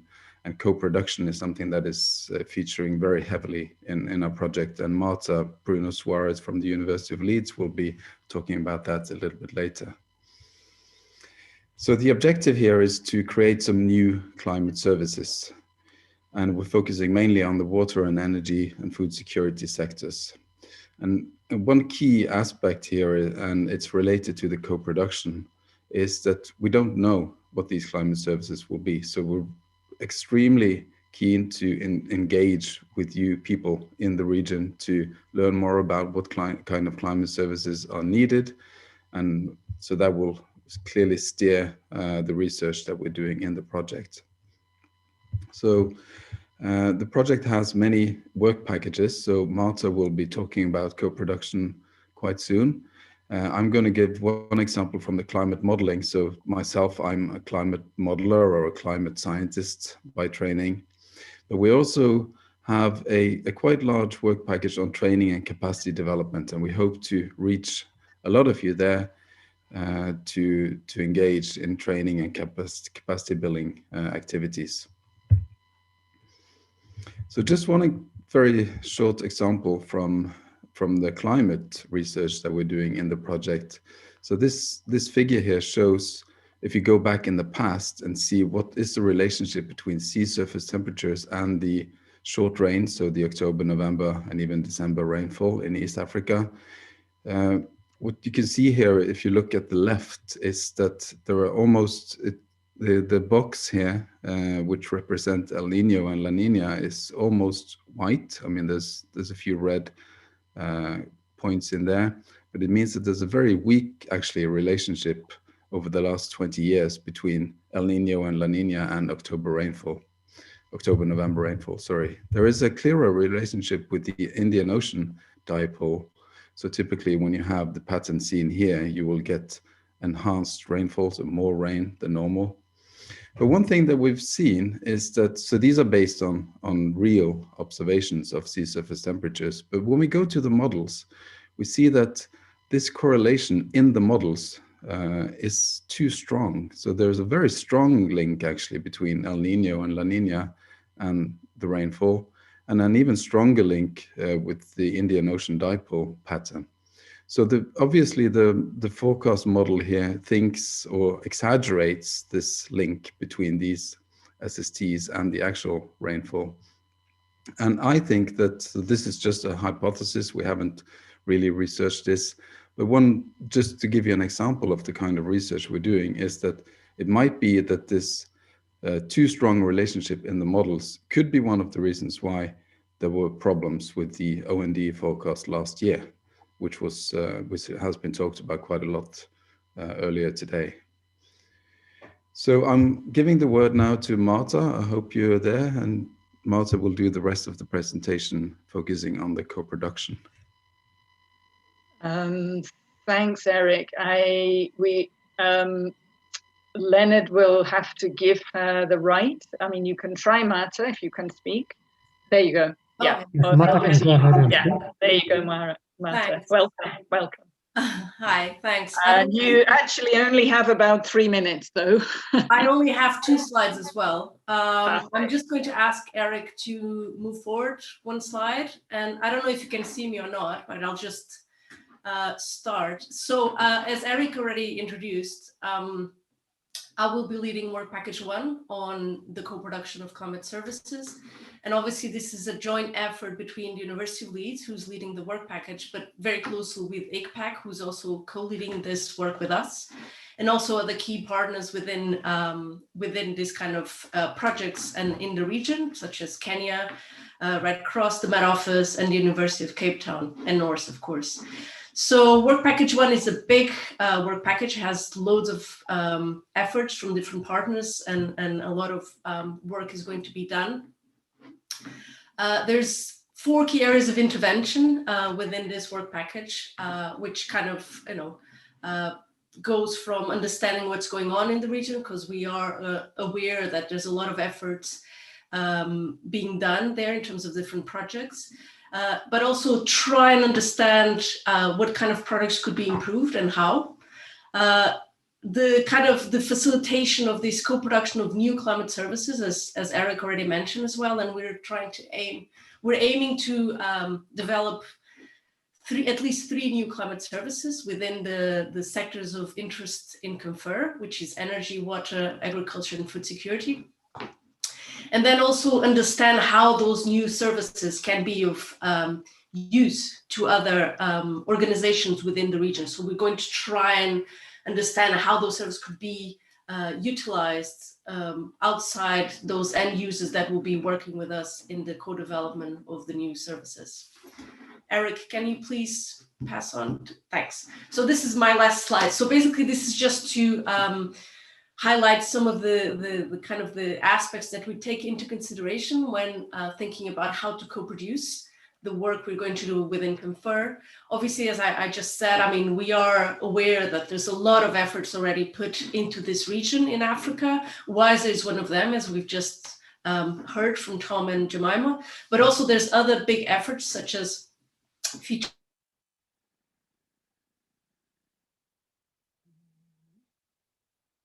Peace represents a breadth of knowledge and kind of efforts being done within the weather and climate services areas. We're also going to actively engage with GHACOF as an entry point for us to engage with key stakeholders and users within the region. It makes sense. It's an institution that is of a lot of importance in the region, and obviously we're going to try and take advantage of that, collaborating with our colleagues at ICPAC and others. And then enhance existing products and co-produce new climate services I just mentioned. And all of this, of course, is going to be driven by our expertise and knowledge in terms of participatory methods, engaging with key users within the region. And that's it, I think, from me. I think there's just one last thing, is that at the bottom of this slide is just a very simple diagram of the kind of the timelines of our kind of 4 key areas of intervention. And obviously the project just started, and it runs until February 2024. So we look forward to working with all of you. Hopefully, in a very near future, we'll be able to work together face to face, hopefully, fingers crossed. So that's it. I don't know if Eric wants to finalize this slide or not, but thank you. Maybe we can move straight on, if that's okay, Eric. Yeah, thank you very much. That's fine. And it's nice we've seen your faces, at least, in this. And now, Michael, I can see you're ready to go. Michael, you suggested you could manage within 5 minutes, so that would be great. And let's hear about Down to Earth project, another new one starting up in the region. If you could put on full screen, wonderful. Great. Well, thank you very much. welcome, Michael. Thanks so much, Fiona. And it's an honor to be here representing Down to Earth, our first GHACOF, and we're thrilled to be here. As Eric said, we're collaborating across various EU projects to really maximize the investment that the EU has made in climate services in Africa. And so that's a big part of what we're doing here. But I'm just listing here on this slide the range of partner institutions in our project, spanning universities, climate services organizations, NGOs, et cetera, across 8 countries, and a huge investment. So our project is really focused on the water scarcity and food insecurity challenges within rural communities within the Horn of Africa drylands. In the upper right, we see that droughts have become more frequent within these areas, and that has led to an increase in the number of food insecure people. And obviously this creates massive challenges across the region. Our geographical focus is on the drylands of Kenya, Somalia, and Ethiopia in this project. The Down to Earth project's addressing this multifaceted challenge of water scarcity and food insecurity under climate change within this region. And the novelties of our project are these: the last mile or rural community perspectives and incorporating into the co-production of climate services, new hydrological modeling focused on dryland processes, a flexible modeling structure that enables numerous simulations that reflect a range of climate scenarios, and conversion of climate information from the atmosphere down to its impact on the ground in terms of water storage and crop yields, hence the term Down to Earth, and incorporation of these new forecasts into both desktop and mobile phone apps, contributions to climate adaptation policies from agent-based modeling and last mile perspectives, and new multimedia approaches to communicating about climate hazards.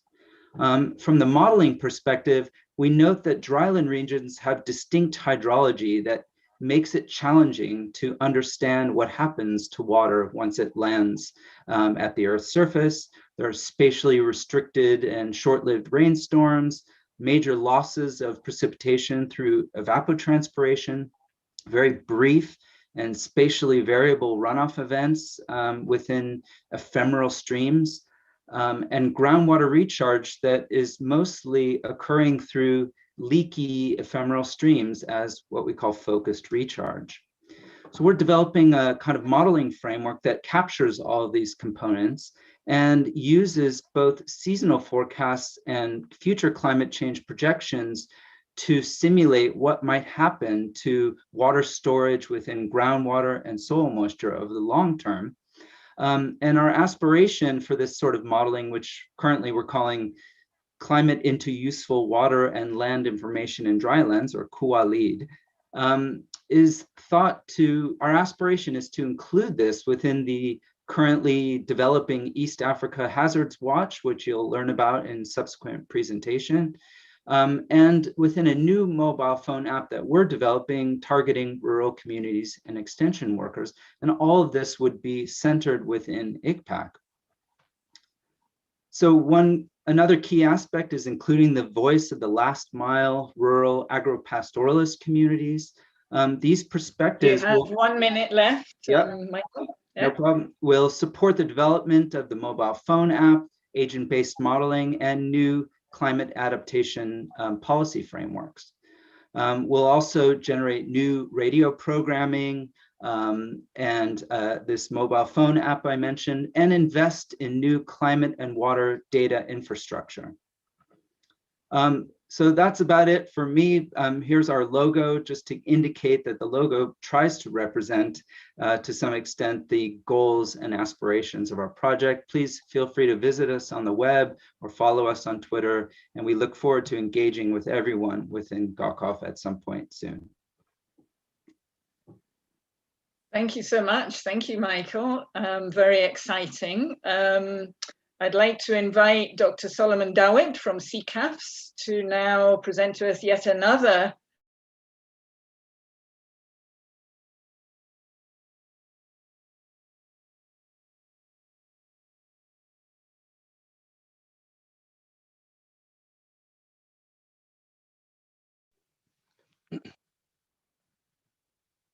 Hi, Fiona, can you hear me? Fiona, are you here? Okay, Solomon, yeah, you can go ahead. I'll cover a bit for Fiona until she come back. Sure. Can you see my presentation? Yes, I can see your presentation. And could you please put your video? If your video. I think I did. Yes, you are on. You're on with the video. I think. Yes, Yeah. and good. Nice All to right. see you again. Okay, thank you very much, and thank you everybody for joining us. My name is Dawit Solomon, and I work for the CGR Research Program for Climate Change, Agriculture, and Food Security. And what I'm presenting you is another new initiative which is going to start in Africa, and it is called Accelerating the Impact of CGR's Climate Research for Africa. Although it says CGR's climate research, basically it is CGR's as well as its partners' science. So if you see, the base for this program, this is the program which is supported by the World Bank, and many people ask why the World Bank. Because the World Bank is really important for the CGR, because it is the World Bank which actually is important and actually created together with other organizations as CGIAR. And if you see the systems level output of the World Bank, which is reducing poverty, improving food and nutrition security, or improving natural resources, they are basically well aligned with what CGIAR is also trying to achieve. CGIAR's vision is a world free of poverty, hunger, and environmental degradation. And the three systems level outputs are the exact, almost the exact replicas of what you have seen in the World Bank. And we have been working on this space for a while. So what are the challenges? I think, as you know, agriculture is central to the livelihoods of millions of Africans, and too many agriculture-dependent Africans still remain food insecure and malnourished. The numbers are staggering, and an additional challenge is now coming from COVID crisis. So ECRA offers a unique opportunity to mobilize science and innovation for the benefit of agricultural development. And this science is not just a CGR science, as I've said, but many of the partners which are joining this GHACOF now, and which I will list at a later stage. So what are the rationales? So the whole objective is generating and validating knowledge. And this knowledge is, for example, in the areas of climate and also climate information services. We need to strengthen the capacity of national institutions and regional institutions.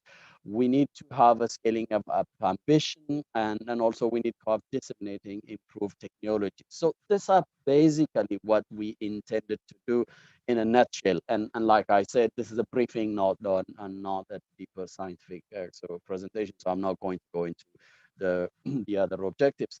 But sorry, the hypotheses. But if you see ECRA's geographical focus, ECRA will support GHACOF, which is the organization which is leading this and that I'm working for, and also CJR's program in 3 agroecological zones in Africa. And these are the Western Africa and Saharan drylands, Eastern Africa dry lowlands, the highlands, as well as Southern African drylands. And the countries are Ethiopia, Kenya, and Zambia. These are focus countries in Eastern and Southern Africa, whereas on the west side, Ghana, Senegal, and Mali, but with cross-regional spillover.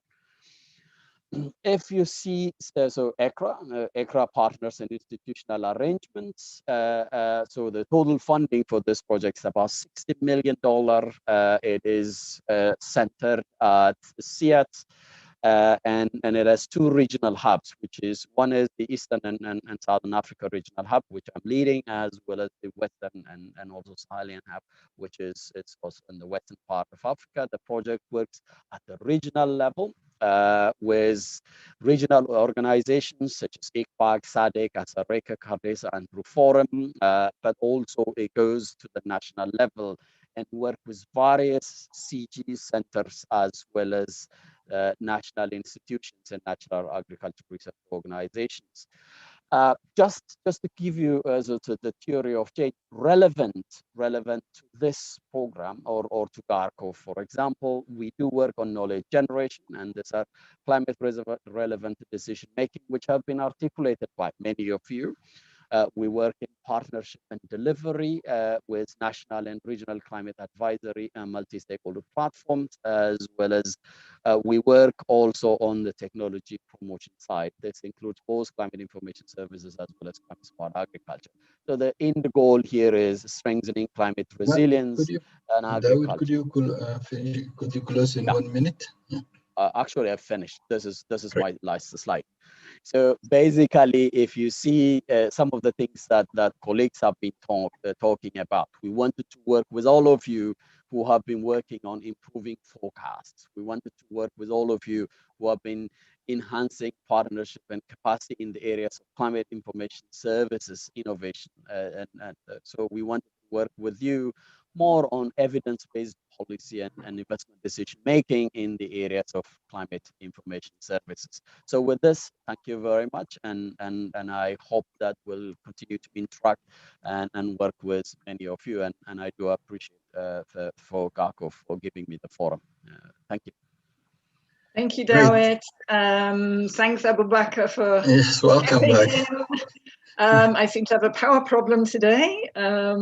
So please be on standby, but actually it's you I'm going to invite to step in. And for our 4th new and exciting project, product, let's have a little taste of East Africa Hazards Watch, just 4 minutes only, because East Africa Hazards Watch are also having a side event this afternoon. So Abubakar, just give us a taste.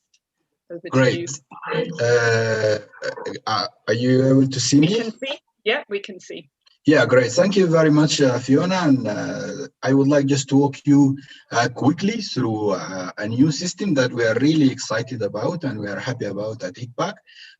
It is called East Africa Hazard Watch System. And I would like to invite you after this event to a short side event in which we would show a demonstration of this system. So as you are all aware of the increase of the intensity and frequency of extreme weather and event, this has been very evident, and you have seen it, of course, in many presentations today. For example, this is a recent report from the UNDRR, which is showing or comparing the increase in the extreme events and hazard during from 1980 to 1999 compared to another or the more recent 20 years from 2000 to 2019. So like 20 years. and comparison between, for example, a very striking increase. You can see very striking increase in the incident of floods, almost double in the last 20 years compared to 20 years before that, and also the number of storms is kind of a bit less than double, but increased significantly. So generally, there's a trend of increase in the number of in the intensity and frequency of severe events. So we need a better way to deal with these kind of extreme climate and weather events in a way that enable us to protect lives and livelihood, whether this is in East Africa or generally globally. It seems to be a global pattern of increase in extreme weather and extreme climate event. So what is needed is really, for our region particularly, we notice that there's a gap in the information. And also there's a gap in the automation of these informations, because whatever information you generate, if these information are not reaching the users or the decision makers in a timely fashion, they are kind of not helping that much. And there is also need for coordinations between the different actors. For example, many of the extreme events are transboundary. Their impact is transboundary. So if there is no communication or there is no information sharing across political boundaries and across sectors, there will also be lack of response, and this is also will lead to high risk for lives and livelihood. So our solution is to come up with a multi-hazard system that could be easy, accessible, and provide the information in a more easy or user-friendly to all non-technical users. So the features of the system that we developed is that it is multi-hazard in a sense that it covers, for example, range of hazard that due to heavy rainfall, increase in temperature, tropical cyclones, general impact of climate change and the analysis of climate change. So range of, you could say, hydrometeorological hazards are covered in the system. The other element of the other feature of the system is that it automates the alert. For example, you can receive the alert. You can just sign up into the system, and then you will receive alert, and you will receive early warning, for example, information, as long as there is a threshold, a certain threshold has been passed over the area of your interest. For example, if you sign up to a small area like a county or a country or just a grid point over a certain area that you're interested to receive a hazard or alert about it. You need to wrap up, Abu Bakr. Yes, if you can wrap up with your pitch for your side event. Exactly. The system is open source and it will be accessible to all of you. These are the major visualization of the system. It is accessible from mobile and it has a dashboard, or you can access it also from your computer. The screen is user friendly, and I have shared the link. And from 2:30 p.m. we will be showing a demonstration for the system. All of you are very welcome. You will meet our developer. He will also take you through a detail of how to use the system and how you can sign up for alert for a particular area. Thank you very much, Fiona, and I leave it back to you. Thank you, Abu Bakr. And we're moving straight on because I can see we are really running short of time. You can go to John Mungai. Exactly. So just to say thank you to all the presenters, and no time for discussion, but the discussion in the chat box, please use it, continue to use it till we close here. We've heard that at 2:30, Abu Bakr will be doing the live demonstrations of the East Africa Climate Hazards Watch. But at 2:30, we also have the Wiser Side event. And so, John, I can give you just 1 minute. And if you could explain the side event from 2:30 to 3:30, and also the continuation for some people from 3:30 onwards. Thank you, Fiona. Can you hear me? We can. Oh, that's good. Good afternoon, everyone from Naivasha, Kenya, where we're enjoying a very bright and sunny day.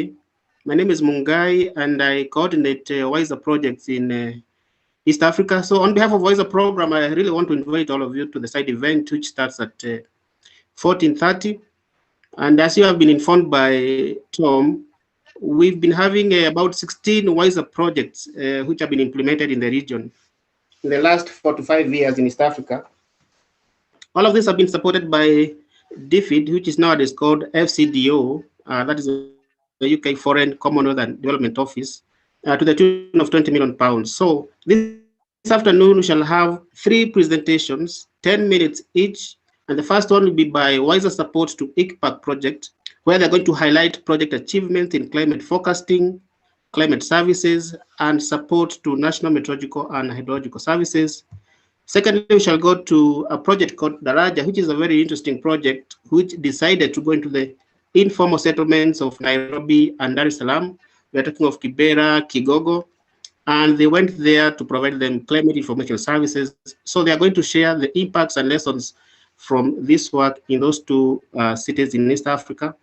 And finally, we shall have a presentation by WISER Transform. WISER Transform, you can call it the mother or the midwife of co-production and climate services in East Africa, among many other knowledge products. But this afternoon, they're going to be sharing with all of you some key headlines from one of its new reports on investing for sustainable climate services. So they will be able to share some insights from this particular study. So please come and learn about some of this great work that's been going on in the region as the program, WISER program draws to a close. It will be a very short but engaging session with a question and answer at the end of it. So please do not miss, and I expect to see you, all of you, this afternoon. Thank you, Fiona, for the opportunity. Thank you very much, John. And you can see here the links, but Abubakar will also post the link for the WISER side event with the passcode into the chat box, and also Peter's email address in case you want to continue with him afterwards. Then you need to contact Peter. And don't forget, if you want to join East Africa Climate Hazards Watch, you stay on this link or reconnect using this same link that we are all using now. Before I hand over for our closing ceremony, we do want to hear from you. And this is also something we will put in the chat box, but we really need your feedback. We are always trying to improve the GHACOFs. This was number 57. We'll be going to number 58. So please help us to improve, and also help us to know what's important for climate services in this region and for the different sectors and the different countries, what you would like to be done differently, what's most important for you. We would really, really, really love to hear from you. So we've made an online survey. This is the link. The link will be pasted into the chat box, and we really ask that maybe even before the close of today, wherever you are, if you could just go into this link and help us to complete the survey. We've made it easy. It's nearly all simply multiple choice. There's not much opportunity to give us long stories, so it should go quite quickly. But we'd really love to get your feedback. So with that, I'd like to hand over to Zachary Adero to take us into the next session. So thank you very much, everybody. Thanks for a really rich session of sharing on all these projects, really exciting work that's already happened and is on its way now. And over to you, Zachary. Thank you very much. Thank you very much, Fiona. I think everybody can join me to thank Fiona for having moderated the 2 sessions. Thank you very much. I think now, because of time, we may need to go straight to releasing the statement and also closing. So I would like to call upon Dr. Nguleda Tan to kindly release the climate outlook statement and also close the forum. Although still in the afternoon, you are encouraged to join again at 2:30. Dr. Tan. Thank you, Zachary. And good afternoon, all. Let me read the statement. The March to May is an important season for Kenya, Tanzania, Burundi, Rwanda, Uganda, Somalia, and parts of Ethiopia. A wetter than usual season is expected over Western Kenya, Eastern Uganda, Western Ethiopia, Eastern South Sudan, Tanzania, and limited area over Northern Somalia, while drier than usual conditions are expected over Eastern Eritrea, Northeastern Ethiopia, and limited area in Western South Sudan. And may add area where this season is not important. The season is expected to start 1 to 2 weeks early in northern Tanzania, northern Uganda, western and eastern Kenya, most of southern Sudan, southwestern Ethiopia, and southern Somalia. On the other hand, a late onset is expected over northeastern Ethiopia, in line with the expected drier than normal conditions in this part of the region. The season is also expected to be warmer than usual in northeastern Somalia, Djibouti, Eritrea, Sudan, northeastern and northwestern South Sudan, eastern and central Ethiopia, while the temperature is expected to be cooler than usual over most Tanzania, Uganda, Burundi, Rwanda, and cross-border area between Ethiopia and South Sudan. I will advise you to look at the maps that are with the outlook. Considering the ongoing simultaneous emergencies impacting the region, including a desert locust outbreak and the COVID-19 pandemic, regional and national authorities are encouraged to use this seasonal forecast to develop contingency plans and to update them with weekly and monthly forecasts provided by ICPAC and the National Meteorological Services. Thank you very much. You need to close. Closing. Good. Thank you very much. As I say, we are in a very unusual period. With this is the third GHACOF that we're holding online. I hope that the August one will be able to have a normal GHACOF. I advise you all, as I said in my written remarks, to please consult the monthly forecasts. It's very difficult to do a forecast for 3 months ahead. So it's always good to update your forecast every month with a new forecast. Please make sure that the info, this regional forecast and the national ones are used to climate-proof the region. As I said in my opening remarks, the last few years have been quite unusual, very unusual. 3 of the most 4 wettest years of the last 4 years were the last 3 years. So we all need to step up and look at ways we can improve our delivery of climate services to the people of the region. With those few remarks, I will declare GHACOF 57 officially closed. Thank you very much. Back to you, Zachary, if you have any housekeeping thing that you wanna communicate, please do so now. Okay, thank you very much, Dr. Tan. We are going to release now the press release after this, and of course we will share the statement, technical statement. I think we will close here. The internal evacuation as well as We will close here, and those who are joining parallel sessions, we come back at 2:30. You come at 2:30. You can use the links which have been shown to join the side event you would like to participate in. Thank you very much.